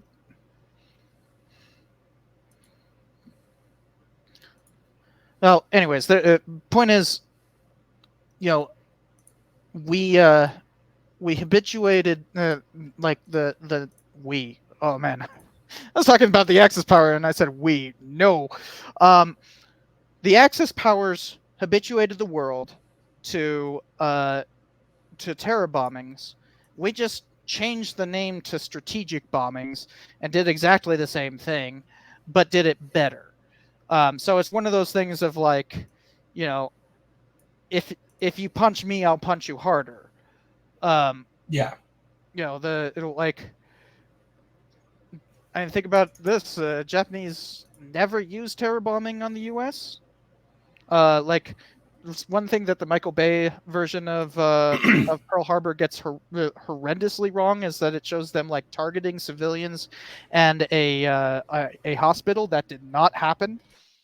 Quite the opposite, actually. Wow, they did send those balloon bombs, though. With pt2. Hey, those killed people.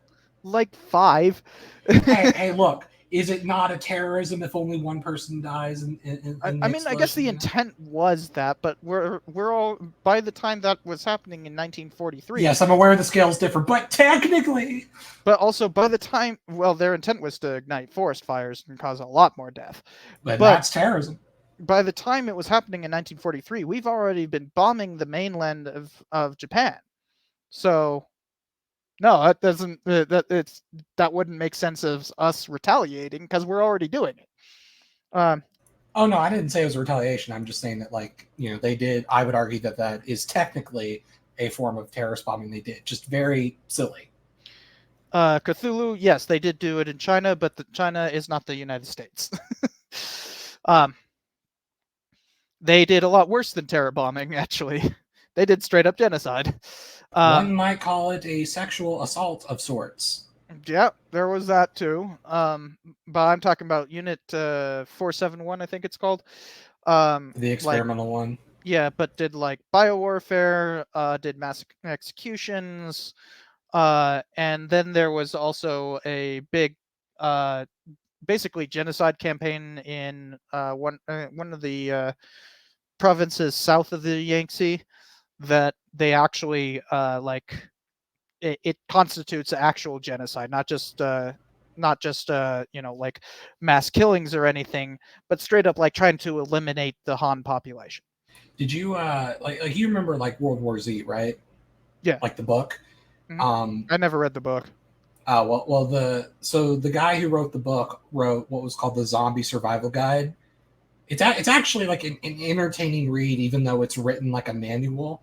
But it's like an entertaining read. I'm like, oh, okay, here's how you handle zombies in a desert, a tundra, the Arctic, or in a city, or in a hospital. Like, specific environments. Oh, here are the weapons that are good and not good against zombies, and it gets really specific. Like, if you use this type of caliber gun, it's effective at knocking off the head, but it makes a loud noise, so it alerts more zombies. Stuff like that. It's a really entertaining read. But towards the end of the manual, they have a fake chronology of historically recorded zombie attacks. And of course it's phrased in a way of like, well, of course officials denied it was a zombie, or they thought it was a spirit, or something like that, but we now know with our modern research that this was clearly a zombie attack, sort of thing. And one of the ones was actually kind of like an interesting, I guess you could call it a short story, where Unit 731, because in the world of World War Z, it comes from a virus. So that Japanese unit knew about the virus from like folklore about like zombies and stuff like that, and they found someone and they discovered it was a virus, so they tried to use it to like zombify China to help win the war. So they were running experiments and stuff like that, and there was a story about this unit decided to take Chinese soldiers, infect them with the zombie virus, and then parachute them into areas where there was communist guerrilla activity to try to rat out the guerrillas. But it failed because the communists were specifically trained to always go for headshots, which is the way you kill a zombie. Okay. Yeah. It's not like, whatever works. It's like, because it's not like they were sending thousands. They were like testing with like just a few. But so it's like, they see like one guy in a parachute and comes, all right, it's another Jap, shoot him in the headshot, all this stuff. And so, that's why it didn't work and it didn't go anywhere. And then this it says records of unit and their experiments 3-1, I think. Yeah. Were lost, however, after 1945 upon the Soviet acquisition of Manchuria, implying that the Soviets got the research. It's like, oh, but I don't know. So it's a random tangent, but it was kind of a funny idea. It's like, oh, why don't we try zombifying the Chinese? That'll be a great idea. Yeah, Unit 731 did some like when you start reading about it, it's like every like horrifying thing you can possibly think of, they did, and they tried it. Like just insane levels of cruelty. Like when it comes to like when they were having like the Oppenheimer discussions on Twitter, like don't get me wrong, I understand like the idea of like, hey, let's not glorify the bombs, and hey, the US was not 100% perfectly good. Like I understand that. But there were several, and I say ignorant in the actual sense of the word, like they clearly do not know better, ignorant of. If they don't know better, then that's oblivious. Ignorance requires, knowing the truth and choosing to. No, because that's willful ignorance specifically. It's redundant. No, because ignorance just means you're just unaware of it. It's like ignorance is bliss. Like that's the point of the saying. That would actually be so. More accurately, it would be obliviousness is bliss. Well, no, I'm just saying that is what ignorance means. But the point is, there were a lot of like people, both teenagers who were just being teenagers, and as well as like several like people from Japan, mix of all these groups who were kind of going like, we did nothing to deserve this sort of thing, and the fact that you were glorifying it when we did, I know it was a war, I'm not saying we were good, but we did nothing on the level of the atomic bomb. And I'm like, no, you were.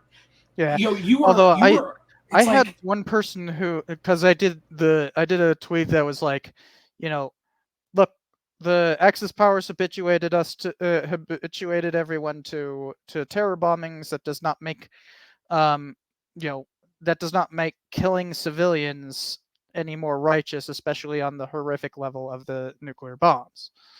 That's a clear way of saying like, you cannot excuse brutality with brutality.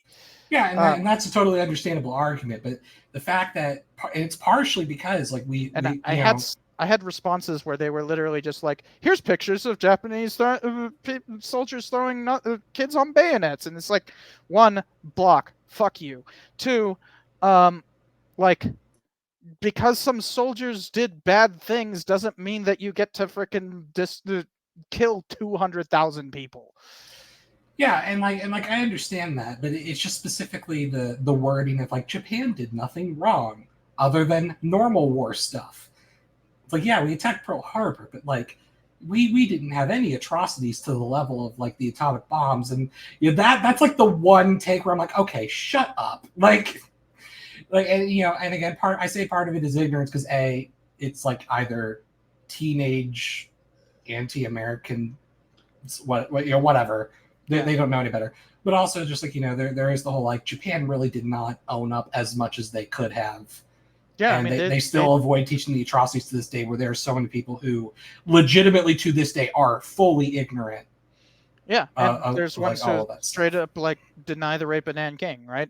Like there are people who go out of their way to deny it, that like will look up the keyword rape of Nanking and then jump in the comment section to like deny it specifically. You get the same thing, for instance, with like Turks who deny the Armenian genocide, right? And yet somehow wish it happened anyway. Interesting. Yeah, well, that's the thing. When it comes to denialism, like the narcissist prayer. Have you heard of that? I feel like I have, but I can't remember it right now. I don't know how to spell narcissist. Okay, there we go.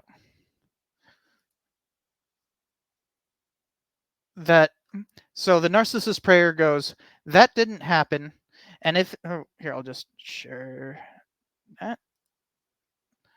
Oh, that didn't happen, and if it did, wasn't that bad, and if it was, that's not a big deal, and if it is, that's not my fault, and if it was, I didn't mean it, and if I did, you deserved it. Okay, I've seen that like exact stanza. I've never seen it labeled as that, but yeah, I've seen that. Yeah, yeah, that is accurate to a T. Yeah, and that's exactly what genocide deniers do. They like they go from that didn't happen to like, oh, it wasn't that bad. Well, you're misrepresenting it, and actually it was their fault and they deserved it. It's like, how do you go from it didn't happen to like good? It happened. Like the level of like, okay, well, Cypher, you are acting very uncivil and unfair in this conversation right now, and clearly you cannot have a rational debate. That's another one great diversionary tactic that, oh, you're just biased. It's like, you called me stupid, so I don't have to take any of your points seriously ever again. And it's like, they're always seeking a way to divert, deny, or justify. But like, those all are separate things that are actually mutually exclusive if they were applying logic. Also, I have to say, the way you said that would work fantastic as like a System of a Down type song. Divert, deny, then justify. Like, that really has a nice little ring to it. Well, there's they did the one on the Armenian genocide. Oh, they got a lot on the Armenian genocide. No, but there's one specifically about like denial. Well, the song that you're talking about, Denial, talks about denial in general. But yeah, you're thinking of Hypnotized. No, it's disguised it. Like I use in my Armenian genocide episode, I actually use the specific one, and no, they are talking specifically about Turks denying the Armenian genocide. They have a song specifically about that. I guess I just have to remember the specific one because I know they've got a lot of them. So I know they had a no, that one was about Azerbaijan, not Turkey. Because they had a thing where they came back together briefly for the anniversary of the genocide to do a concert, but they also released a single called Genocidal Humanoids. Yeah. But that one was about Azerbaijan, though, not... Yeah, I use the song in my Armenian genocide one, but like, yeah, they actually have like a whole thing about like genocide denial. And it does have like, a chorus where it's just like deny, deny, deny kind of thing. So yeah, it's a System of a Down way. But it's not just it's deny, diffuse, divert, deny, divert, justify. In that order. But all three of those things are mutually exclusive logically. So how do people square that? It's weird how I want to find people who are straight up like, it's like finding a Republican who is simultaneously a lost causer and a party switch denier. Like, like those two are kind of how do you logically- exist? Yeah, but like Walking contradiction. Yeah, but like it does exist, but like it's rare, and yet the fact that there are so many lost causers in the Republican Party, and there are so many party switch deniers in the Republican Party, like they exist in the same party, they go to the same conventions, they have they vote the same, and yet such a like mutually exclusive and explicitly political belief. Hey man, that's just the human condition right there. People are willing to jump through a lot of hoops to avoid admitting that they're wrong or contradictory or whatever. Yeah. Although that's kind of the role of propaganda, right? Yeah. And we had individual and national problems to worry about. But unlike propaganda we'll definitely get into in later streams, this is logically consistent. Yeah. You know, this is like I'm going to say I probably think that we're not going to run into any better propaganda than this. Is just genuinely good. It's still propaganda. I don't know. Don't be a sucker is still pretty great. Yeah, which is like the next era that we'll get into. But like but you can see how like this is just it's compelling as all hell. You know, who's done propaganda this well since? It's amazing. You know, the thing with why you like Don't Be a Sucker is because you like the message so much. This is just genuinely good filmmaking. And like the arguments it's making, the policy objectives it's making, while it's like we don't even care anymore because like obviously we're not fighting World War II anymore. Like the objective is not repugnant to us, first of all, and second of all, where it does make mistakes, like it's still compelling. And that's what's truly powerful about this.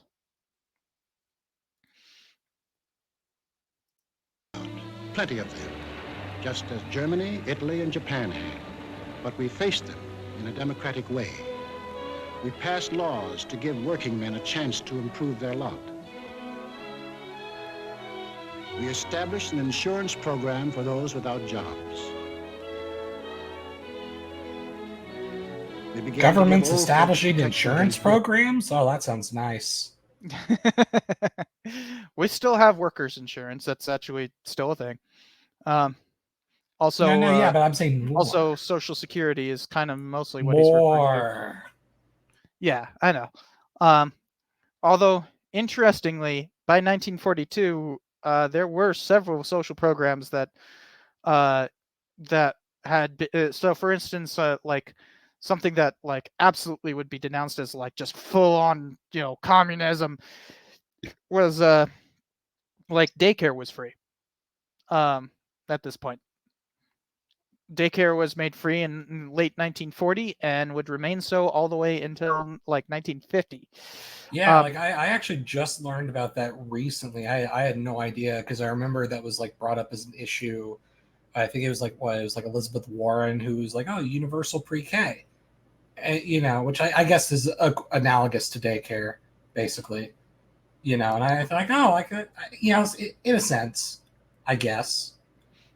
It's only half the day, though. I guess it's true.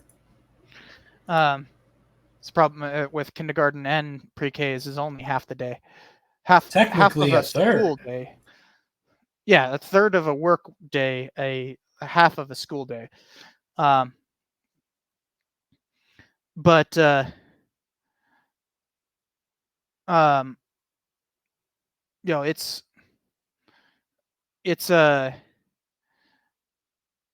like there were several other programs like that. That's just the first one that comes to mind.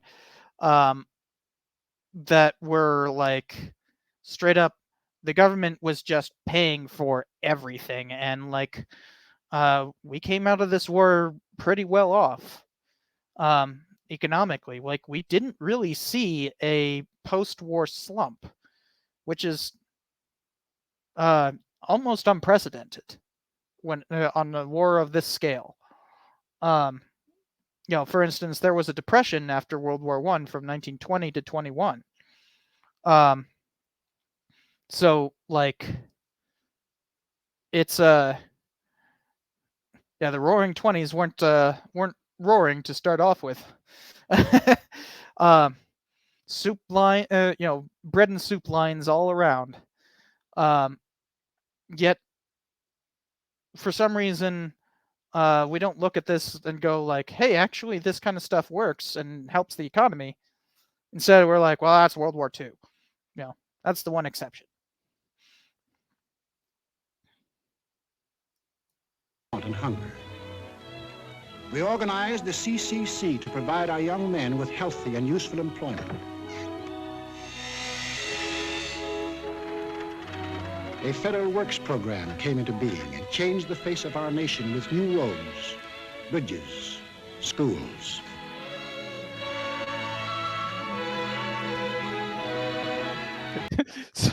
Somebody who's been watching all of these like neo-urbanist videos is looking at that like, ew. As a person with a Greek statue as a profile picture, I do not appreciate this at all. Look, I have Greek statues in mind as Diogenes. Bit of a different kind of Greek, though. Well, no. Like it's just like having like it's a Greek statue that pees on people, though. So But also, it's kind of similar to the Confederate flag. You have it on a Civil War book, or you've got like some sort of like painting or a Civil War chess set. That's fine and good. It's when you have it like draped on your wall above your bed that's where it's like, okay, something's wrong here. Yeah, it's like there's all these folks who are like really into military equipment stuff, and then there's ones who are really into German military equipment stuff. And it's like, I mean, Hugo Boss was an excellent designer. True, absolutely. I'm more talking about weaponry, though. Like, I mean, your profile has a freaking pickle helmet on it. Like, I'm not talking about all German stuff at all. For the record, this is a Saxon Pickelhaube. That's pre-Germany, modern Germany. What? The Pickelhaube that I use is a Saxon Cuirassier Pickelhaube. I have no idea what that is. A Cuirassier is. Oh, I know. Yeah, I know that, but one of the divided German states was called Saxony. Mm-hmm. And I'm saying that the model of Pickelhaube that I use for my cat is specifically one that was made in Saxony for the Cuirassier. Huh. Yeah. So technically, it's not modern German. But you're missing the plumage. I said based on. Everybody loves the plumage. The funny thing about the Pickelhaube is that like it's like everybody kind of makes fun of the whole like spike on a helmet thing, but like it originates with all the plumage stuff, being highly visible on the field, and like I just didn't know that anybody else did that. Because by the 1860s, the Pickelhaube was a Pickelhaube would actually be how you pronounce it. But like was specifically Prussian, and it was juxtaposed to the Austrian kind of like mohawk looking thing. Prussia had like the iconic one just because they were so militaristic in their image that you saw it all the time. But there were several other German states that had their own versions of the Pickelhaube, and there are also a few places in South America that have them too. Like I think Chile still has them. Really? It's mostly for like ceremonial military dress, but yeah. I want to see this. Oh my god, they do. Yeah. And I think Sweden has them too. Oh, but for the most part, it's with plumage. Sure, like I said, it's mostly a ceremonial thing now. But like, some of them have the freaking thing where it's like literally a big eagle on it, like a 3D eagle at the top of it. That's awesome. Like the Kaiser. That's awesome. I want. That's a helmet I can get behind. It's just one of those things where like it's associated with Prussia just because they were the most iconic and most militaristic nation used it, but they weren't the only one. Yeah. Well, I mean, like it is specifically just taking off the plumage is essentially all it is. And also, like when the German Empire was formed, since the German Empire was kind of like a weird, confederation of those German states, there were many cases where, like, not all of them, but several of the major Germanic states that got absorbed were able to, in certain cases, keep their traditional uniforms and outfits for their specific regiments in the army. I don't know if they had that in World War I, but at least like early on in the Empire they had that. So like up through like the turn of the century, you could still like wear a Saxon uniform with a Saxon pickelhaube, even though you're fighting under the German Empire. Yeah, there was all kinds of weird stuff like that. But also to get back to the subject, one, Cthulhu, there is a Discord, and I think I just go /D to put it in. Hold on a second. Oh, it really doesn't want to send the message. No.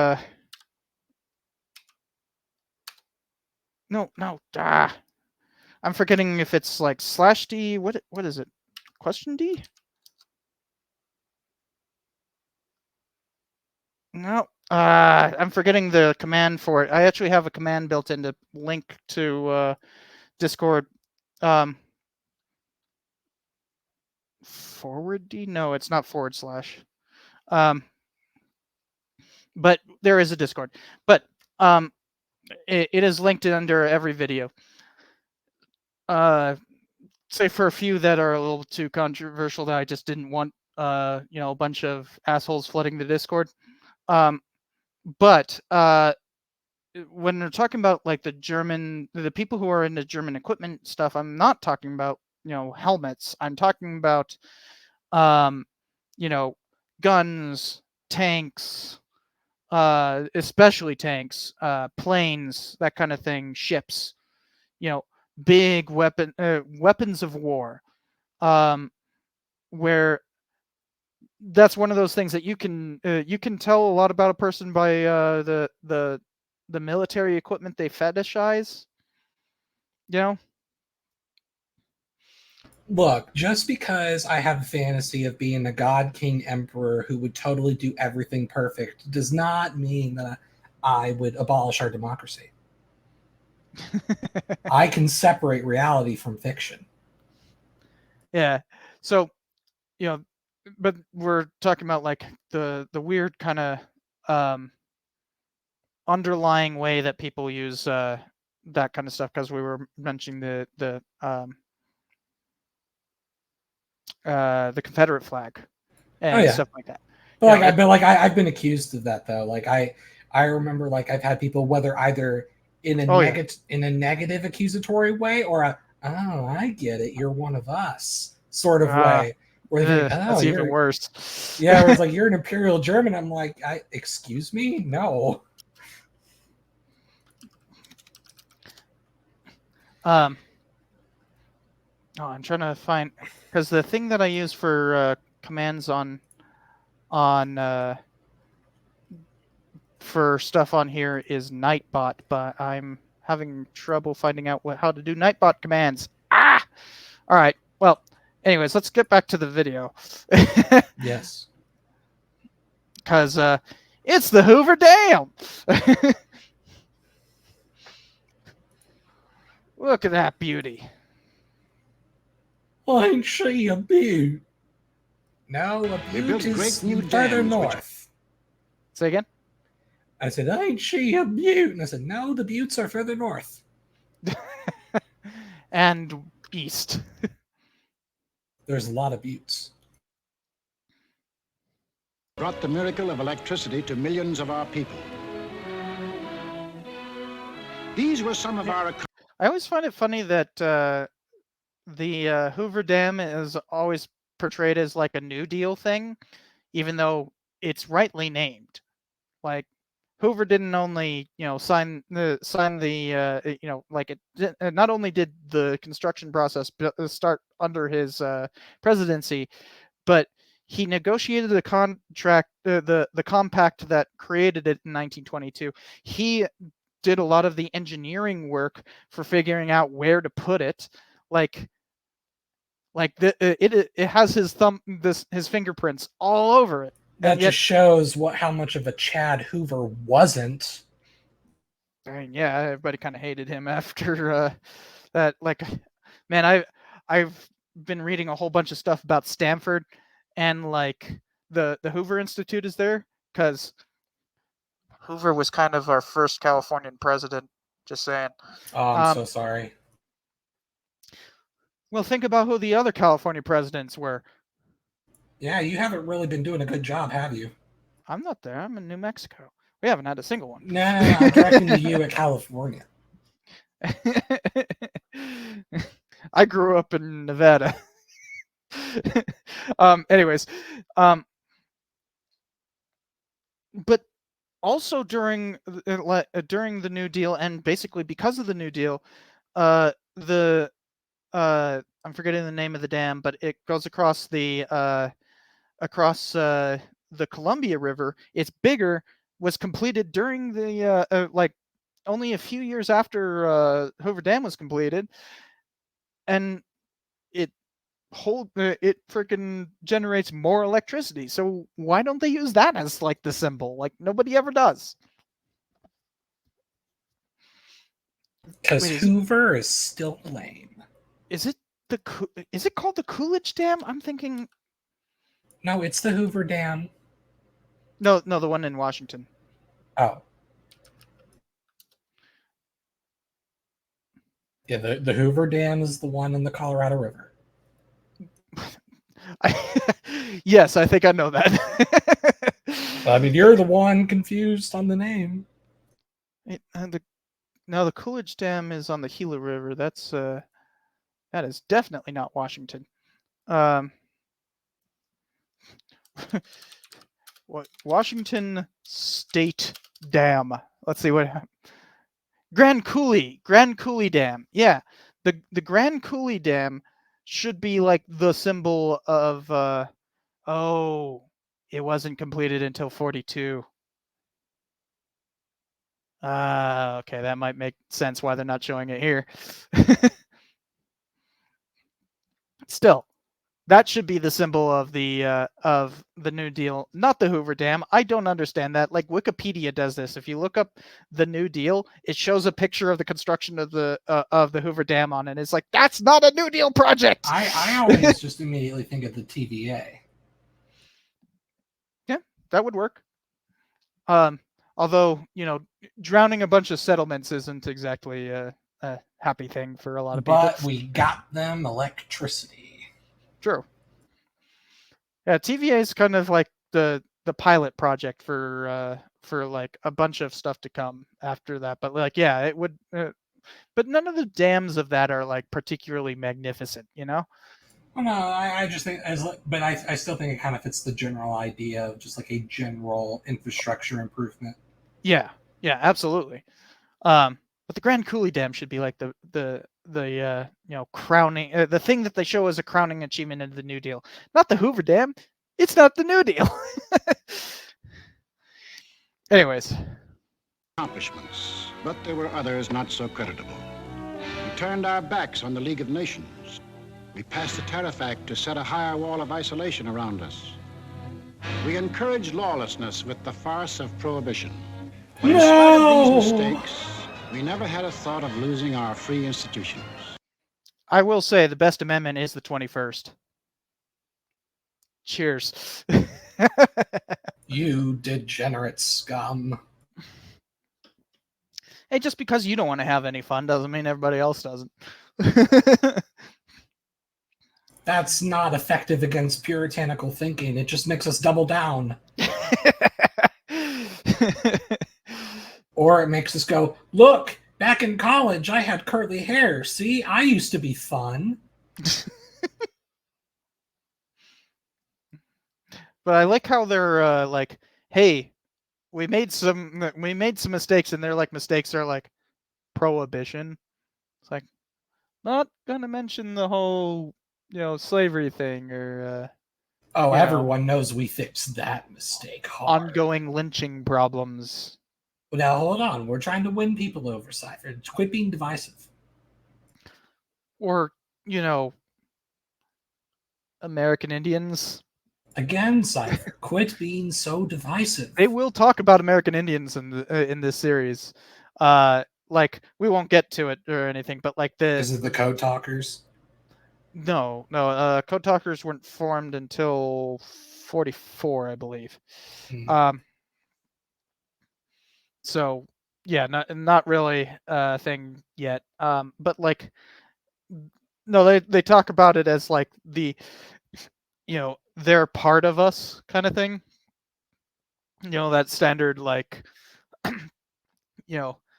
oh, it's so sad what we did to American Indians, but their culture is now part of ours. Like they do that. I remember that. It's like the equivalent of like the family member that got abused as a kid but became an adult and is like too scared to leave the family, so it's just awkward all the time. Well, that's a freaking dark metaphor, but well, I mean, considering the situation, yeah, it works. It's just oof. Ouch. Yeah, we had some rough palling around when you were younger, eh? Please don't touch me. Yeah. Ugh, that's a good metaphor. It's a useful metaphor, but damn, that's dark. I should use that in a book. Yeah, or at least an episode. Anyways, let's see about the elections. John and Q. on that Public depressing still ran note, the country. He had his choice of voting for Dewey, Wilkie, Roosevelt, or anybody else. In Germany, they had the choice of voting for Hitler, or Hitler. Hey, they had more than one choice. Over here, John Q. still read what he pleased. You gotta love the... And although he heard of books being burned in other countries, he would have laughed if anyone had told him his books would ever be burned. I will point out that there was a massive book burning the same year as the footage that they're showing right there in 1933. Quit being divisive.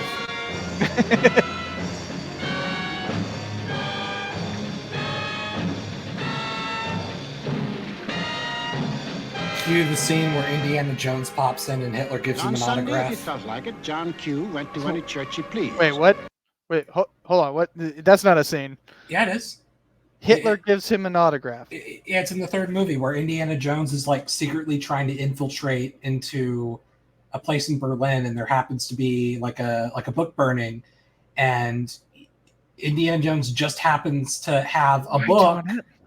And then he runs into Hitler, and he's like shit scared, and Hitler just thinks, "Oh, this loser wants an autograph," and so he signs the copy of his book.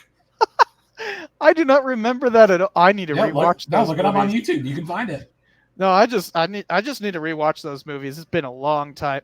I remember 3. I used to watch at my grandma's house over and over again because grandma only has like 20 good movies, and you end up watching a lot of them over and over again. That was one of those. I watched 3 more than any other movie, but I can't remember most of it because I haven't watched it since.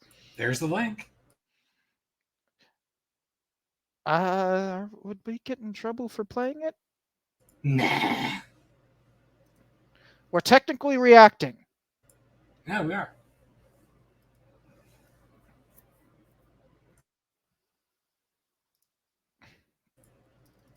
Let's do it.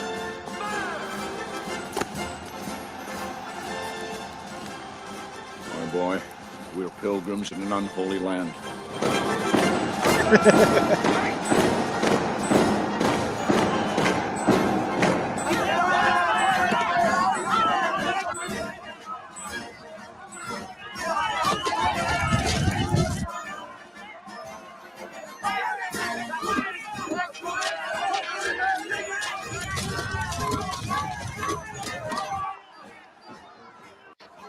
One interesting thing about the Nazi book burnings that often gets left out is like one of their main targets was like the original gender researcher. Oh yeah.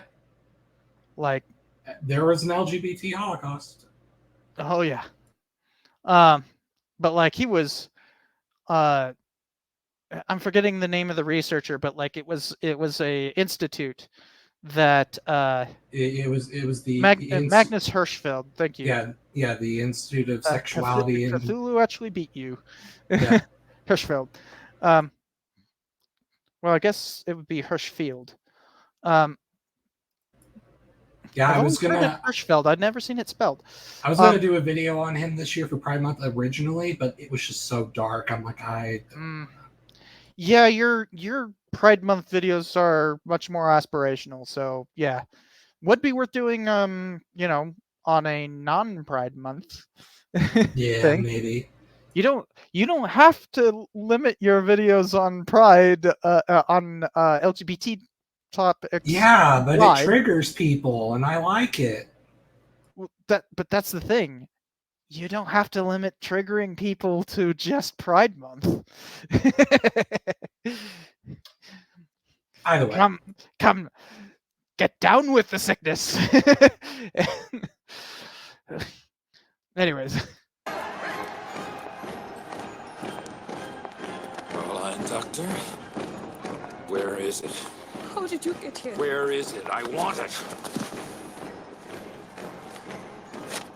You came back for the book? Why?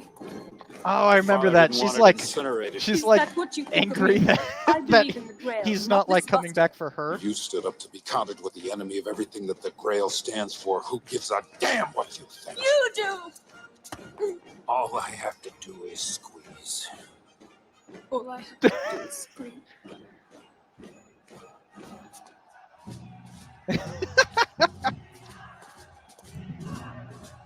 I do remember this. I'm not a fan of misogyny, but she's a Nazi, so.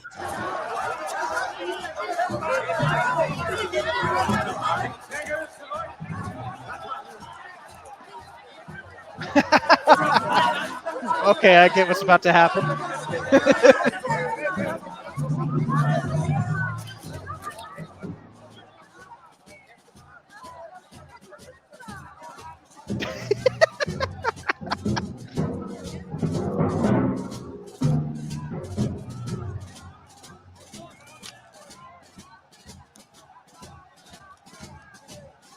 Like, all right, loser, I'll autograph your little book. Okay.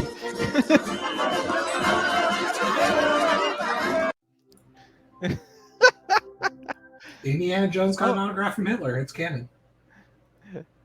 Oh, this is back in the days when you remember when annotations? Oh yeah. Yeah. Those were the days. One thing that was great about annotations is that you could include freaking like corrections. You know? Yeah. We vitally need a mechanic to replace that. You know, back in my day, you used to be able to create video responses where you could add a video underneath the video directly responding to it. I mean, admittedly, I abused that. I definitely abused that in the early days. Oh yeah, so did I.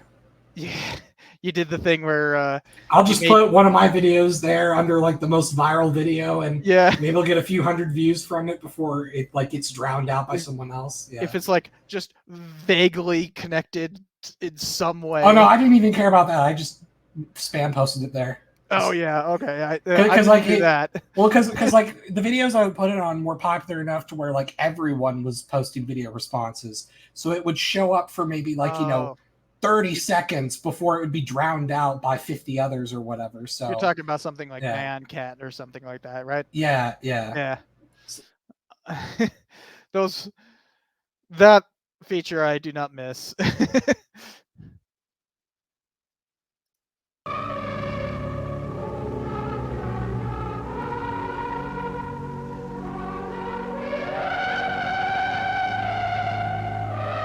That song's painful to listen to even in 1942. Oh, saga, Jesus!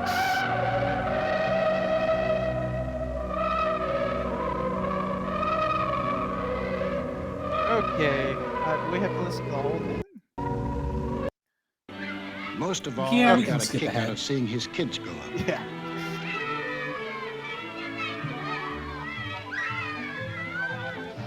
Kids get to play on jungle gyms in our countries, not like in Nazi Germany.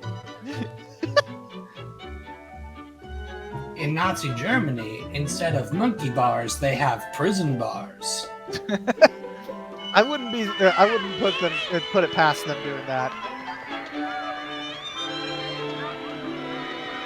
Wait, hold on a second. What was that settle? Was that freaking settlement? No. Okay, that's not settlement. Never mind.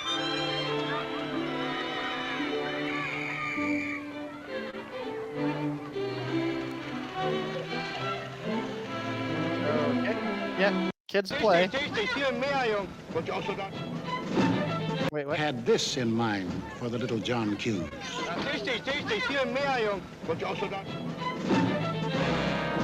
Oh, they play by doing military stuff. To die for your emperor is to live forever. 3 cheers for war, noble and beautiful.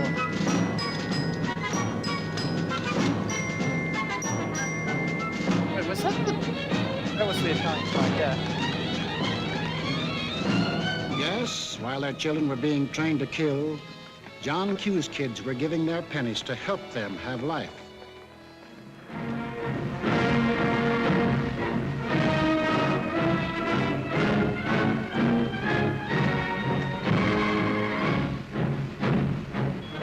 And when we saw these men in the newsreels, quite often we laughed. To us, they looked like characters in a musical comedy. That's something, like, I saw somebody, you ever follow bad history takes on Twitter? No, but I've seen them retweeted. Yeah, I've definitely talked to him and everything. The one he posted recently was somebody basically being like, Hollywood turned Nazis into like cartoon evil and everything, and and it was like, yeah, they were pretty evil though. And I responded, it's like, not only were they pretty evil, but they like literally courted Hollywood depictions of themselves. Like, it's not that Hollywood had to turn them into this like cinematic evil.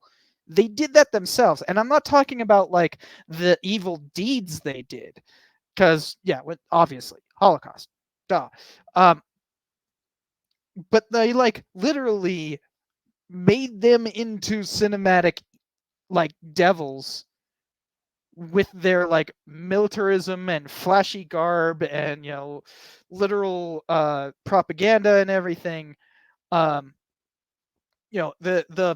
And their propaganda was so easy to just be like, to just play. I mean, like, what they're showing in the footage here is Nazi propaganda being turned against them, right? Like, it's actual Nazi propaganda that's being used in return to defeat Nazis. It's brilliant. I love this stuff.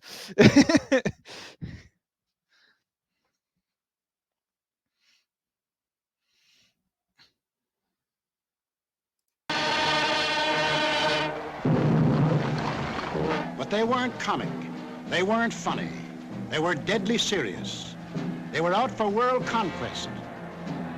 And what made it doubly serious was that there were 70 million Japanese, 45 million Italians, and 80 million Germans, all hopped up with the same idea.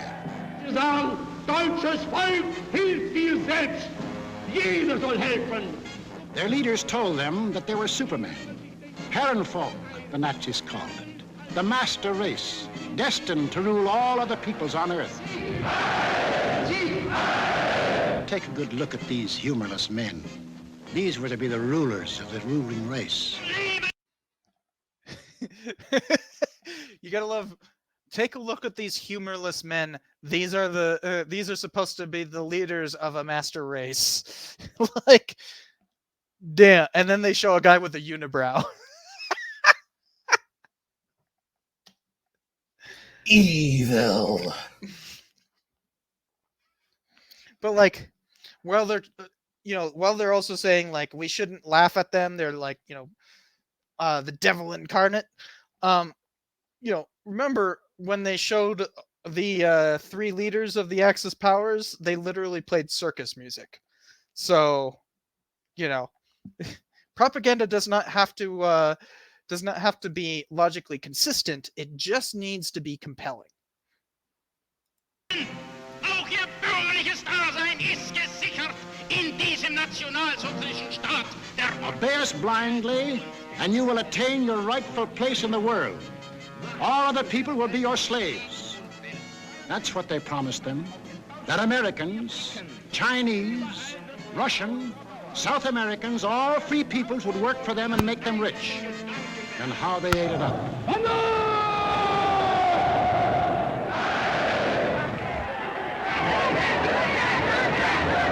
We shall restore the glory that was Rome. Today we rule Germany. Tomorrow the world. The Pacific is ours. It was inevitable that these countries should gang up on us. The little fellow is our pal, Kurosu, who smiled his way into our hearts in December 1941. Here he and his friends are busy carving up the world in advance, staking out their claims. Take a good look at these claims. Here was the Italy that Mussolini took over in 1922. And almost his first act was to tell the Italians they were the rightful owners of Corsica, Nice, Savoia, Albania, Tunisia, Ethiopia, and a land corridor linking it with Libya. Later on, he had an even bigger dream. The old Roman Empire as it existed nearly 2,000 years ago. To dominate all the lands adjoining the Mediterranean. Come on, fill in that gap between Egypt and Ethiopia. No! Mare Nostrum. Our sea, they called it, just as the ancient Romans did. As for the Japanese, they had some ambitions too. By 1920, they had grabbed off Formosa, Korea, and the southern half of the island of Sakhalin. Then Baron Gishi Tanaka, the prime minister... They left that in 1922, but all right. No, they didn't. Carefully set down... Wait, what? They did not. Was it? Oh, no, it was Siberia they left in 1922. Sorry, yeah, you're right. Japanese aims in a document called the Tanaka Memorial. It was presented to the Emperor July 25th, 1927.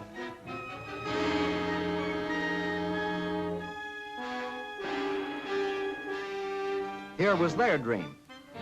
Manchuria for raw materials, China for manpower.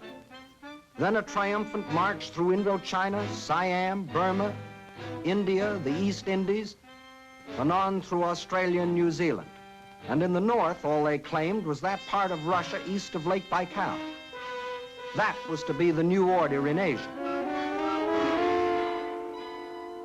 Then the Japs would move eastward to crush the United States and really start their co-prosperity sphere. Now take a look at the bite the Nazis reserved for themselves. Here's the Germany Hitler walked into, and here's what he wanted. First, Europe under his complete political or economic control, leaving Mussolini a share of the loot if he behaved himself. Okay, that part's kind of accurate. Then the drive to the... I love if he behaved himself. I mean, that's not wrong, though. Yeah, no, it's great. It's just like... you know, it's just like, ooh, just gut punch. Like, there's been so much like underhanded, just like, yeah, Italy, that's a thing throughout this. It's been so mean. I love it. um, do we have time for me to grab another beer? It is almost midnight. All right, so yeah, probably not. I mean, we can wrap it up right here. Yeah, we definitely got the thorough idea. Let's see where it's going with the, here are their dreams thing, and we'll know what Nazi dreams are, what Nazi dreams are made of. East, through the rich oil lands of Iran and Iraq, into India. Iran and Iraq? Through That's Africa. unique. Then from Dakar, jump off to meet the honorary Aryans who were to move in on South America through the Pacific. At the same Is this time, man in Hightower right now? Man in High Castle? High Castle, yeah. I mean, it wasn't like detailedly planned, but there were thoughts of like, oh, we could divide up South America. No, but like, they're about to divide up North America. I'm pretty sure. Yeah, of course, we're the last stand, baby. Yeah, but like, the division of North America is like the founding thing of Man in High Castle. start across from the Scandinavian countries to hook up with his buck-toothed pals coming over from Siberia. Oh, God. Oh gosh. Yeah, again, I really think we can end it right here. I think we have the idea. His buck-toothed pals. Oh my God. I'd like to point out to the chat that Cypher is the one who is laughing at this terrible racism. It's just, whoa. Like, managed to, like, I mean, yeah, he said Jap a couple of times and all that kind of stuff in a derogatory manner, but like, it's World War II, right? But like, woo, that just went like, flick it. Like, the racism in this has been mostly towards Germans. Wow. And yeah, they're going to divide America, right? So, to join in the conquest of the United States. There it is, gents. All they left us was Shangri-La. And they'd claim that, too, if they knew where it was. Boom. Perfect place to stop. Shangri-La is in Tibet? Gosh. But as we can see, they are... one key thing that is argued throughout the series is that, these are powers bent on world domination, and they're not wrong exactly, but they are kind of overstating what the Axis powers. It's not world domination. It's just 2/3 of the world domination. It's like they would if they could, and so that's a key thing that propaganda does, right? Is scaremonger. They take something that might, like in this case, it's very obvious that like, they would if they could, but they can't, so they shan't. But the army, is trying to drum up support for the war. Obviously, there already is support for the war, so a lot of this is kind of like preaching to the choir, right? I mean, even to a point, we are absolutely in the choir. Like, we believe in the cause of like America joining World War II. Like, I don't think that's controversial in the slightest for us to be biased towards, the Allies in World War II. If it is, I don't know, Cypher. You're being awfully political. Somebody said on Twitter just recently, it's like, it's only political when I dislike it. But what's fascinating is that like is the amount of the that this propaganda is like actually um like how well it's done, you know? While we can sit here and go like, okay, that's not accurate. Okay, they're not doing that. That's not what that's not what the Nazis are doing. That's not what that's they couldn't take over the world even if they had that as their like ultimate goal or anything. They weren't anti-religious. That's not true. But that's remember this is made for the time. 1942, like that's just kind of taken for fact. And it absolutely worked on the American people. There's a reason why this is so well regarded at the time and ever since. It's not just it's not one of those things where people go like, it's propaganda. It's really good propaganda. I mean, they're so cartoonishly evil. We had very little to make up. Yeah, it's one of those things where it's like, the World War II is often called like the good war, and you can argue with whether or not you can ever call war good, but like, the fact is, they were they were a cartoonishly evil enemy, not just because like of what we found out after the war, but because like they made themselves into that during the build up to the war. Like they were absolutely the aggressors. They were absolutely you know doing just heinous crap that the world could watch. They weren't this there's a reason why so much of this footage is just publicly available in 1942. These are not like hidden archives that we have to like go and dig up and find all this old footage or anything. It was there in like newsreels, and they're just splicing together a bunch of newsreels. There is new footage though, like for instance, all of the cartoon stuff was animated by Disney. So that was absolutely that like all those maps that you saw, Disney was the original frickin' map tuber. Lies, all lies. I need to make a propaganda piece to erase them. So yeah, like and mind you, really good maps, right? Like nah, there were issues.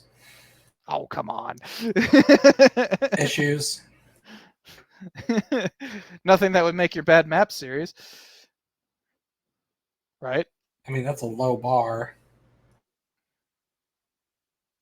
To not make it into your series, or yeah. Okay, yeah. Yeah, your series highlight, but I didn't really see anything in terms of bad maps. They functioned exactly what they were supposed to do. Borders and coastlines, Cypher. I see all. I didn't notice anything. Well, yeah. But the average plebeian may not have noticed mistakes, but as an avid reader, I am telling you, if you had read issue 511, you will know that is not canonical to the character. But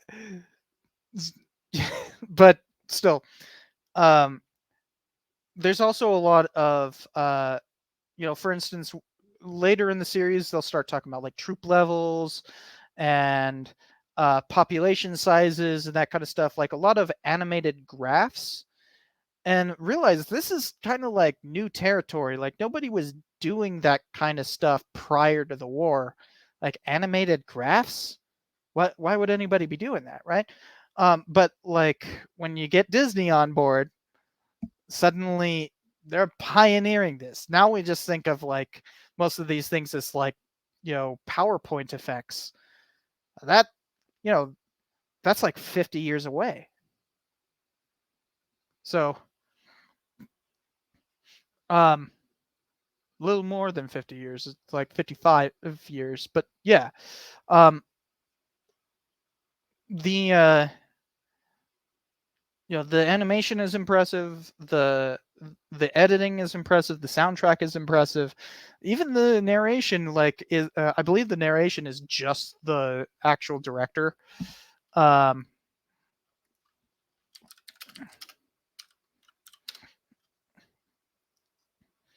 Like narrated by Walter Houston or Huston.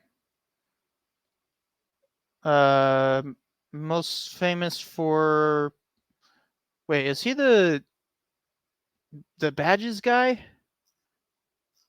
No, he was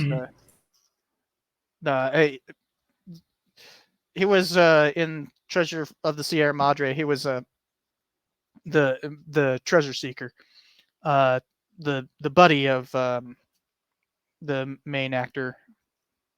Forgetting the name, Humphrey Bogart. Duh. But no, because there's a famous line from that badges. We don't need no stinking badges. But wasn't him. Wouldn't that be funny? So it was a famous actor who did the narration, but still, it's like just all of this stuff layered on top of it to make just a really concise package. Notice that, like, how well it's all put together, how like there's actually like a story to it. Yeah. Yeah. I mean, Hollywood would learn about how to make a lot of stories from this. There's a reason why there's such a big difference between Hollywood movies prior to the war and after the war, and it's basically because of this series. Like, yeah, there's also a lot of other propaganda stuff, which we can probably get into. Like, I'm currently downloading the entirety of the Disney stuff. Some of that is just great. But the main thing is that we're showing, like, this is the apotheosis of propaganda, right? Yep. All right. It's all downhill from here, folks. There's going to still be some great stuff. I don't know. I think, again, Smokey the Bear. I mean, what other propaganda can you say has earned so many hearts and minds from children? One, that's a mascot, not a not propaganda Only in and of you itself. can stop forest fires. That's a slogan? Slogans aren't propaganda? For the propaganda message of put out your goddamn fires. Like, I can't think of any Forestry Service propaganda. Yes, they're trying to propagate a message and everything there, but see, that's how effective their propaganda is. Like, you don't even consider it propaganda. But that's one of the key things about these streams is going to be like defining propaganda. And while it's a government outlet, so who's doing it, why is to propagate a message. So yes, but there's also kind of a medium problem.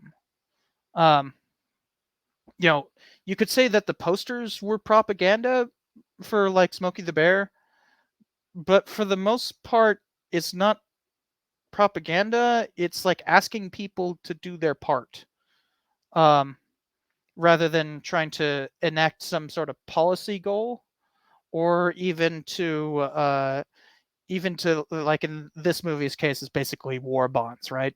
So like, do your part by serving the state.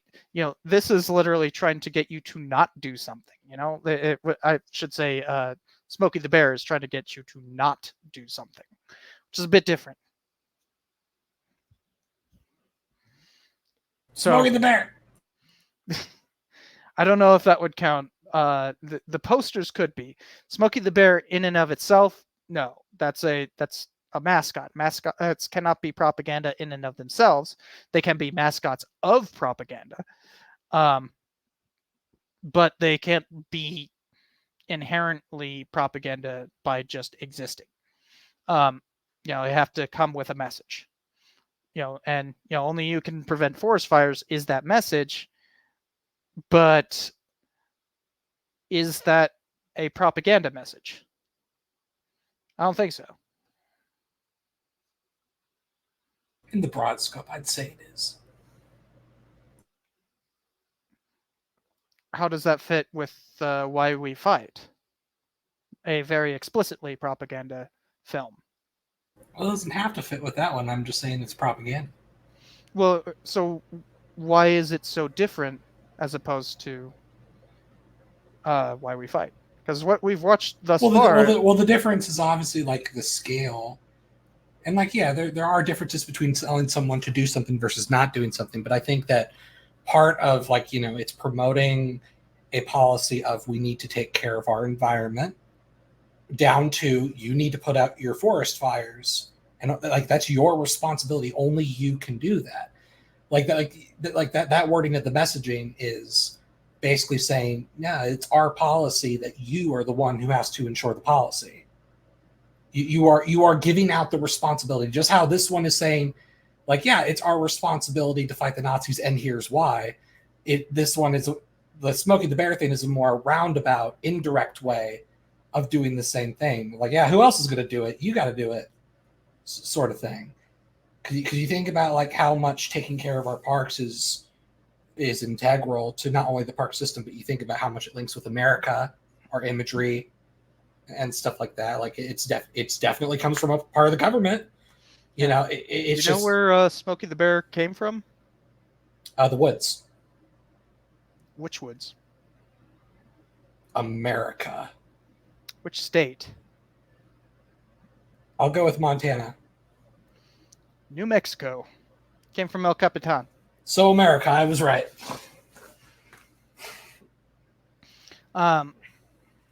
From the due northwest of Fort Stanton by like 10 miles, 15 miles. So Lincoln County area, Smokey the Bear's great grandpa could have been frickin', around when Billy the Kid was doing his thing. That's really not great. It would probably just be I don't know how old bears get, but whatever.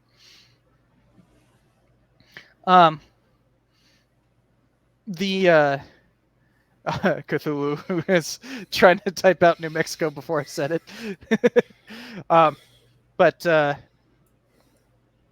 Yeah, I mean, it makes sense to label that as the way you explain it.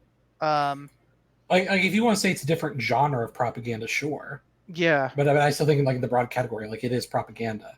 It is also a different medium, which, we're not looking at like propaganda posters or anything. Well, no, I mean there have been like TV commercials.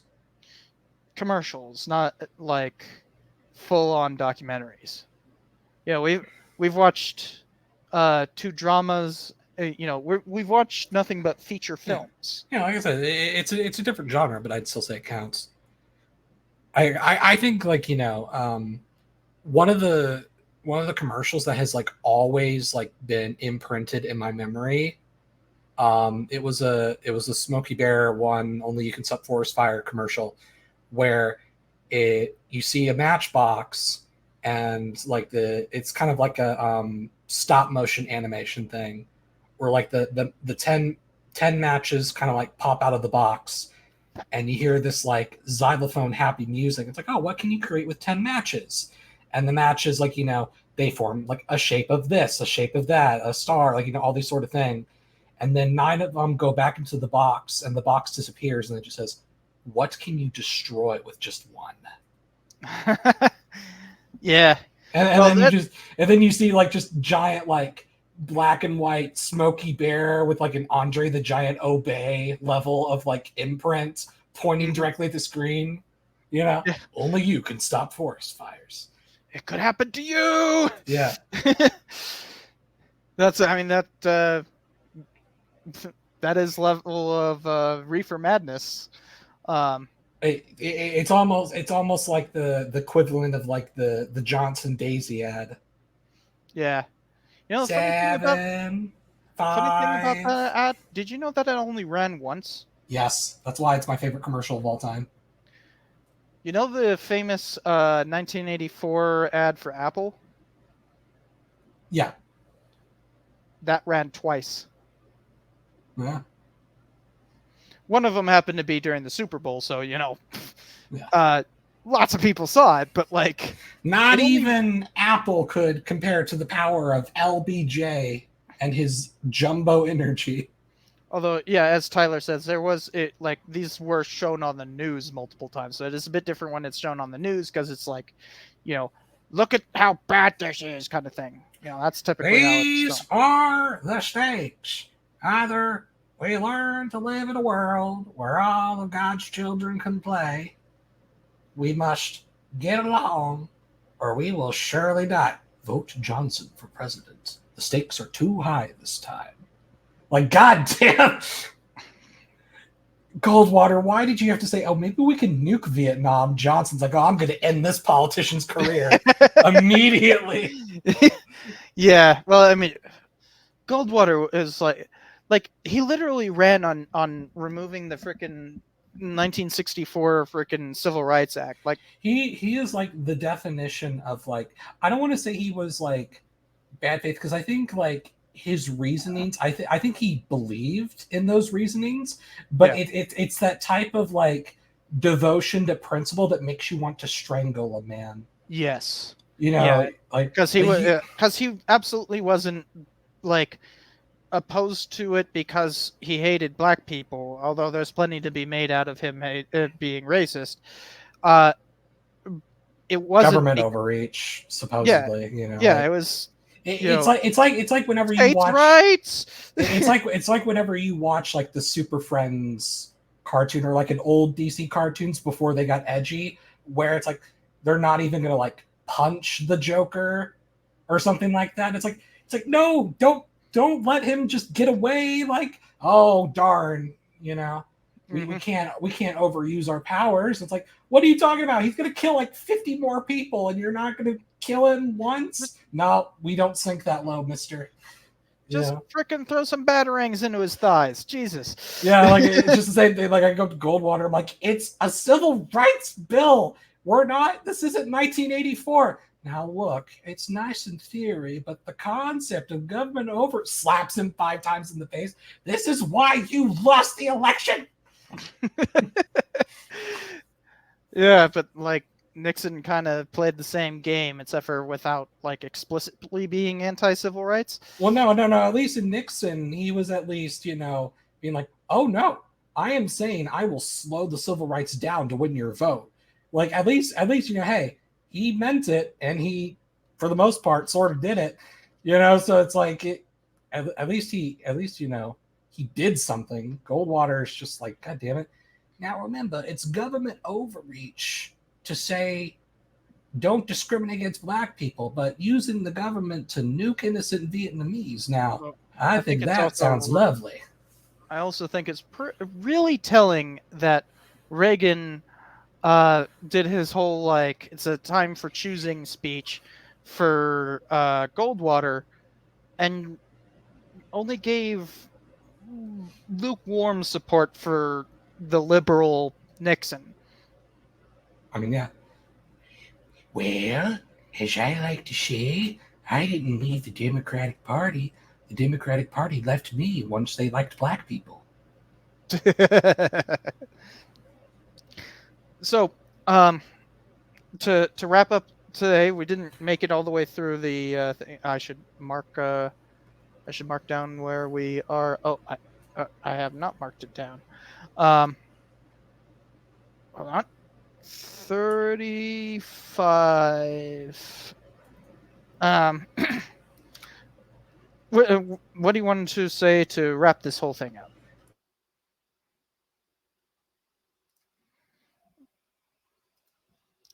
we're at 35 minutes in the Why We Fight. Like, what do you think about Why We Fight and what it means for the history of propaganda?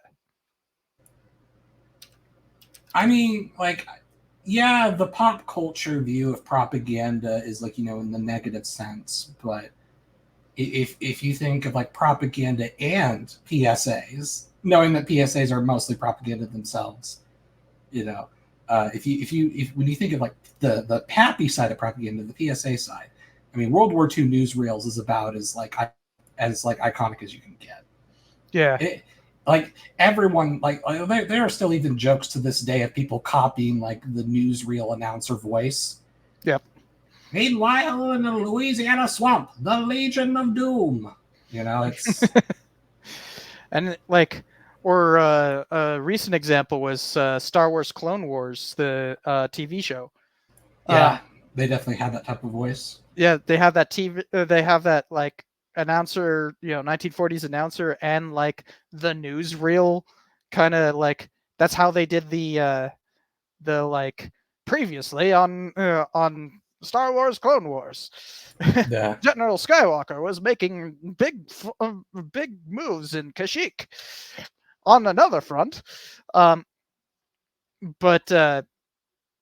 and in the next chancellor election, Thomas E. Dewey is trying again for some reason.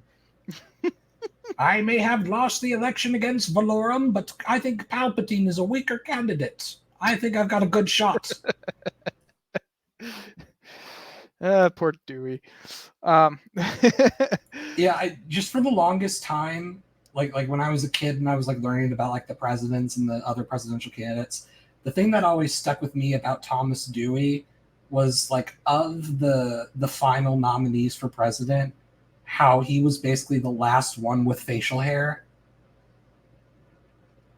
I don't think I've ever actually seen. Because the last president with facial hair was Roosevelt, the first Taft, sorry, Taft, and then like Thomas Dewey had his like his famous mustache when he ran against Truman. But dude, that guy looks dapper as heck. Look at that. Yeah, look at that face. That guy freaking. That is a 1950s face. Yes, in the 40s. Well, like he could have been in like the 40s Superman cartoon. 1944. Like, but yeah, that's like, But hey bud, would you like to hear about this newfangled microwave?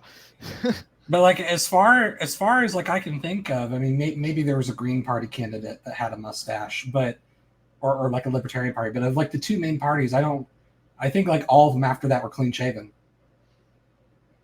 Yeah, I can't think of any. Which is a shame. Bring back facial hair in politics. Yes. Literally the only thing I have ever supported with Ted Cruz in my entire life was him getting a beard. Although that's partially because it hides some of that hideous face of his. Yeah, it's an improvement. That freaking... I don't want to stare at that swarmy face. Give me something better to look at. It looks like a blobfish. Man, imagine if like Joe Biden grew like a Donald Sutherland style beard. I don't want to know what freaking he'd look like with freaking facial hair, because well, that's why I said Donald Sutherland. Like he'd have like the not the Santa beard, but like the kind of like refined like old man okay beard. He's like the president in freaking he was in Kelly's Hero. Oh yeah,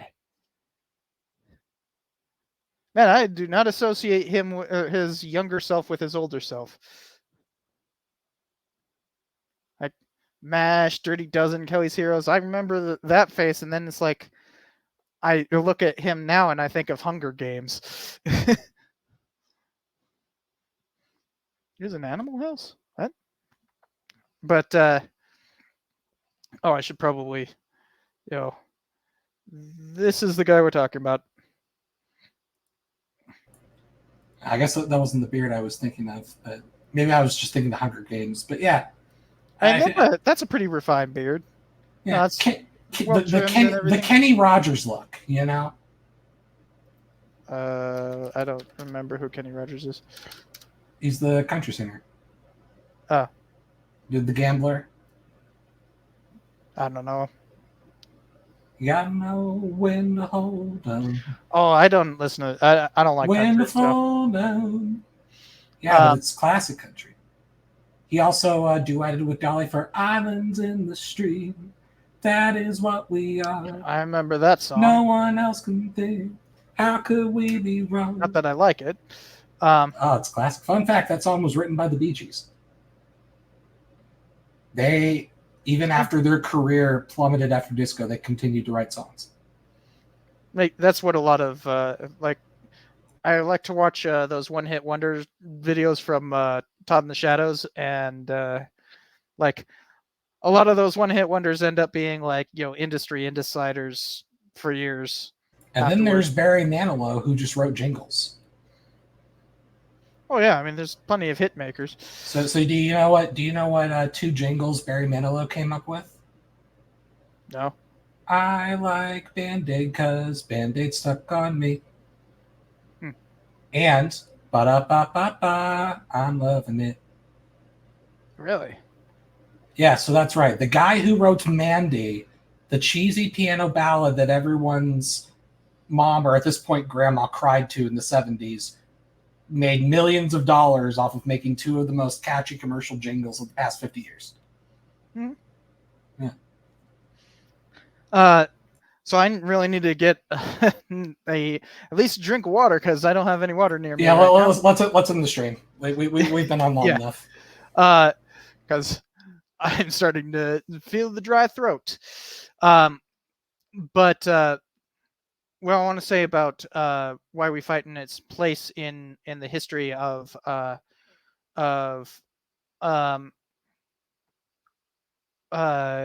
propaganda is that it kind of represents the apotheosis of propaganda. Like it's taking so many elements that were kind of either bubbling below the surface or like, popular cinematography that like already was very effective propaganda, but wasn't enough to was kind of side project stuff, like the not Will to Power, Triumph of the Will, or October, both Nazi and Soviet propaganda. Like those two have so much to them, but they weren't like driving national sentiment. They were already kind of playing into national sentiment. Whereas this, while yes, it's absolutely playing into national sentiment and everything, this is like establishing the narrative. So in World War I, the thing that like established the narrative, like why we fight, right? Like in the name of the series, the thing that established why we fight was Wilson's 14 points, right? Like that was the key. Like this is why we fight. In the Civil War, there wasn't any like key statement that made it that, though I guess you could argue the Gettysburg Address, but that's like well into the war. But Lincoln's various speeches kind of came together to form a why we fight, right? It's there. What I'm getting at is that like in previous wars, the thing that like defined the objectives of the war, the very reason why we fight, were defined by the politicians and their speeches. But here, suddenly it becomes the propaganda. This is a fundamental change in the way we view war. And it would never go back, right? No longer do we think of, some big speech from a politician as defining why we fight. There's propaganda reasons beyond that. This is the thing that makes propaganda reasons. And that's what makes it probably the most powerful propaganda of all time, and therefore the most effective. Want to add anything before we end? This is Smokey the Bear Erasure, and I will not stand for it. You're going to keep on bringing that up as an example, aren't you? This is why we put out forest fires. But yeah, it's the apotheosis of propaganda. Everything after this will be essential. Well, we might watch some Disney cartoons, which done at the same time. So, but like, everything after this, from the post-war period all the way to like PragerU, is using this as the basis. This is the basis. We watched it build up, and now it's here. Propaganda as we know it. All right, everybody. It's time to call it a night. Thank you for subscribing, Audie. And have a good night, everybody. I really need to get some water. Bye. Night.